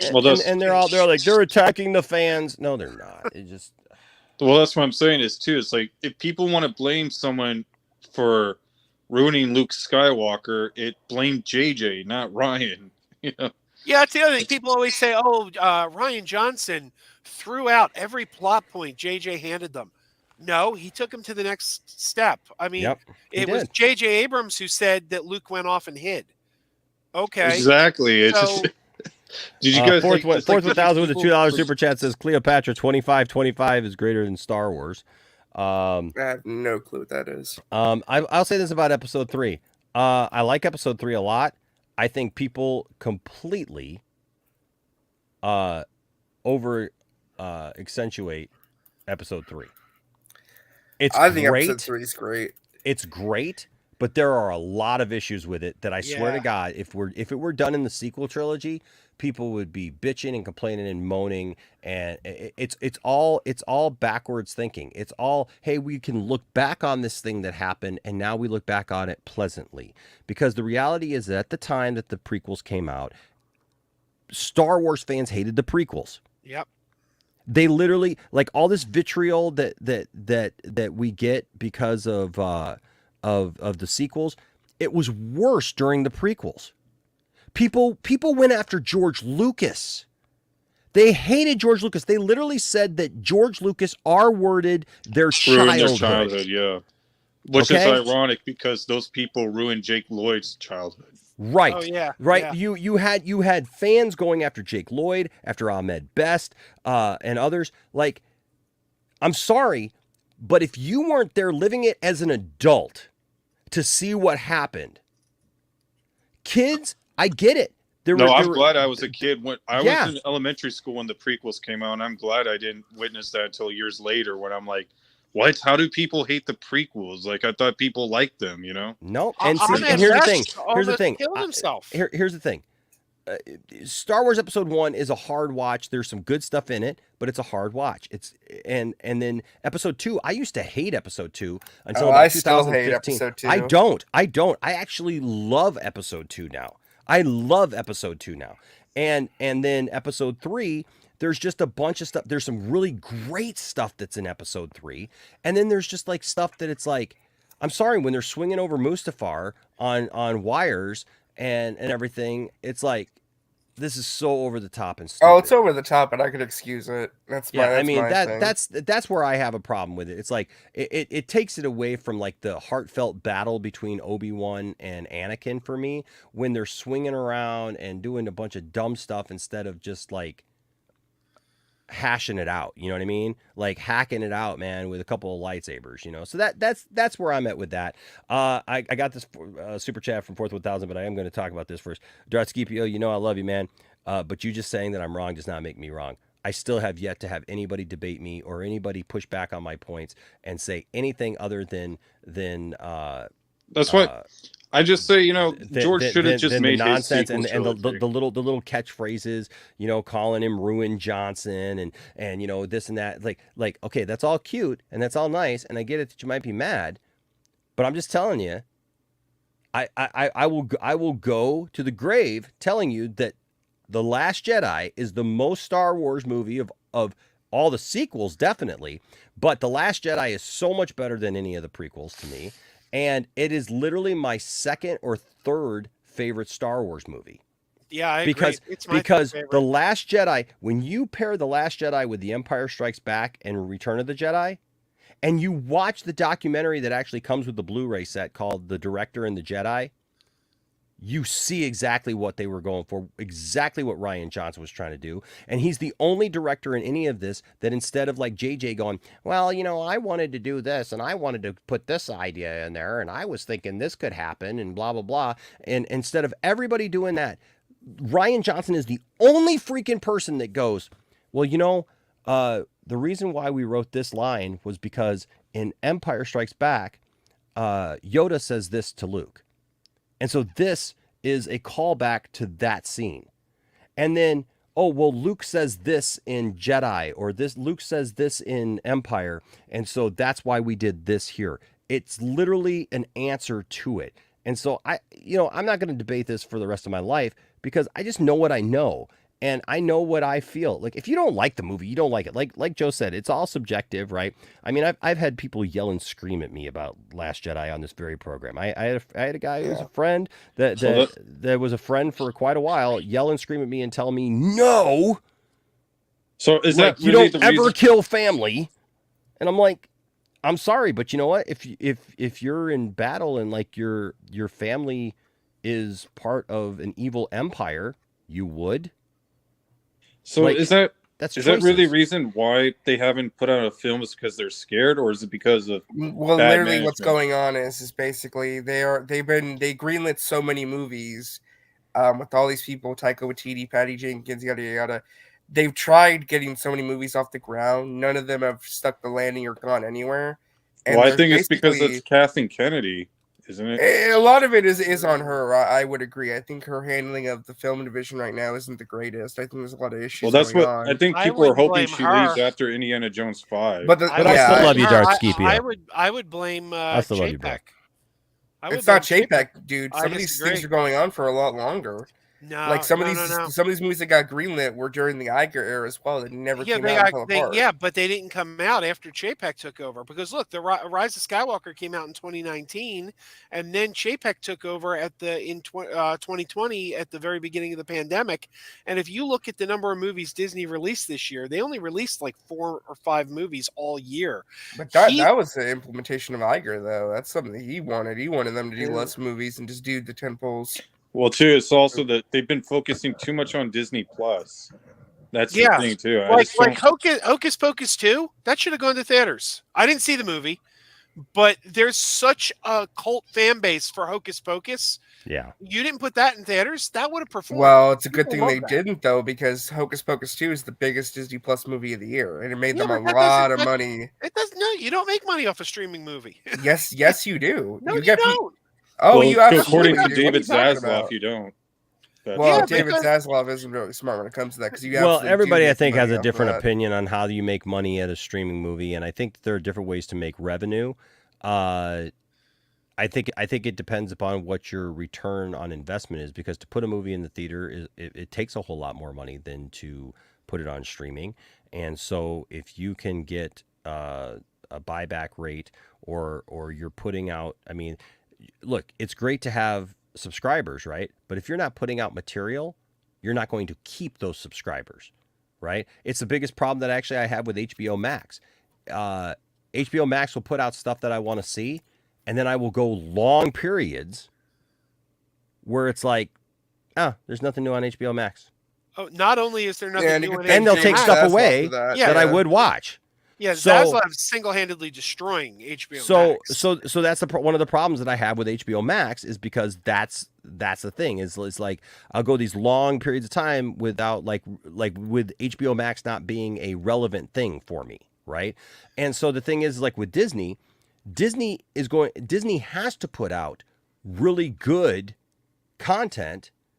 But also, I mean, because they've got so many subscribers, they don't want to lose that instant No, you revenue have to that's keep them there around, every yeah. month. So you could say, well, you're not making any money by putting out a movie like that. But yeah, you are, because if you don't put out something like that of quality on Disney Plus, people are going to go away. But They're going to fall off. But as if you give them something to watch that they wanted to watch, that they're excited about watching, yeah, but if you put it in theaters first, you make your money in theaters, then you put it on streaming. I People would still argue, go to though, some streaming of to these get it. projects don't really vent themselves for theaters, because if you've seen Hocus Pocus 2, and I I don't haven't mean this seen in a it. disrespectful way, everybody But- says but- it's horrible. but Hocus Pocus 2 is definitely a streaming movie. It has the quality of a streaming movie. It's not something that's made to be seen in a theater.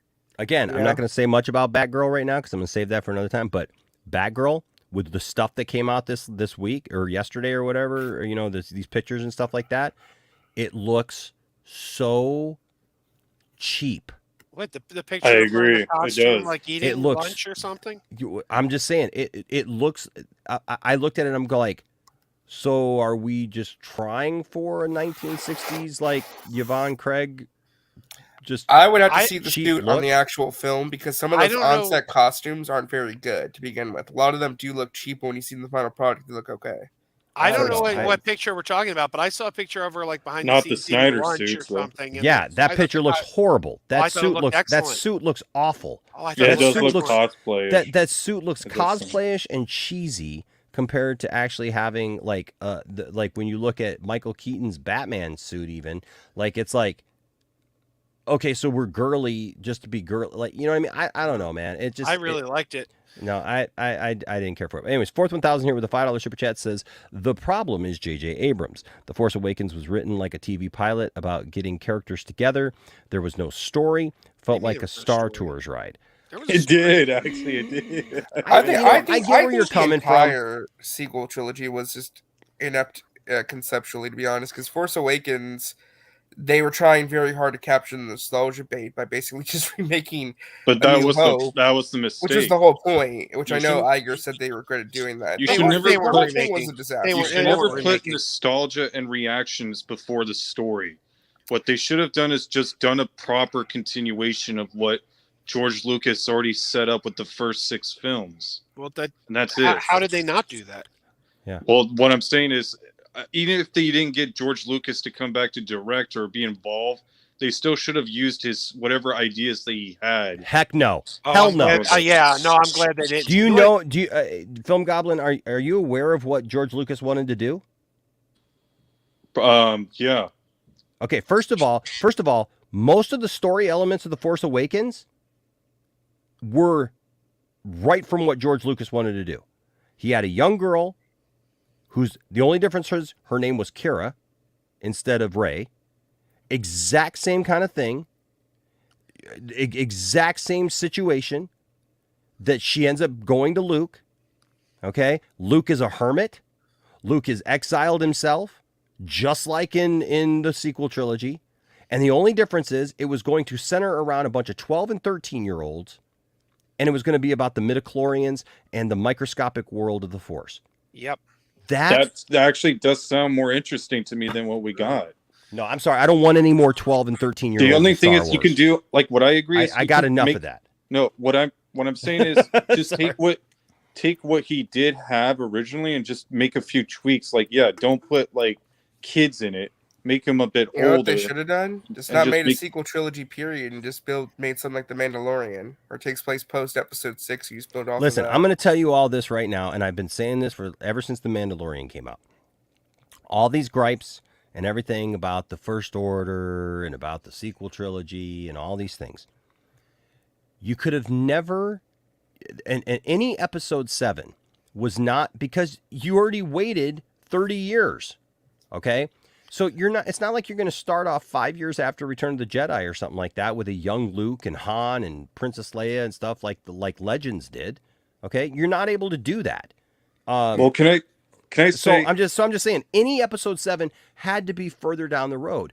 I love that because it's perfect with between the prequels and then you skip this long period of time till you get to the original trilogy, right?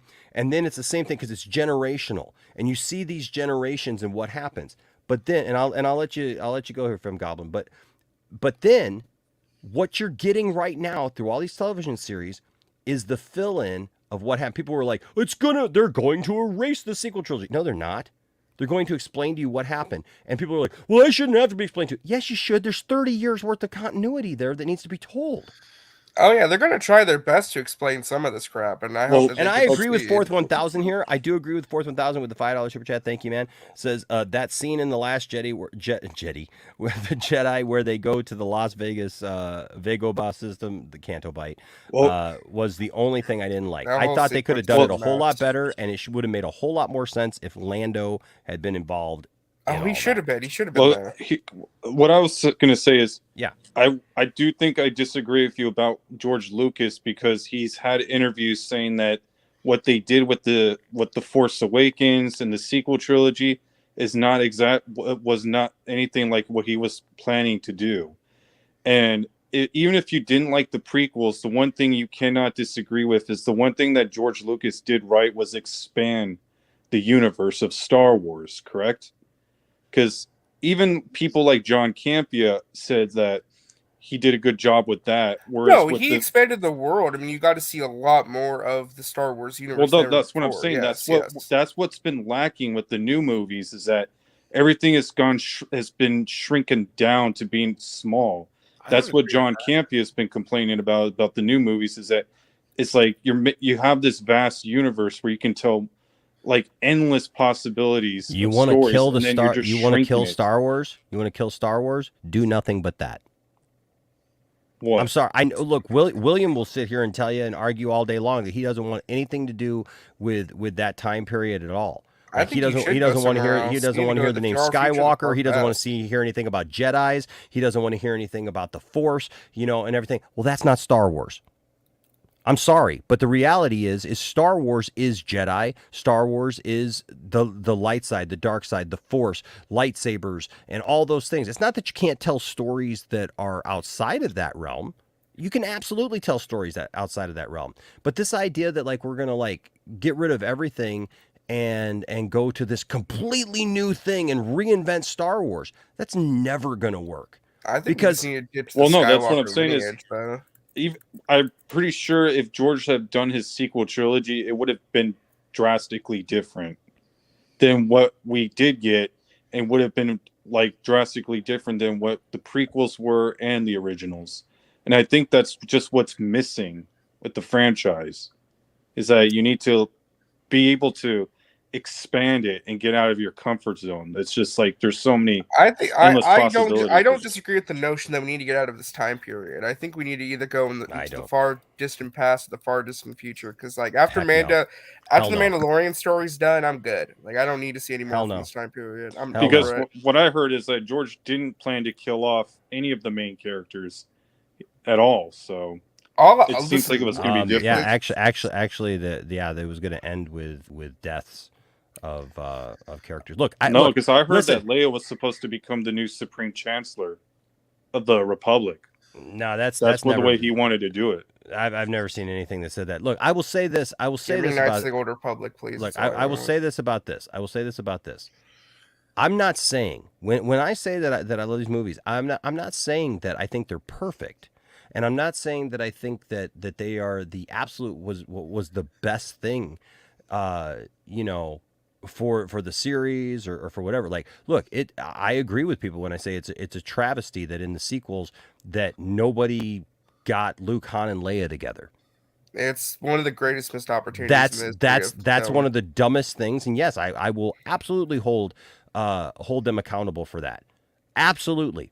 But to throw out something completely and just sit there like an obstinate child and go, and I see people all the time, the sequels don't exist. Well, too bad, Sherlock, but they do. Can I say, I think you can kind of blame Harrison Ford for that because he wanted his character to die off right away. And well, yeah, I mean, there's that. That's how they got him to come back. I mean, I was surprised. I was shocked that he came back in the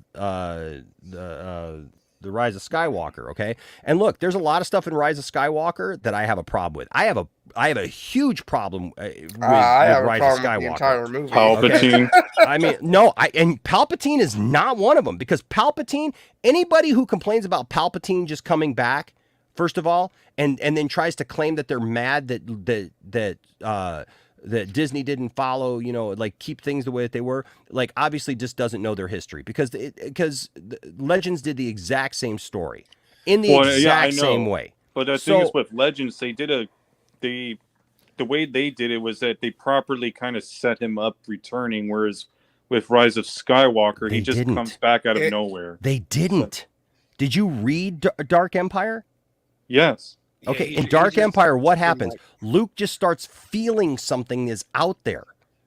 Like, they don't talk about it. They don't do anything. It literally just starts with Luke having a feeling, and then this thing coming and grabbing him and taking him away, and Luke literally turns to the dark side and becomes the apprentice of the Emperor. The only difference is the Emperor has a monologue in there in which he explains that he transferred his essence and that he had these clones and stuff. Okay, but the thing is that can you imagine the Star Wars community if the sequels would have had anything? If they're that pissed off that Luke Skywalker was a little grumpy, can you imagine if they pictured Luke Skywalker literally going and becoming the new Darth Vader? Which is exactly how Return of the Jedi was supposed to end the first time. With the EU is like, yeah, that was one story, but they were still able where Palpatine does come back temporarily until they finally do kill him off. And then they were able to open up telling new stories with after that. Sure. Whereas I think you could do that with these current movies if they just decided to plan out whatever it is they want to do afterwards. You know? Yeah. Oh, I agree with that all day long. I mean, look, don't be bringing back Palpatine again. Yeah, I mean, Palpatine's gone. Don't bring him back. Yeah, and I'll tell you this. But yeah, it's the exact same thing as Dark Empire. Once Luke and them, Ryan Johnson literally pulled parts out of Dark Empire for Last Jedi. Like people, when I see people griping and complaining about Luke using one of the most just awesome force powers ever seen to project himself across the freaking universe, okay, across the galaxy to another place like that, and it's absolutely done in Dark Empire. Because Luke does the exact same thing, and that's where Rian Johnson got it. And people were just like, that's stupid. That was the most badass thing we've ever seen. That's what I'm saying. Yeah. That's what I'm saying. But I saw so many people when they saw it, they said, that's dumb. Luke trying to project himself. That's dumb. That's a stupid force power. No, because you know what? Those of us who were around in the 90s, when we were teenagers in the 90s reading those comics, like, that was super cool, and nobody bitched and complained about it. I have no issue with that, but I would just say really quickly, I think I will tell Darth Scipio. Can I just tell Darth Scipio something, and then I'll go to you, RJ. Darth, I've watched both of those, man. Oh, see, here's my thing. I've watched all the stuff. People have sent me plenty of stuff. People have argued with me left and right about it, and I'm sorry, but I'm a diehard Star Wars fan. I've been there since day one. Okay, Star Wars is part of my lifeblood. Luke Skywalker was my hero growing up. So, like, I'm right there with everybody else. But you know what? Here's the thing. I disagree. And I mean, and that's fine. And that's fine. And yeah, and I get it. There's a lot of people who disagree with me, and they can disagree with me all they want. But I have my opinion. And I am, and what bugs me is you guys have no idea over the last few years, ever since The Last Jedi came out, you don't understand the attacks, you don't understand the comments, the direct messages, the things like that. People who have attacked me openly right here on my own show, right? Trying to tell me that I don't know anything about Star Wars because I liked a movie or because I don't hate a couple of Star Wars movies like they do. Like I said, if you don't like it, you don't like it. I mean, like, I'm not trying to tell you that you have to like it. I just tell you why I do like it, because I get it. Sometimes there's just stuff that sometimes somebody gets and somebody doesn't. But when people are like, no, you get that, so I hate that, so you don't know what you're talking about. Well, can I? About the Palpatine thing is, I think more people like me are accepting of the way how he was, how he came back in the EU than in the Rise of Skywalkers, because in Dark Empire, it only takes a few years after Return of the Jedi, whereas in Rise of Skywalker, it takes place over 30 years. So it just doesn't make sense why Palpatine would just come back out of nowhere, Well, I don't think that he came back out of nowhere, but wasn't that the point, though, is he doesn't just come back out of nowhere. He actually has a plan that he has to reassemble. Well, I mean, he comes the Empire back, but crumbled. He stays hidden for that long. Yeah, but I mean, look how long but that's a trait of the Emperor. I mean, look at Palpatine in everything that led up to the Empire starting. Palpatine plays the long game. Palpatine has always been cunning and able to play the long game and trying to put together a plan that would work as opposed to just launching an assault on everybody. I'll also say this, J.J. Abrams, I don't think they should have brought Palpatine back, only because the last one ended with Kylo rising to Supreme Ruler. And it's I think the storyline would have been better if it was we're watching Kylo's rise and then Kylo's the villain now. But J.J. did kind of have a point, because J.J. Abrams said the reason he brought Palpatine back was because when you're doing the conclusion to a 9-film saga, you need something to connect it to the earlier films, and to bring back the original villain ties it all back to the other two trilogies, and therefore it makes for a neater conclusion. If only they had probably thought of that. It's not wrong. They could have done look. I agree with everybody, and I just want to. Well, can I ask what do you? I just want everybody to understand. I have no problem with the idea that they handled it poorly. The return of Palpatine, okay? I have no problem admitting that, and I will have that conversation all day long, that they handled it poorly because they didn't have the plan. I don't agree that they had the plan from The Force Awakens that Palpatine was going to be They clearly didn't. Right. I mean, so I get that. So he gets shoehorned in, and because of that, the story is disjointed. But as a Star Wars fan, as somebody who's followed this all this time and Legends and everything else, I get it. So it's like I can fill that in myself. The only thing that I will say is that like they didn't do a good job of cloning of Snoke was also stupid. That was well, so tough. I like Snoke, but that's part of also Palpatine's plan though. Palpatine was always like that though. He had these dummy things, that he was doing and everything, and Palpatine had been around for a while.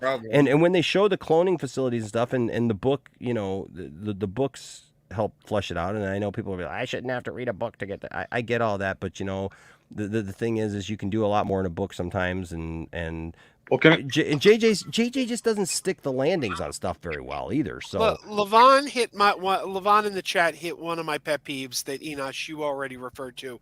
Levon said somehow he returns. This is one of my pet peeves. People complain about this line. Somehow Palpatine returned. No, it's a great line. It's a great line.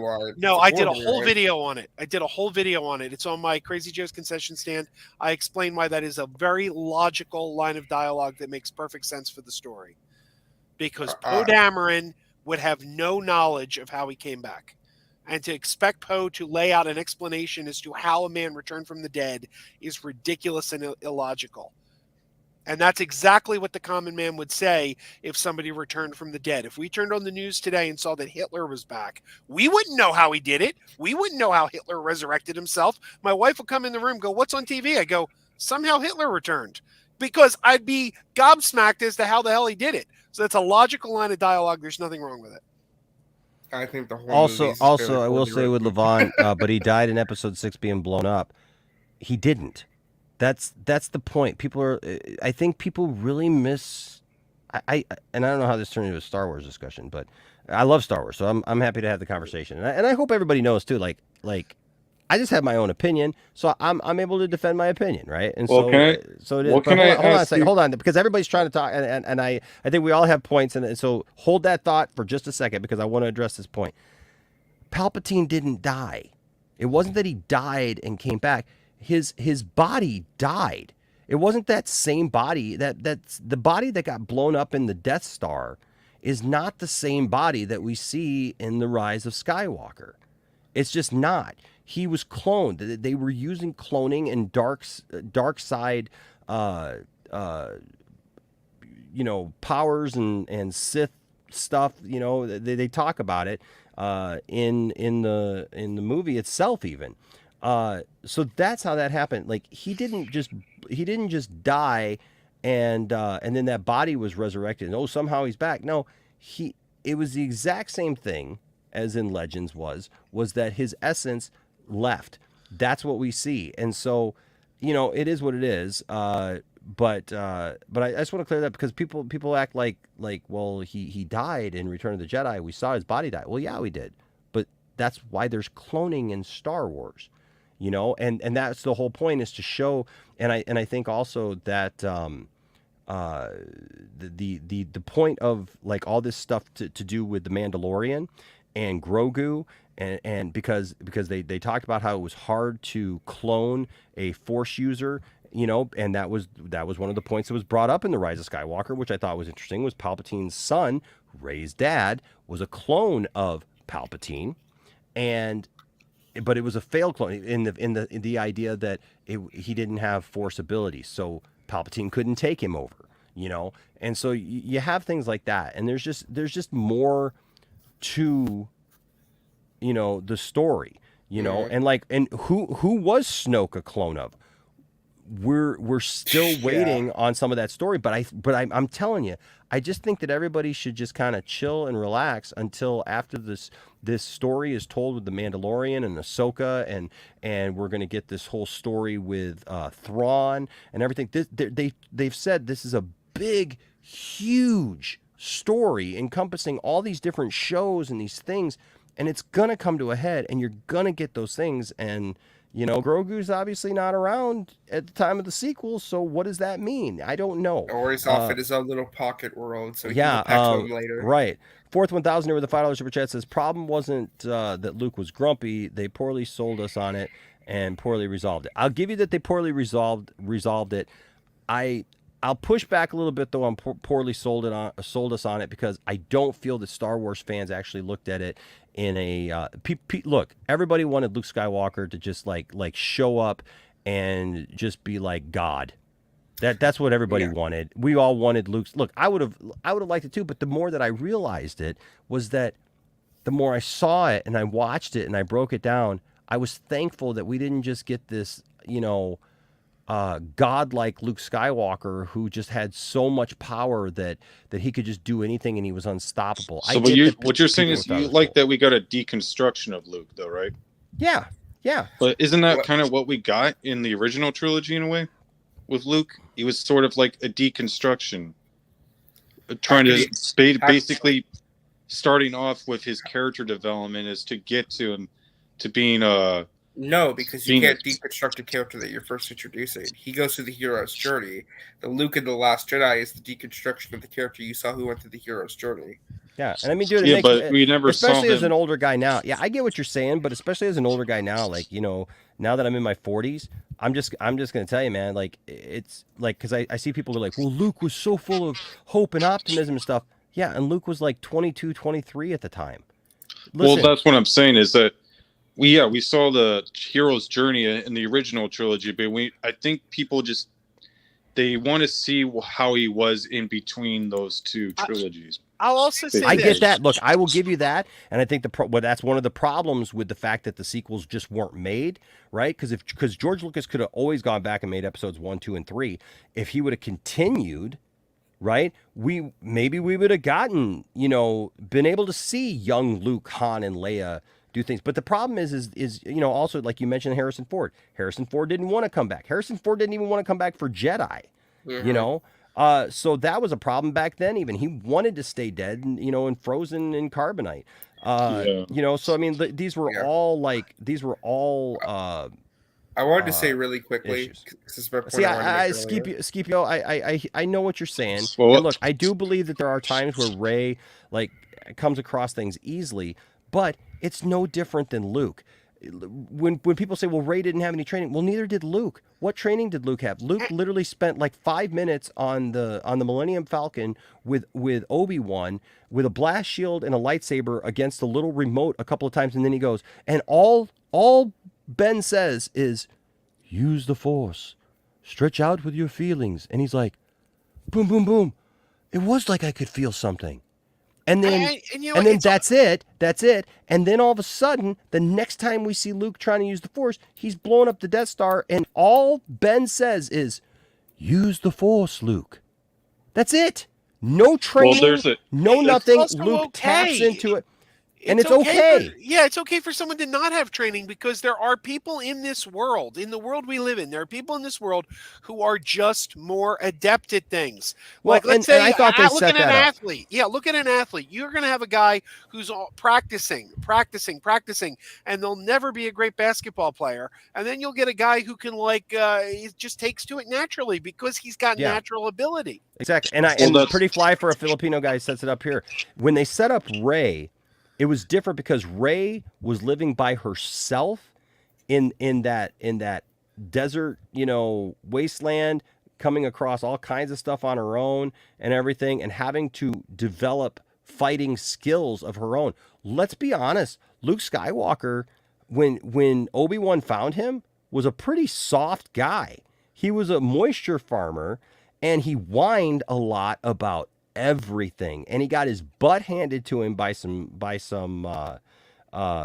sand people, and and all that stuff happened. But then, look, what training did Luke go through ever? I mean, next thing we know, we see Luke in the beginning of Empire, and Luke is using telekinesis to grab his lightsaber. We had never seen that.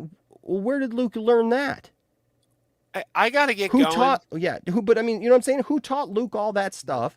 Some of his natural progression, some of his natural ability in the Force. Everybody doesn't have to have this intense training. I mean, because Luke didn't really go through any intense training. So it's all good fun stuff. But I got to run. But I just wanted to say one thing. Alcoholics occasionally fall off the wagon. and they fall. They make a mistake. They've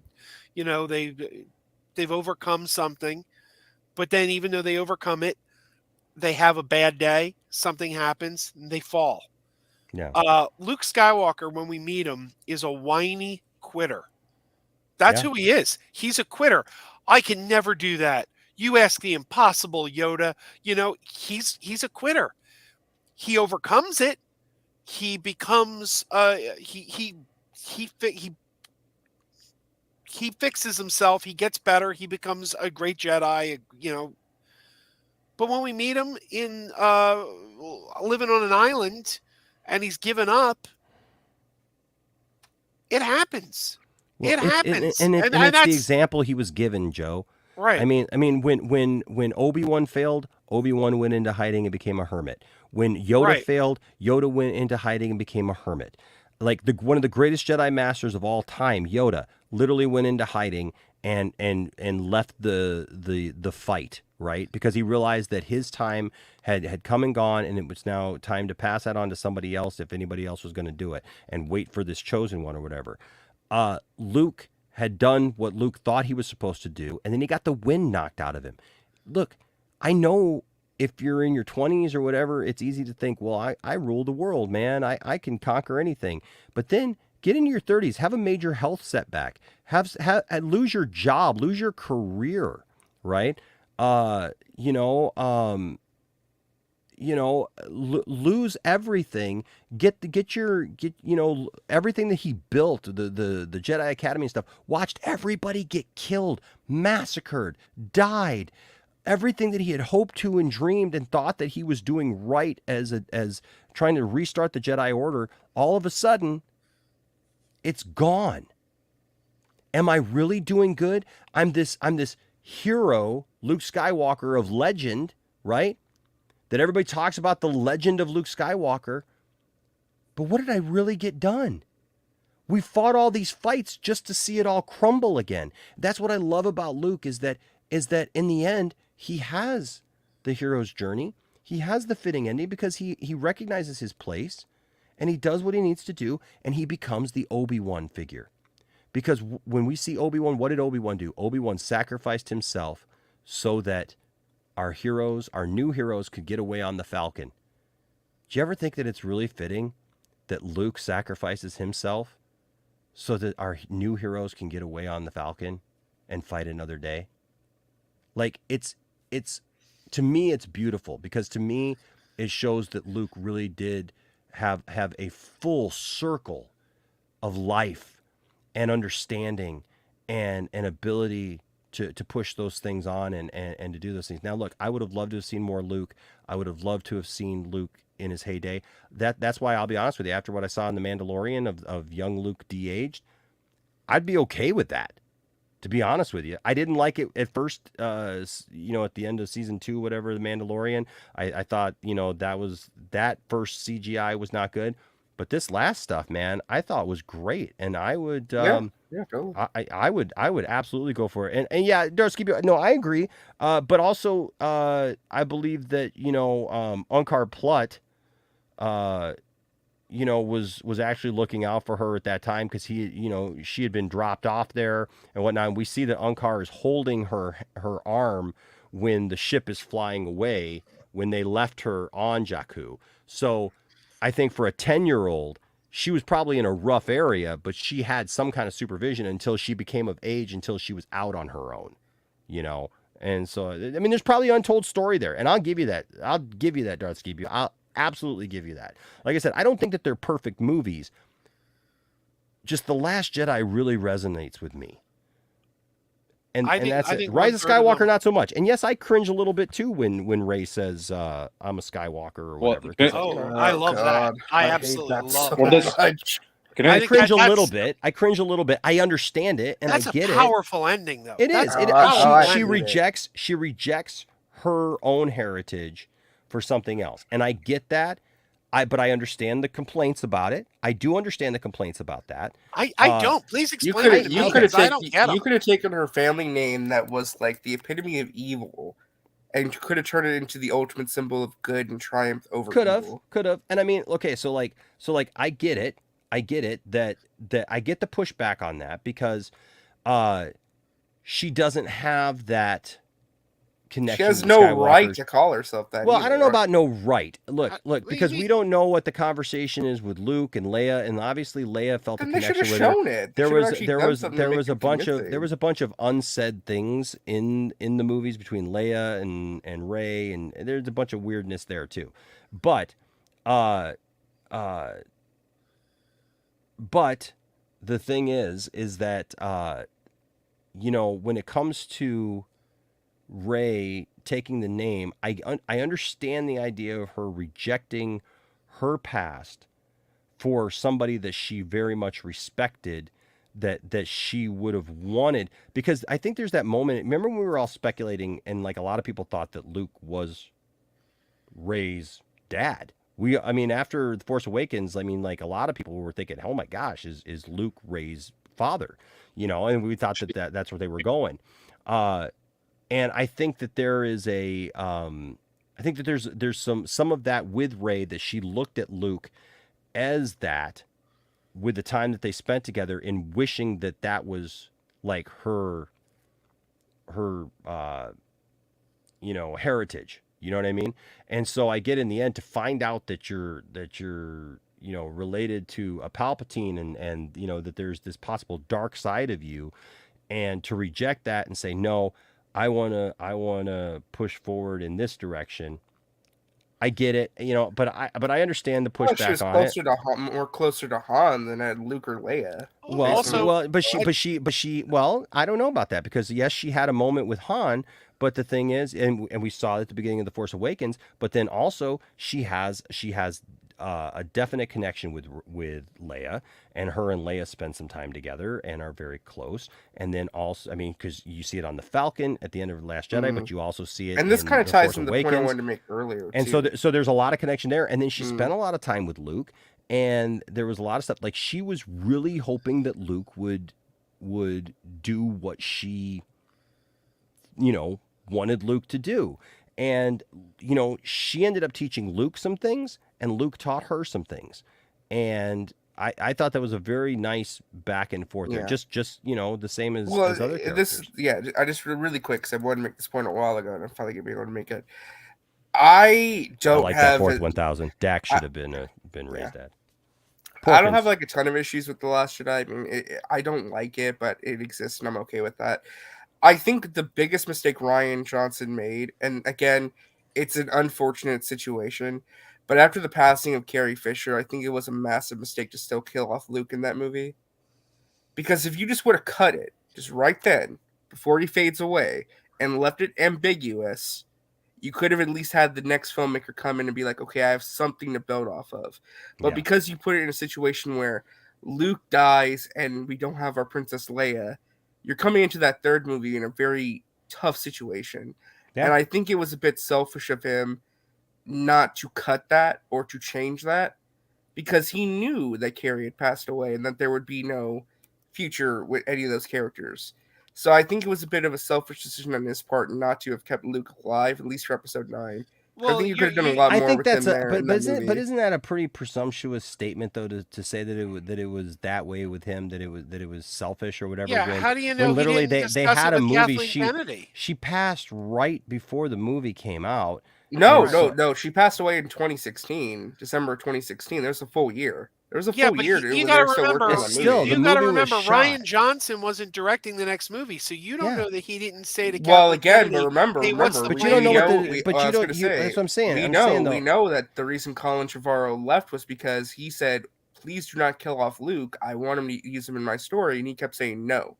We don't know that. Where did we hear Yes, that? that was the actual yes. Colin Trevorrow said I've yes. never heard that at all. Colin Trevorrow said the biggest reason he left was because he disagreed with the notion of killing off Luke Skywalker. That's why he left. And, you know, he was going to run with it, but then he ultimately departed from the project. That was where they came to a blow of heads. Where did you hear this? Because I've always heard Kathleen Kennedy let him go. I've never heard anything about him walking away. Oh, he walked away. He's talked about this. I've never heard that. Yeah, he walked away from It the was project. just creative differences on it. He said it, as usual. they said it was creative differences, but he walked away. I mean, I would have rather seen his script, honestly, than what we got for episode. I'm not 9, saying that they couldn't have made his fate ambiguous. I'm not saying that they couldn't have, but I think it's a little presumptuous to say that it was just based on selfishness. That like I just want to. I'm just saying it would have been nice for him to have not cut that. Would have not have made it so declarative, because the next filmmaker should have been given the opportunity to decide what to do with that, because especially after Carrie Fisher's unfortunate passing. All I'm gonna say is I think going into the sequels, it was a mistake to ignore the prequels and not have any tie-ins with it. It's like Crazy Joe said, like the opening of The Force Awakens is this is the beginning of how we make things right, or some like whatever that line is. To me, that was just cringe, if you ask me. It's just like, why are you trying to like be reactionary when you're going into this new trilogy, you know? Dude, why are you taking lines from the movie and trying to make them like they're like statements in real life? No, but that's what Joe said, right? I didn't say that. No, from one of your old talking videos. about he was talking about another line in there where when Kylo says forget the past, kill it if you have to. Fans ran with that and said that Disney was trying to make a statement that they were trying to kill Star Wars. And then with that line, I'm saying the opening of The Force Awakens. Yeah, but Joe didn't say that. Joe was talking about that other line. But with that opening line of The Force Awakens, that had nothing to do with them being reactionary or trying to make it right. It's kind of a meta line. It's become a joke among the fans. Yeah, fans who hated the sequel trilogy have latched on to these lines from the film and tried to make them be that like this is Disney saying that they hate the fans, or Disney saying that they hate Star Wars or hate Luke Skywalker. Look, it makes absolutely no sense whatsoever. And I'm sorry, no one will ever convince me of this ever. When people go after Kathleen Kennedy, when people go after anybody, look, mistakes might be made, yes. Okay, they may not have done they may not have handled it right. The writers may have gotten it wrong. You can make up you can come at it from a bunch of different angles. But when people literally try to put on Kathleen Kennedy or anybody else associated with it that they are systematically seriously trying to destroy Star Wars and destroy George Lucas's work, or destroy this for the fans, or they hate the fans or whatever, that is absolute the stupidest comment, and like it's the most ignorant comment you could make. Because here's the thing, Disney did not spend $4.5 billion on a film IP that they could use for movies, shows, cartoons, games, all these things to kill it. You can argue that they made mistakes. You can argue that they didn't plan. You can argue that they may have even thought that, man, it'll run on automatic pilot. Okay, you can honestly make all of those things, but you can't demonize everybody and act like everybody had this plan. And people have done that to Kathleen Kennedy. She is literally a cartoon character now, where it's just like, she was up there just, I'm going to destroy Luke Skywalker. Like, I hate Luke Skywalker, where there's just like, we don't want Luke Skywalker in anything. We're going to kill Luke Skywalker. That doesn't make any sense. They snuck Luke Skywalker into the Mandalorian behind. No, but I'm not saying they were trying to kill it. I'm just saying when they went in to go to make the Force Awakens, they wanted to try to distance away from the prequels because of the backlash from all that. And I think that was just a mistake, that they shouldn't have done that. I don't know how they did that when they literally talk about cloning. No, Luke talks about Sidious. And I think I understand what Film Goblin's saying. He's saying that because Iger said this in his memoir, he said we needed to go back to basic with Star Wars, to reinvent it and go back to the wheel again, because of the baggage of the prequels. That what Film Goblin's referring to is when they made The Force Awakens, they decided we need to go into a very different direction to ensure the fans it won't be like the prequels. But instead, they ended up creating a divisiveness to it. But I think either way you go, though, look. Here's the thing: Star Wars, I'll be honest with you, is very much like Superman. There's too many people who have different ideas about what it should be, what it shouldn't be, and they all have their own thing. The problem stems from is that you're never going to please everybody. And you can't even start to please everybody because it's not going to happen. And the thing is it makes absolute sense given the fact that people don't understand, man, how much the prequels were absolutely hated. And I will tell you this, in the next 10 years or so, you are going to see another whole generation of young people who grow up, and all of a sudden there will be love for the sequels again. Absolutely, because the people, you know what happened with the prequels? The generation that was young and grew up with them got older. And they loved them because they had the nostalgia for them. And the same thing's going to happen with the sequels. Yeah. Because my daughters are that generation. They grow up with these movies. They adore Rey Skywalker. They think she's the greatest. And their generation, and Because people are going, every that'll trilogy- never happen. That'll never happen. No, it will. Every trilogy is for a different generation. It just is. It just, look. But that's have the you problem. seen- All the have you trilogies seen- should be for every generation. I don't think so. I don't think so. Because there are going to be people like me. I love all of it. I don't love all of it and think that it's all perfect. And I don't think that Star Wars, I've literally had people arguing, Star Wars should be perfect. Star Wars should be this and that. And I'm like, no, it shouldn't. It's always been a mess. George Lucas's original trilogy was a mess. Have you ever read some of the things that were said about the original trilogy when it was coming out? Can I address There were people that hated the original trilogy. There were people right now. The Empire Strikes Back is heralded by most people as their favorite Star Wars movie. Okay? That is the one that is heralded as like, oh my gosh, The Empire Strikes Back. But behind the original Star Wars that everybody fell in love with, but it's not behind. It's like it's been catapulted because it took the original idea and it catapulted. But that's because we're looking back on it that way now. When that movie came out, there were people who dissected that movie, tore that movie apart, hated The Empire Strikes Back with vitriol.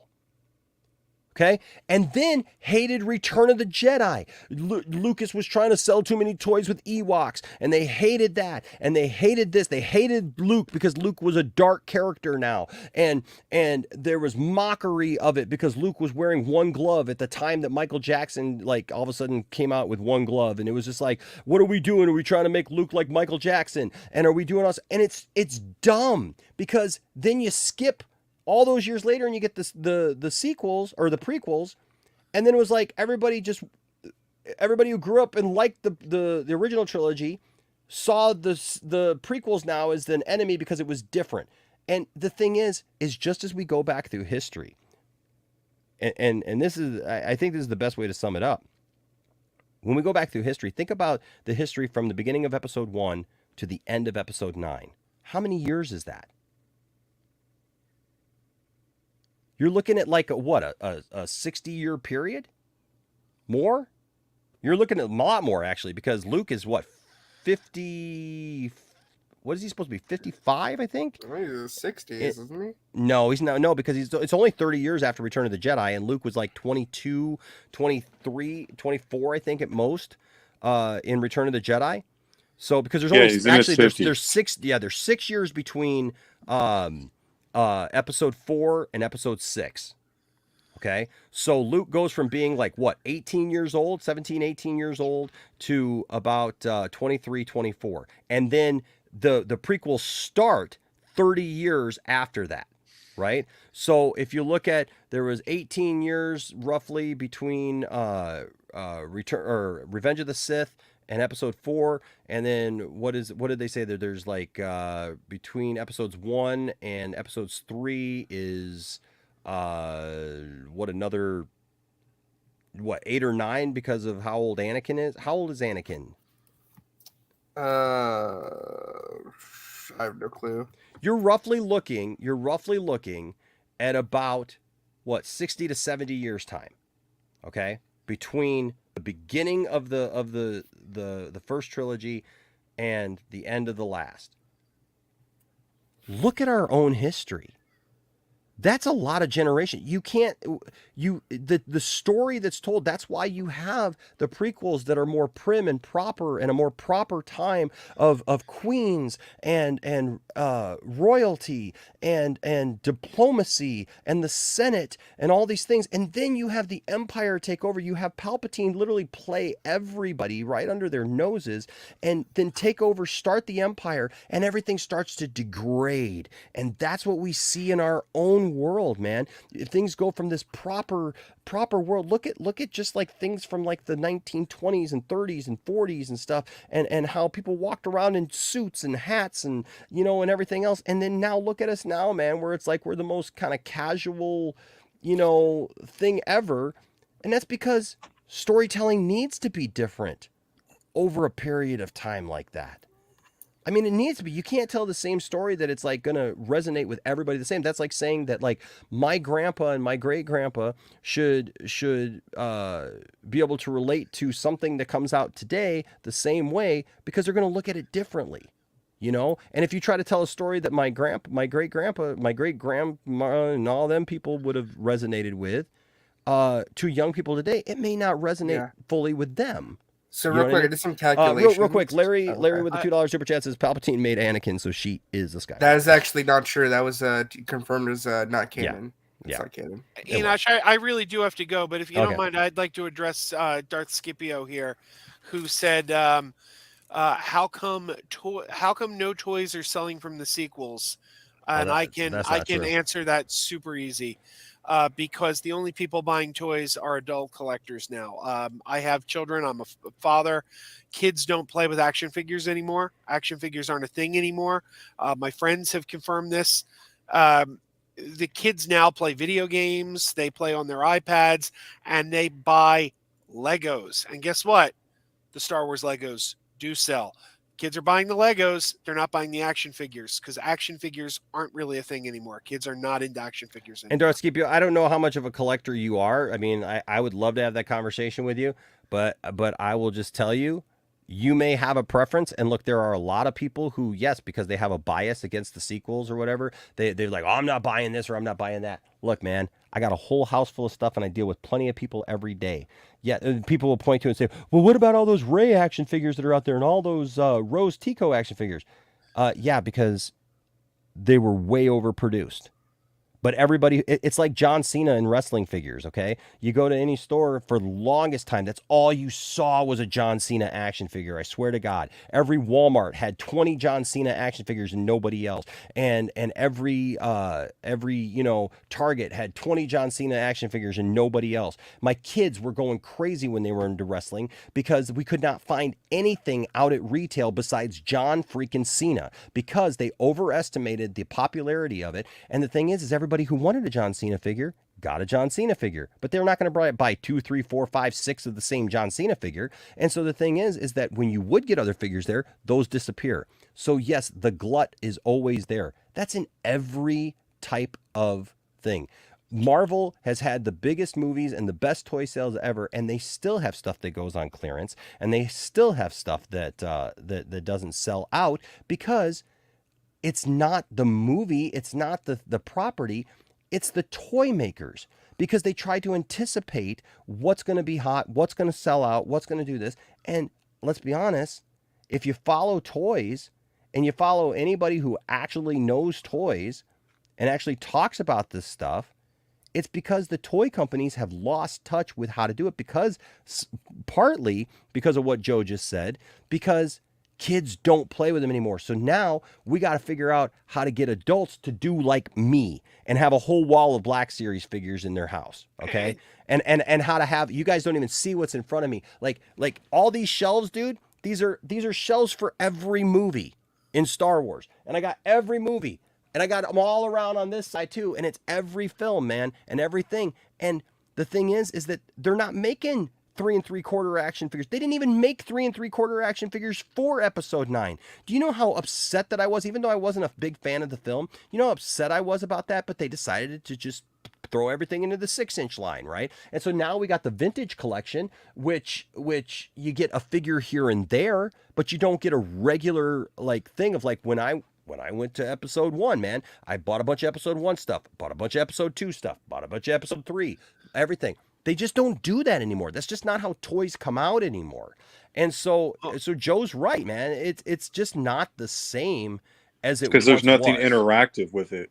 Also, you know who the It's number not that one? It's not that there's nothing interactive with it. It's like you said, those kids are absolutely buying up the Legos, so they're buying up the interactive stuff. But kids don't play with action figures. You know what the number one action figure Star Wars peg warmer is right now? Like you can go into any store and it's warming all the pegs. Lando Calrissian.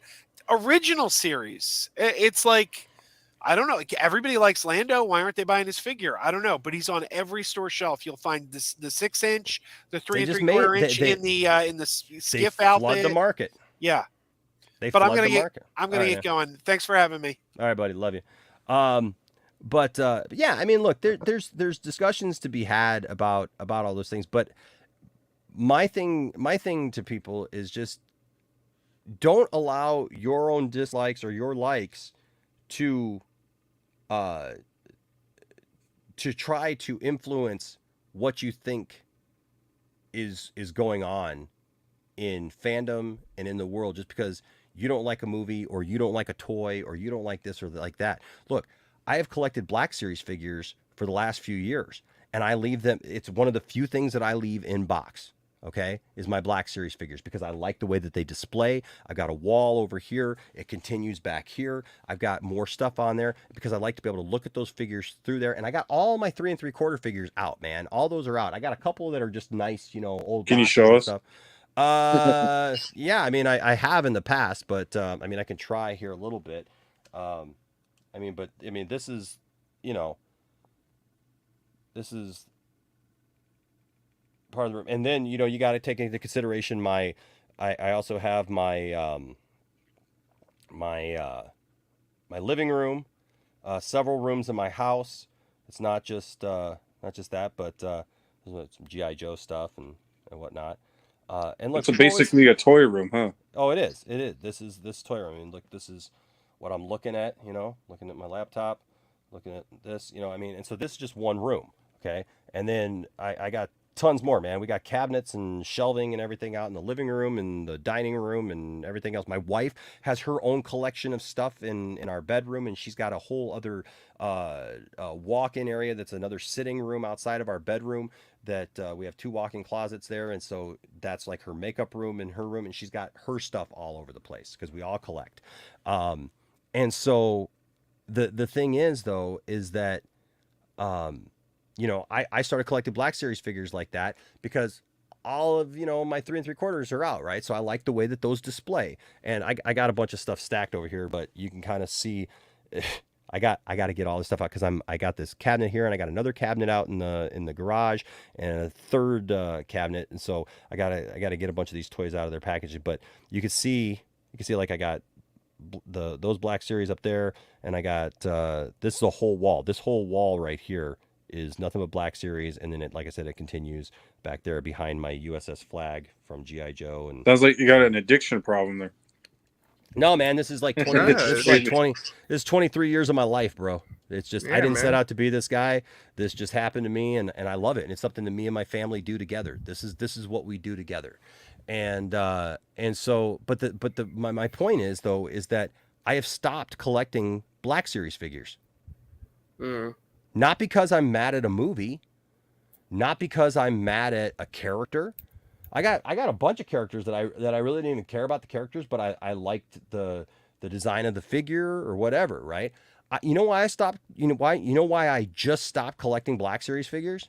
They got rid of the plastic. Because that stupid stuff with the plastic now. That it's like, hey, look, I collect the GI Joe figures too, and I take those out of the package, so I'm not really worried about it. But if you're going to tell me that if I buy a Star Wars figure like this now, a 6-inch Star Wars figure, I'm not going to be able to see the figure on the inside. So one, I'm not going to be able to verify that the quality's there. And we've had enough quality issues with just looking at them through the plastic, seeing that the paint jobs aren't good or the whatever, right? Parts are missing or something, and then you run the risk of opening that package and it's not even what's inside. Okay, I bought a Luke, and all of a sudden I got Constable Zuvio, who wasn't even in the movie, right? And so it's a problem. It's a problem. And if I display it that way, I'm not going to spend $25 because they upped the price to $25 per figure. I'm not going to spend $25 to look at the artwork on the outside of a package that I can't see the actual. Well, yeah, it's not even very collectible or presentable at that point because you're not able to actually show the figure. And a lot of people are upset about it. And I think that Hasbro should have looked into alternative plastics. That you got plant-based plastics and biodegradable plastics and stuff like that. They wanted to go cheap, though. They wanted to go cheap. Especially, they wanted to go cheap, and they thought they could get away with it. But a lot of us fans are walking away from it because we're just not going to put up with that nonsense. Yeah, you're going to see that collector market dip. It already has. And what's funny is there's still random figures that are coming out with the plastic, and like the wave for Obi-Wan, the series that came out, and a lot of those are still in the old package. So like I got those because there were some figures that I wanted, and there's some figures I just don't care about anymore. And I'm just like, well, you know what? I'm not going to be a completist about this thing because going forward, unless there's like a figure that I just really want, like there's a Mara Jade getting ready to come out, and as much as I love and I'm fine with The Last Jedi, I love Legends, okay? Those first 3 Thrawn books are amazing. The Jedi Academy trilogy is amazing. I love Legends. I read all that stuff. People try to tell me, well, the only reason you like this is because you don't like Legends. That's BS because I love Legends and I love Mara Jade, and it pisses me off that Mara Jade wasn't in the sequels. So, don't get me started. It's not like I'm saying it's perfect, but that, man, is... They should have done something else. They should have looked into something else, but they tried to go cheap and they raised the prices. If you're going to raise the prices anyways, get a biodegradable plastic. It's just dumb. And now they're starting to do it to Marvel stuff and everything else. And so trust me, when they did that to the Marvel Legends, I was very upset. Yeah, they're shooting themselves in the foot with the thing, Darskipio says, Enash, I have so many toys that my sister and brother let me store toys in their homes. That's great. We've joked about buying the house next door to us and turning it into a like a bed and breakfast, like a B&B, and calling that the Poindexter Lounge so people can come get the full experience. You didn't like the prequels though, you said, when they came out? I went to see the Phantom Menace was it 7 times in the theater, and I kept just waiting for it to get good. There were a lot of things that I loved about it. There were certain points of it that I liked, but it was super dry, super just drawn out, and I still say to this day that they shouldn't have started with Anakin at 10 years old. Oh, it should have been a teenager. It should have been a teenager. Honestly, they should have started off with Anakin being a teenager or however old he was in episode 2 or a little bit before that, and started from there and shown that he had some attachment to, he had a long attachment to his mom or his family or whatever. It would have more believable with the, he's too old. It's just that, and this is nothing about Jake Lloyd. It's just that I think that for me, man, when I went to go see episode 1, I was so stoked. You don't even know how stoked I was for episode 1, man. I sat out waiting for tickets for episode 1 for all of my friends, okay? For literally all of my friends. And this was 1999, right? So we didn't have Cash App and all this stuff for people to give me all the money. I literally took all the money to the theater and waited outside my theater, like from morning until I finally got up to the ticket booth, because I had to wait like around the block for tickets, and bought everybody tickets, and then they had to reimburse me. I was so excited for episode 1, and it wasn't that I hated it. It's just that it wasn't great. I kept wanting it to be great and wanting to see it. It's just like when I saw Superman Returns. I kind of liked it, but it just didn't resonate with me. That's right? I was 13 when Superman Returns came out. Mm-hmm. I was lying to myself thinking that I really liked it, but I deep down hated it. It's just like, and I felt the same way with both episode 1 and Superman Returns. But and then I remember seeing episode 2, and here I'm going to be dead honest. Most of the time that I have seen episode 2, I have hated it.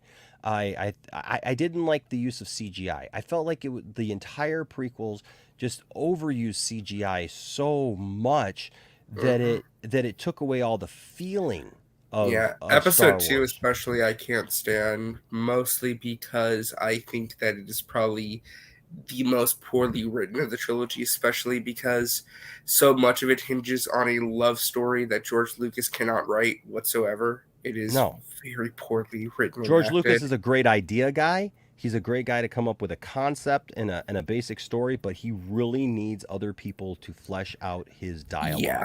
The actors have said that. Yeah. Like the actors who've worked, like the Mark Hamill, Harrison Ford, he's not very all good of at them. directing other people. That's the other thing No, too. He's not, and they've talked especially, about yeah, that. You know what I yeah. mean? So like this new wave of people who are who act like George Lucas is God and that he's perfect. No, he was never God. I mean, that- listen, that's his just- that- wife it's is so who saved weird. Star Wars in the edit bay, the original film. Yeah, it's just so weird to me. But again, I feel like it's Monday morning quarterbacking by looking back and go, well, this is we liked this, so this is what it was, or making something out to be better than it was. And then look, Revenge of the Sith came out, and I thought Revenge of the Sith was really, really good. I feel like they missed an opportunity of explaining Qui-Gon. Well, basically, the original trilogy was just a lightning in a bottle. They cannot recapture. I mean, that's true to an extent, yeah. Yeah, I mean, because there was nothing else like Star Wars at the time. There was nothing else like Star Wars. Yeah, there was a bunch of stuff like Star Wars. And Star Wars was a phenomenon. But then Empire, the one of the things that made Empire great was the fact that George Lucas didn't write it. And he didn't direct it. And Return of the Jedi, he didn't write. Although some people argue that he's self-directed. That is an argument made. That you know what? Dude, Funny those people don't. That's silliness. They don't, like you said, he didn't write or direct any of those movies, right? So they don't give him the credit for making those movies, right? Well, he came up with the story, right? Yeah, he's still involved to some extent, yeah. And he was on set because he was an executive producer. He was the Kevin Feige at the time. Kind of. But people like to give Kevin Feige all the praise for praising him. But I think Kevin Feige's probably more hands-on a little bit than some of that was. Some of that stuff. It just depends on the project. Yeah, I think it just depends upon the project. But I with George, like, look, man, George created a world that a universe that is forever with us, man, and is so intense and that we love so much, and people are passionate about. That's what I love it. Like, even if people come and tell me, you suck because you like this and you don't know what you're talking about, whatever. You know what? I look at it this way: you're passionate about something that I'm passionate about, right? Well, it's like saying that people also want to try to recapture the magic of Superman the movie, right? Well, hopefully that's what they expect from the James Gunn movie, but watch that's not going to happen. Oh, no, I want to see how the alpha. It's not going to try to. It's more so just going to look at it and be like, hey, like, let's actually show the Superman character as he's been in animation and comics for the last 10 to 20 years and really showcase that to people. Yeah, but it has to be good. Oh, yeah, of course. Every movie has to be good. No, but, like, here's the thing, though. Here's the thing, like, all these movies, though, and look, even the worst movies, somebody went into it. Nobody goes into a movie going, let's make a really sucky, crappy movie. Oh, no. Everybody goes in with the intention of trying to make a good movie. It's just that making a good movie is actually very hard. It is. It is. It really is. And especially when you're dealing with properties. And that's what I'm saying. Like, I think that's maybe where we've come to in pop culture right now, is that we're at a place where people are so passionate about some of these IPs, whether it be Superman, whether it be Star Wars, whether it be other DC properties. Entitlement. Well, it's so impassioned that I feel like they feel entitled that, like, the thing that they want to see is the right thing. Okay? And I think that's where we take it too far. Is there are other ways to look at these stories. There are other people who look at these stories, and it's not always going to be the story that I want to see. You know what I mean? It's not always going to be the product that I want to see or that I even agree with. But here's the thing: is that I can state my opinion, and if somebody asks my opinion, I can give it. But like even like we were joking about like the Batman earlier, right? I mean, I got the hat, I got the toys, whatever. Like, I enjoy the movie for what it is. I feel that it's flawed, and some people may not have the same opinion as me. but also like you're not gonna see me like going like boycott it and and like trying to get like everybody like riled up against it. You know what I mean? I mean, like I think that's just silly. It's still Batman at the end of the day. Yeah. I just like think the problem is the studios need to finish what they started. Well, I mean that's a whole other story too. That's a whole other topic. But that can get into fan entitlement too, because I mean, you can't expect everything. I mean, listen, there's some great TV shows I love that got canceled. I'm never gonna get those stories finished. I mean, it's like I told you, RJ, back in the day, man, just a few months ago, when David Zaslav was canceling stuff and cutting stuff. It's like, look, you know how many things from my childhood and shows and cartoons or stories or movies or whatever that like I didn't get any closure on, or I can't just readily find a stream or buy or whatever. Trust me, it's happened to some of my favorites growing up too. What I'm saying is, like, you and I, we didn't like Superman Returns, but we wouldn't have minded if they did a sequel to it, right?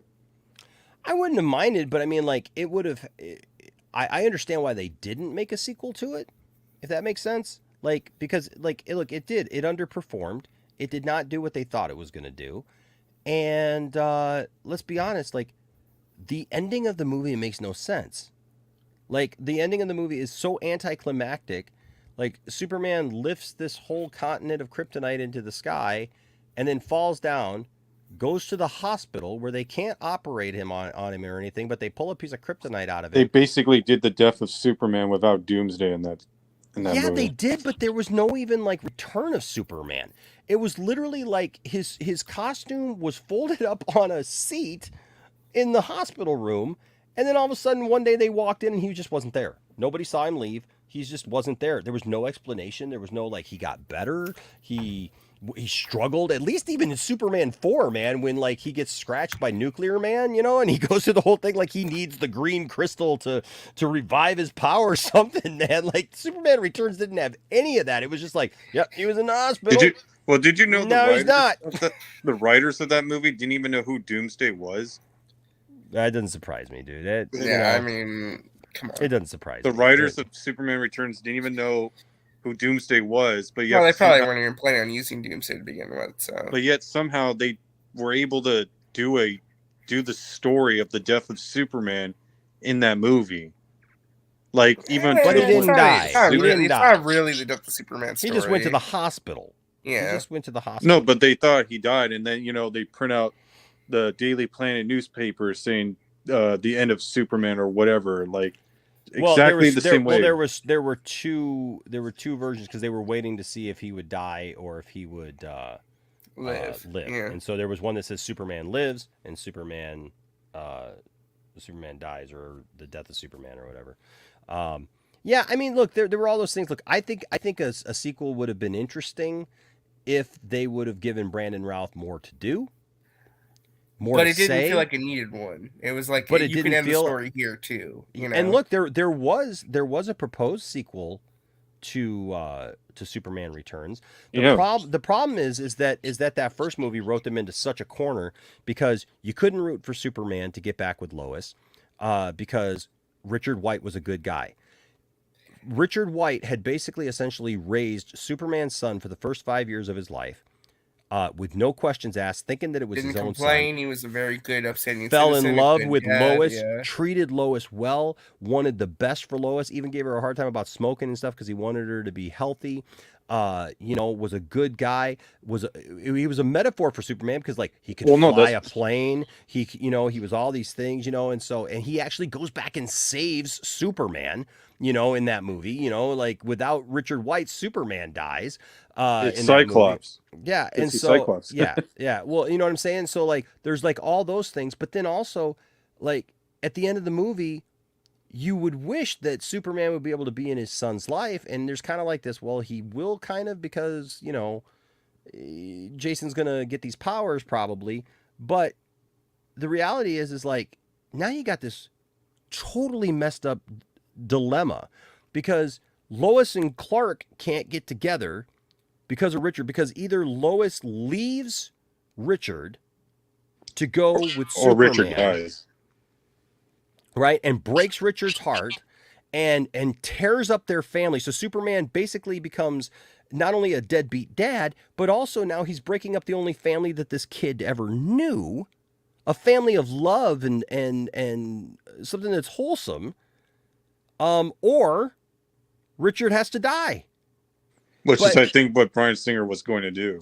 Well, from one of the things that I saw was actually they had thought about killing Jason and dealing with that, and that was going to be one of the things that the Superman had to deal with in the sequel was the loss of Jason in the long run. So I don't know, man. Yeah, Homewrecker Superman. I wouldn't have wanted to see that. So like they told that story in such a weird way.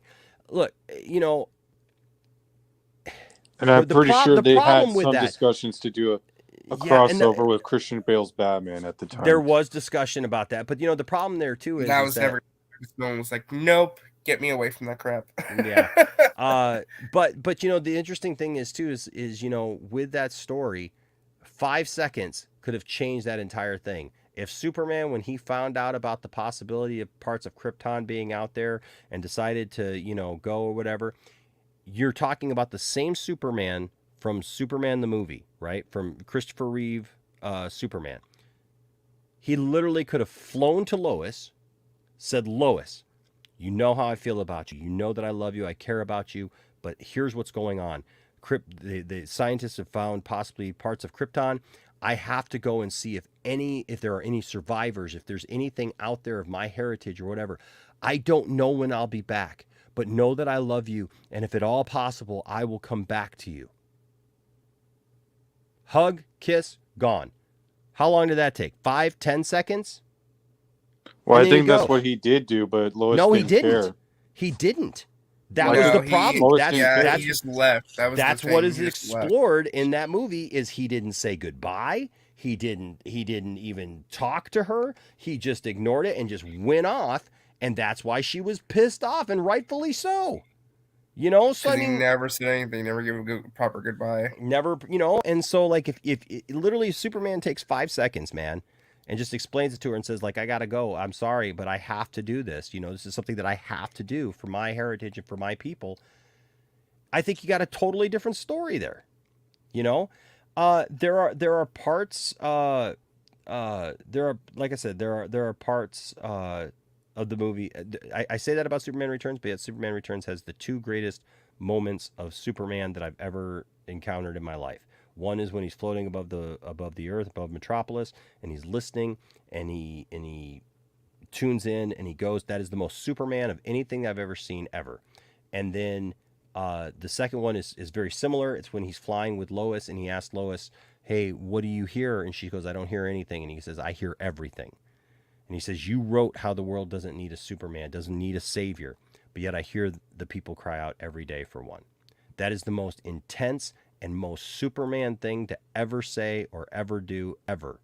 And I love that. I love it so much that I wrote a song called Heroes that I actually put that line in the song. Like, it's in the bridge, some say this world doesn't need a savior, but the voices cry out every day.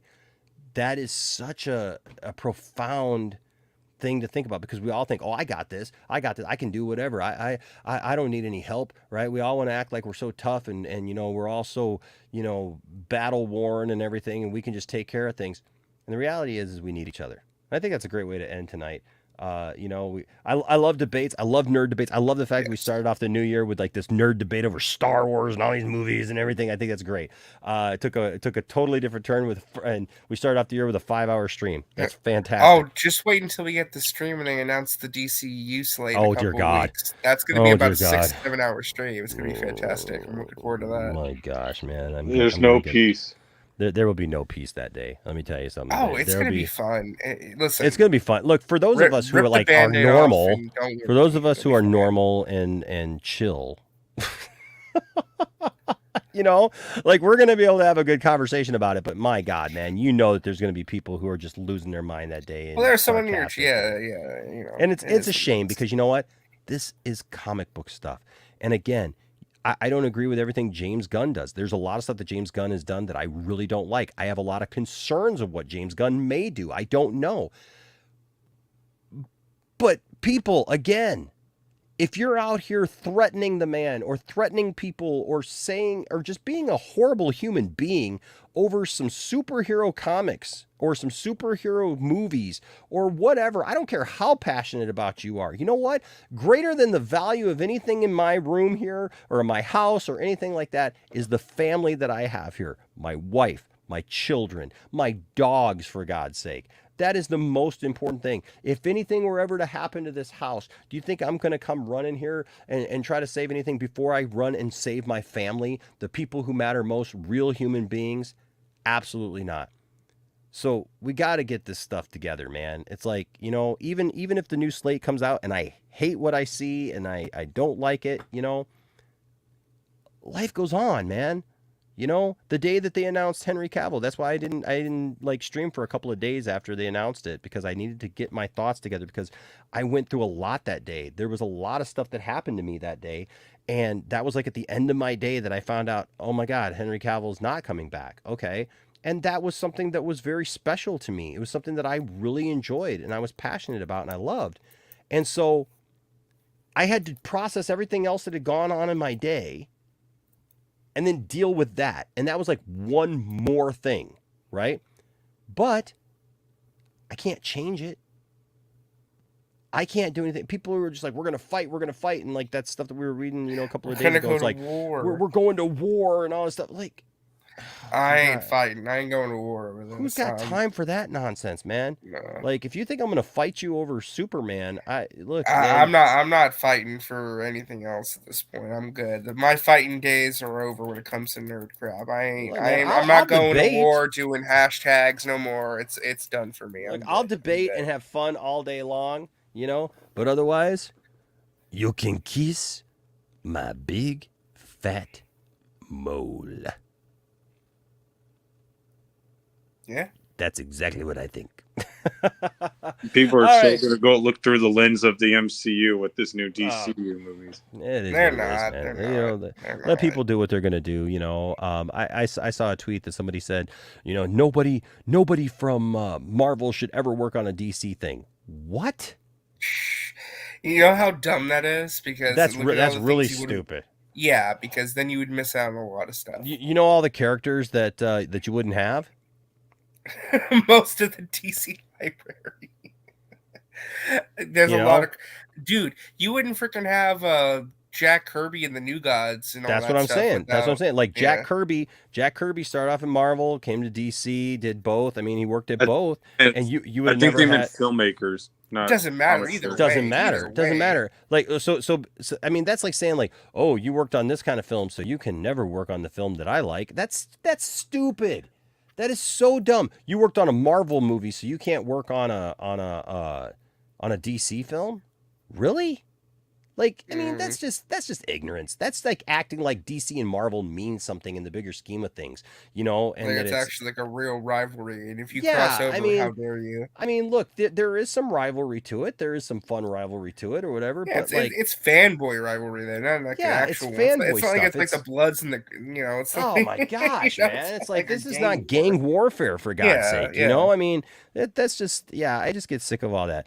Larry with a $5 super chat says, Enosh, watch Hardcore Henry and Everything Everywhere All at Once ASAP. I definitely will get on that. You and Lando will love Hardcore Henry. Hardcore Henry, yes. And you and Tiff will love Everything Everywhere All at Once. Happy 23, everyone. Yeah, we definitely got to get on that. We've been meaning to watch Hardcore Henry. Like I said, we've owned it now for years, ever since it came out. But we just didn't open it because the kids were too little at the time, and but they really wanted to see it, and so we got it for like cheap or whatever, you know, found it somewhere, and we just need to open it, and so we will.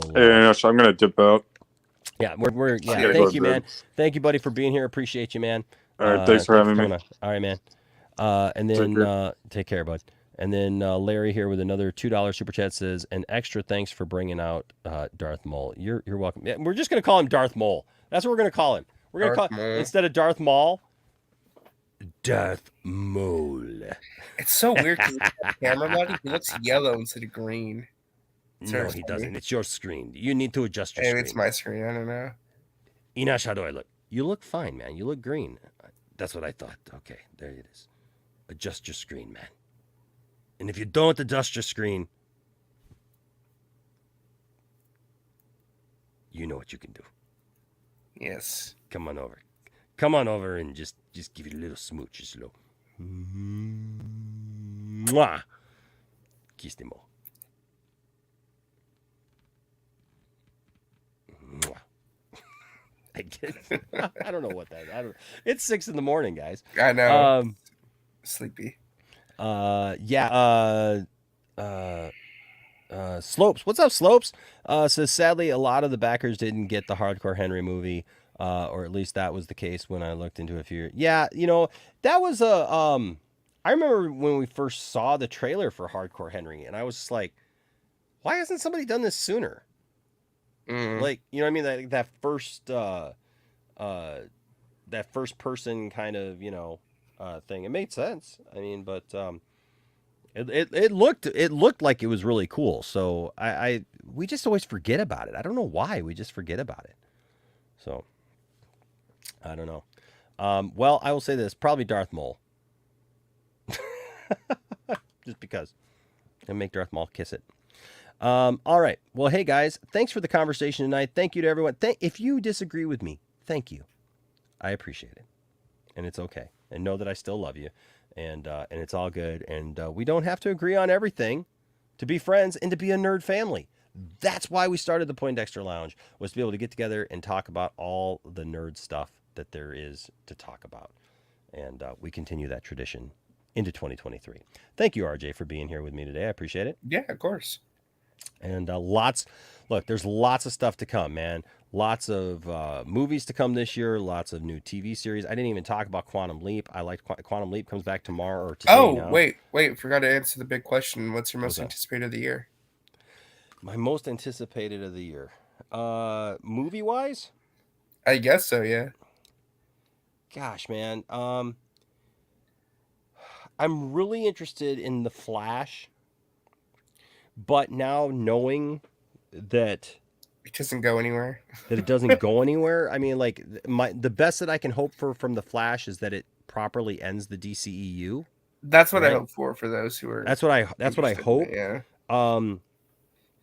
But then if that's not the case, then I gotta say, then probably the other thing that I'm most looking forward to is probably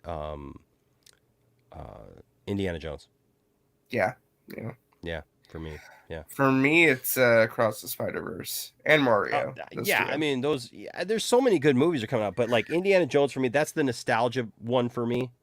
That I just really hope that they nail that one. I know that. I don't know. I showed my dad the trailer. He's just like, why is there so much CGI? I'm like, because he's like 80 years old. What do you expect? Right. Yeah. I hope it's good. I hope so too. Because God forbid. Good night, Darth Scipio. Appreciate you, man. Appreciate you, and I hope you know that, man. That like we're all good, bro, and like we don't have to agree on Star Wars, bro. It's okay. But I still appreciate you and thank you for being here, man. Always. All right, buddy. And yes, I think we did show your list, Jared. I think. Yes, Jared. I showed your list like 2 hours ago. Yeah, 2 hours ago, probably 2.5. Actually, you remember when you said like now would be a good time? I showed it like right after that. So, but yeah, I agree with Larry. The two that I'm most looking forward to are The Flash and Indy 5, and we'll see. We'll see where it goes from there. We'll see how everything. So not Fast 10. No. If Sith Holocron doesn't pick this bad boy up, I might open it and actually just like watch the first 7 films. I don't know, and then give it away to somebody else. I don't know. But Sith Holocron, if you're watching, that's yours, buddy. All you gotta do is tell me. Wait, hold on. Why is Crazy Joe back? Hold on. He came back? Yeah. Hey. What? Sorry. Hey, what's up? You came back like drunk uncle. Hey, you still on? What's going on, guys? No, I just had to say something about the Flash not going anywhere. Why does it have to go somewhere? Why can't we just watch a movie and enjoy the story being Nobody's told? saying that. Nobody's saying that. Crazy. No, I the think point issue is that movie was supposed to go it was somewhere. supposed to be. That's like the start of concern. something That's new. my concern is that that movie was supposed to be this jumping point. So like, what has this movie now gone through to whatever it ends up? It still could be. This could lead into whatever. That's what I said. Right. Did you not hear what I said? Well, I said that I'm hoping that they give it a fitting ending to everything else and they use it as a jumping point, but we just don't know. And so that's why I'm saying there's like some asterisks next to it now, because I'm like, I'm a little concerned with how that's going to go down, because it's been changed now so many times. There's been cameos shot for it that now aren't going to be in it. That it doesn't make any sense, because if you're saying goodbye to that universe, why wouldn't you have a cameo of I think because Gal the Gadot cameos they and- filmed were meant to set up other movies that they don't want to say that they're happening.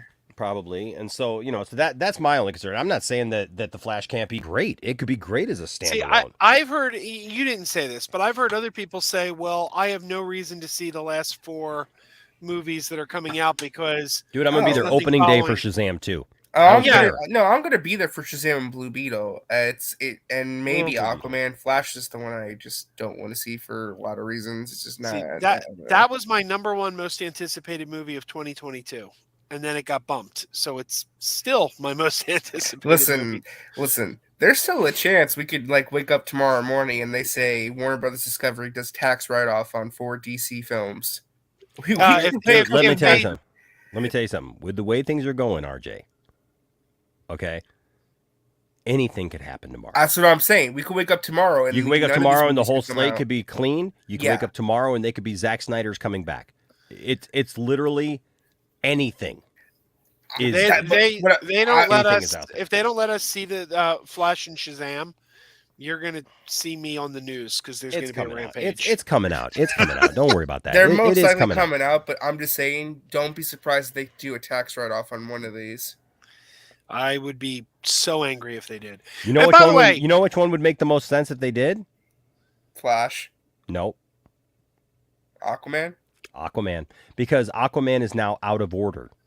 Yeah, that's true. Actually, Aquaman is now out of order, and I've been wondering about that now for a while. Well, especially too because the reshoots have been so expensive for this movie. And it's like it doesn't make any sense now, because that was the whole point, was that Aquaman was supposed to come out unless they switch release dates. Originally the Flash was supposed to come out, right? Yes, it was supposed to be Aquaman then Flash. Yeah. Yeah, that's right. But then they included back. But then they included Michael Keaton in Aquaman and put it all out of order, and then it flipped again. So we went from having back Affleck to originally, I should say, the Flash was supposed to come first and kick off this whole new thing, and then we were going to have Batman and all these different, Michael Keaton Batman and all these different movies and everything. Then they started canceling movies, and then Aquaman went before the Flash, and now it's back to after. But the thing is if the Flash comes out and it changes the entire universe, is Aquaman impacted by that, or does it take place before Flash?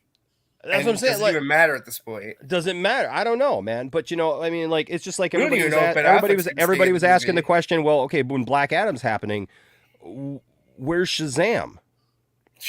And The Rock said, I don't want to fight Shazam, so he's not in my movie. Yeah, and so it's like, okay, well, where's Shazam? And then I heard somebody say, that the events of the Shazam movie take place at the same time as the events of the Black Adam movie. Who said that? I saw that somewhere, and I was because like, okay. Last I heard, Shazam 2 does feature a big character. One of the Justice League members is in that movie in a big role, but I don't know. Well, they've talked about Wonder Woman. Okay. I know it's been out there, but yeah. Yeah, that's been out there for a while, but nobody knows if that's actually happening now. So who knows? Last I heard is that she has a big role in the third act. So that movie will be your goodbye to Gal. So. Not necessarily. She might be sticking around. I don't think she's sticking around. I don't know, because what's his name? James Gunn put that tweet out saying he didn't get rid of her. So he said what he said because he's very Weasley with his words on purpose. He said, "Who said we booted her?" That doesn't mean you didn't get fired or move on from her. That's just a very nice way of saying we didn't actually boot her out the door. So Well, he's and here's really the other good thing. about that. Here's the other thing and all that too. I also have to wonder, is this some weird thing where if they have this big plan, right, and they're going to some kind of Crisis on Infinite Earths thing, that whole statement by The Rock and by James Gunn talking about the multiverse of like where we may see Black Adam again. Just not in chapter 1 of the story, yeah. So is chapter 1 introduced, like, does the Flash seemingly end everything? And then all of a sudden, chapter 1 starts with like a whole new world, just like New 52 or DC Rebirth, yeah. Right, or like right after Crisis on Infinite Earths back in the 80s, right? Like a different universe. So like it's a whole new universe, but then Way down the line, slowly but surely, we start seeing multiverse stuff. Who knows? We could see Henry Cavill come back as an older Superman. I will say this, we could see Black Adam come back. Well, let me put it this way: what if the Flash ends? Because we've heard the rumors about the Ben Affleck end credit scene where he says, "Come save us, Barry." Yep. What if the entire DCEU, the old universe, is put into the closet to where 5, 10, maybe at the end of the 10-year plan, it opens up to Crisis, to where all of it comes together. I know. So I know. That's why I keep telling people, like, but because of the wording, right? Of like because it has to be very right. Because you can't just say, "Whoa," because you're not going to say. And here's again where it goes back to fans feeling like they have a right. They're not going to tell you this. You are literally taking yourself out of the equation of being able to enjoy something. And just see what happens. If you don't tell me what's going on right now, I'm not going to watch it. I'm not going to... Okay, fine. Well, you know what? Just be mean and rude and, like, kill the whole thing. Do like they did with Solo, right? Yeah, and the thing is, this reboot is going to be, like, a clean slate of, like, Superman, the movie, Green Arrow. Like, it's going to be standalone movies in a new universe. But maybe 10 years down the line, they'll go to their first big crossover storyline. Oh, like, no, they ain't going to wait that long, dude. They're not going to wait I'll tell you this, though. The Justice Society of Wait, America... Wait, you think they're going to do Crisis, like, very quickly into the first couple of years? No, not in the first couple of years, but Crisis, you're not going to just... I think you saved Crisis like no. Like you said standalone movies until Crisis. No, you're not going to you're not going to take out the crossover films just for Crisis. You have to have crossover films before Crisis. Oh no, that's what I meant. Like Crisis is something that happens long after everybody's together. Yeah, sorry. Let me clarify. have a Justice League. Yes, let me clarify. What I meant is that their Crisis event won't be until their first ever Endgame event in terms of like Endgame equivalent of the DCU. That's what I mean. Maybe. But here's the thing: the Justice Society of America in the comics existed on Earth 2, a parallel Earth. So if they want to go that route, you could even keep the characters we met in Black Adam, and they're on a parallel Earth. Because that's what the Justice... Same thing with Shazam. But if they were going to do that... It was on Earth Shazam. Yeah, but here's the thing, Joe. If they were going to do that, which I don't think you're wrong for thinking that, but if they were going to do that, why would they have The Rock come out and say, okay, we're not going to do anything with Black Adam for a while? Because I don't think they want to work with The Rock again. I don't even know, man. I'll be honest with you. Like the whole part, like the first. What is the saying? Well, The Rock put in a statement the first chapter of James Gunn's DC universe or whatever he said. Right. That Black Adam isn't a part of the first chapter. The first chapter, and that was the first time we've heard that wording. So my thing is, are they going to remember how Marvel has their phases? Are they going to call it Chapter 1 of our DC story, Chapter 1, and do like book chapters where it's like the DC book, the DC Bible? So whatever it is, I'm there for it because I trust James Gunn. James Gunn, I've never seen a James Gunn movie I didn't like. So if I'm in the same boat, it'll be the first one I didn't like. Yeah, I know. I'm in the same boat as you, Joe. I haven't seen the James Gunn movie I haven't liked. I just hope he doesn't start with Superman, because I'm telling you this right now. On January the 2nd, 2023, James Gunn will direct that Superman movie. He will write and direct it. I know he said he's just writing it. I'm telling you this right now. He will direct that movie.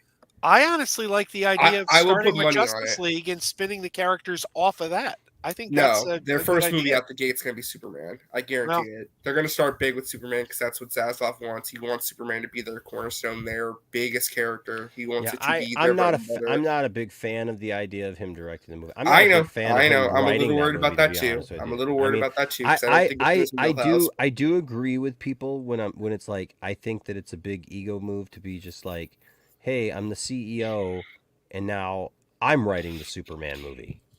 Like with all of the people that he has at his disposal now, the Chris McQuarries of the world, and just You know, I all the think it other is though, people, Enosh. You know, I the other think it people that you was. could tap to tell like people who tell really rich and creative stories, and to just be like, well, I'm gonna do it. You know, I think it was though. I think he pitched this movie before he got the DC Studios head job. Honestly, I think that he had this idea for Superman movie in his pocket for a while, and he kind of just pulled it out. And they're like, "Okay, you're the head of DC Studios, Yeah. and if you want to make that movie, go ahead and make it." Which Because they think you know, that movie, like they he may have turned it- taken that pitch, and well, then there was, but he said he turned it down. initially, before. yeah, So- but I think I don't know. What's So- different? I don't know. I mean, Uh, that's what we got to figure out. He could not direct it.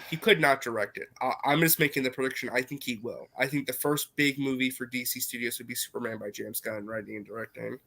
Yeah, that's very possible. Very, very possible. But all right, guys. Hey, thanks everybody for tuning in. Love you all. Appreciate you all. Thanks for everybody who was in during the night. We had a good panel. We had a really good discussion about films tonight. About what we liked about 2022, about what we were looking forward to in 2023. And I just really appreciate the conversation, guys, and I appreciate everyone that was here. And even William is still up pretty late out I know, there. and even he actually agrees with me for once. That's surprising. Superman is the focal point. Yeah, the new year. It makes sense that he would set the tone. Yeah, I agree. I'm not saying it's what should happen. I'm just saying. I mean, it's most likely likely. he's gonna direct, but like I keep holding out for he won't. So no, and no, we don't want Michael Bay Superman. No. Please, I'll take James Gunn over Michael Bay any day. But whatever. Anyways, can we just get a new Teenage Mutant Ninja Turtle movie where we bring back the old suits from Part 1? Hey, listen. Or just like a newer version of that suit? I wanted to instead mention of CGI? that because I forgot to mention this. That Mutant Mayhem movie coming out in August of this year. It is from the same writing team and creative team from The Boys and Invincible. So it is going to be something very special. I would keep your eyes on Mutant Mayhem. Is that the Seth Rogen one? Yes, it's produced by Seth Rogen and Evan Goldberg. They're producers on this. It's from the same animation team behind Mitchell's versus the Machines. Can I tell you something? I That's like. true, Elsa. It will have explosions if it is. So Superman might be fighting something. I like Invincibles. Invincible. I like The Boys, but I hated Seth Rogen's take on Preacher. It won't be like Preacher.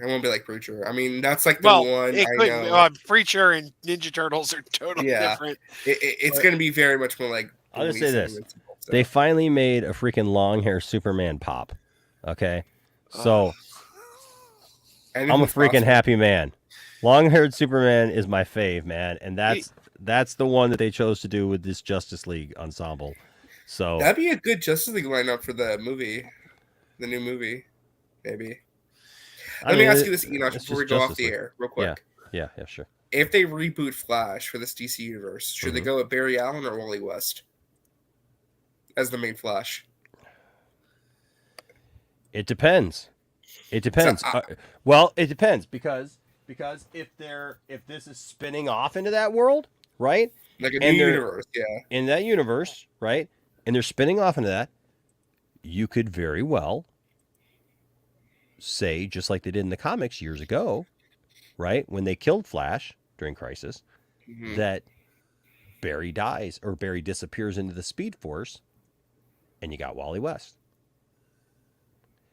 Wally West would probably go more with James Gunn's comedic.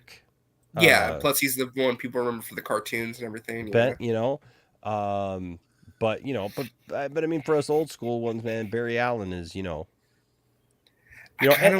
honestly, I don't think that the Wally West thing is so much of a hindrance anymore because of the Flash TV show. Because we've had now 9 seasons of, you know, 20 different Flashes. of Barry Allen. That's not 20 different Flashes. Barry Allen. Oh no, I meant it's like the Flash. Oh, I mean, they got a ton of like different that. stupid people in that Yeah. show sometimes, but you know, I mean, they've had Wally West, but you know, but yeah, no, I think that because what's his name? I can't think of his name. It's because it's 6:20 in the morning.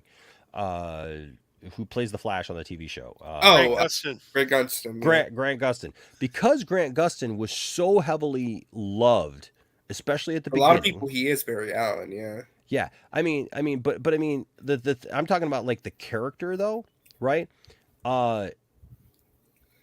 People like, because I know there was a big pushback about Wally and all that stuff for the longest time, but the thing is that people now think of Barry as the Flash again. He's Barry. Barry's in the comics. He's in the show, the movies. Because they brought Barry. Barry's been in the show. Barry's been in the movies. So, yeah. So I don't think that they're like 10 or so years ago. It was all Wally. Yeah, there was a lot of Wally love because Wally had been the character.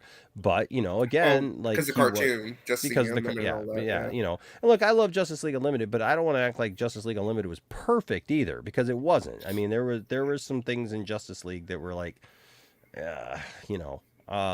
But there was a lot of great things about it. I mean, there was much more greatness than there was, you know. The most interesting thing is going to be what they do with Green Lantern. Do you go with Hal? Do you go with John? Do you go with Kyle? Do you go with Guy Gardner? God forbid.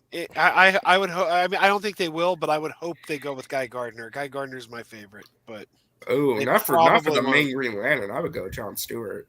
He's the most fun though. Guy Gardner would be good in a Justice League Corps movie, but not like the main Green Lantern on the Justice League team. Dude, nobody wants to see Guy Gardner. Dude. Oh, are you kidding? Guy Gardner's great. You got to remember, my favorite. He's a freaking hothead that nobody even hardly knows. Nobody even the general public doesn't even know who Guy Gardner is. Well, the general public doesn't know who most people are till you put him in a movie. Yeah, but no, if you say could you imagine they go out if you say Green Lantern, people only know two Green Lanterns. Mostly just one. And people didn't know John Stewart at all till the animated series came along. Yeah, but you can't just pull out the Green Lantern movie and be like, "Hey, here's Guy Gardner. He's the Green Lantern." Could you imagine if they go out of left field and just make it Kyle Rayner? That'd be interesting. Oh my god, that would be terrible. I hate Kyle. You guys do like I hate Kyle. No? I hate Kyle. Or no, Caden. Caden's got a point. What if they make the main Green Lantern Chip? That'd be great. I would take Chip over Kyle any day. Well, we just had Chip in the Super Pets movie. Yeah, I would take Chip over Kyle any Nort. day. Kyle sucks. Nort.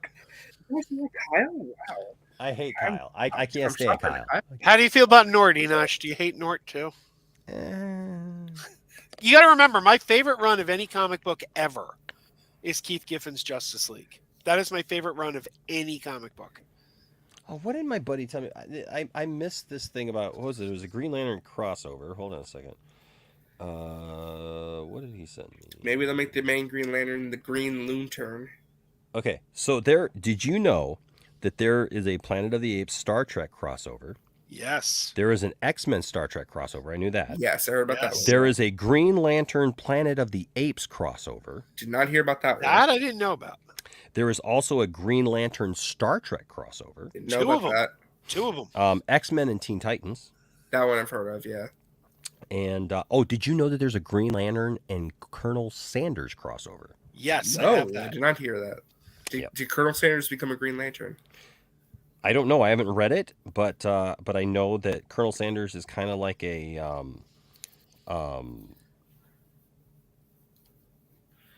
Check Comixology. Comixology? Yeah, it was a free download. That was a promotion from KFC. I don't know if it's still available, but it was a free download. Oh, okay. Also, there was a Star Trek Legion of Superheroes crossover. Interesting. Guy Gardner played by Aaron Rodgers now. You know who would have been a great Guy Gardner back in the day? It wouldn't work now because he's dead. But Roddy Piper would have been a great Guy Gardner. Roddy Piper. The wrestler. Yeah, Roddy Piper. No, he's a very underrated actor when it comes to stuff. Did Enosh fall asleep? No, Enosh is reading something from StreamYard, which is absolute BS right now because What happened? because all of my recordings in StreamYard disappeared. What? Yeah, a couple of days ago, all my recordings in StreamYard disappeared, and because I did 3 shows last week, right? And the only one that I have in there is Thursday show, because I did Tuesday, Wednesday, Thursday. The only one that's in there is Thursday show, and then they started staying again. Since then, nobody deleted them. I didn't delete them. Nobody else has deleted them. But the Tuesday show's not there. The Wednesday show's not there. The church service from last week is not there. None of the shows that anybody else has done are there. It's BS. And I wrote them, and guy from StreamYard wrote me and said, one of 5 things. You accidentally deleted the video. Well, I know I didn't do that because I wasn't even in there to do it. You're not logged into the correct StreamYard account. I know that's not true because I only have one StreamYard account. You are in a different team. I am the guy. Right, So you're the other team. Yeah, I am the team. I only have one team, and you do not have adequate storage at the time of your broadcast. No, because it still shows that I have 50 hours. That it was only taking 3 hours of my time. You may be able to get the recording from the destination you streamed to. That was the problem. I didn't stream to anything. I had pre-recorded something and put it in it, and it was in there in the recordings. And yeah, that was so there. That sucks. Hopefully you lose. I guess you lost a lot of work then. Yeah, because we did. Fortunately, it's actually the Black and White and Red All Over podcast. We pre-recorded a couple of those, and thankfully I downloaded the audio for some reason to one. We broadcast one, and then I was going to release another one, and just the audio's there. I only have the audio. Nothing is in the actual. So the video recording didn't save it all. All my video recordings are gone. So there's a little production note there for you guys listening. Peter Rabbit's Defender, what's up, Peter Rabbit's Defender with 100 THB. Thank you so much, my friend. Says, hey guys, I'm going to give my worst movies of 2022's list around January 13th to 15th. Okay, my best movies of 2022 list on February. Stay tuned. There's going to be a lot of hot takes. Peter Rabbit usually has some. And then, another one here. Says best worst TV shows 22 lists will be between January and Can I February. just say real quick, I love his icon, which is Peter Rabbit, the character kicking a guy in the face. Yes. That's great. Yes. So, all right. Yeah. But you're right. You're right, Levon. StreamYard's tech guys in a nutshell. Like, did you try unplugging it and plugging it back in? It's just a picture of it's the meme of Patrick Star from SpongeBob with the board on his head holding the hammer. Yeah, no clue what they're doing. Yeah. So, all right, guys. Well, now I am going to get going for sure. But yeah, y'all have a wonderful Monday. This is my last day off before I go back to work, but I'm committed to being around more now. So here's to 2023 and great things ahead. Love y'all. Like I always say, don't let anybody tell you that your fandom doesn't matter. And don't tell anybody that their fandom doesn't matter. Look, we may all disagree on stuff. Some of us may like The Last Jedi. Some of us may hate The Last Jedi. You may hate James Gunn. You may love James Gunn. You may whatever, right? You may think that it's a horrible idea for them to reboot Harry Potter like they're talking about. Or you may think for some reason that that's a good idea. And I don't know why you would. But, you know what? It's okay. Don't tell anybody that their fandom doesn't matter. But seek to have good conversations. Treat everybody with respect as you would want to be treated. And if you do that, there'll always be a place for you here in the Poindexter Lounge. Until next time, Happy New Year and stay nerdy. Talk to you soon. Bye-bye.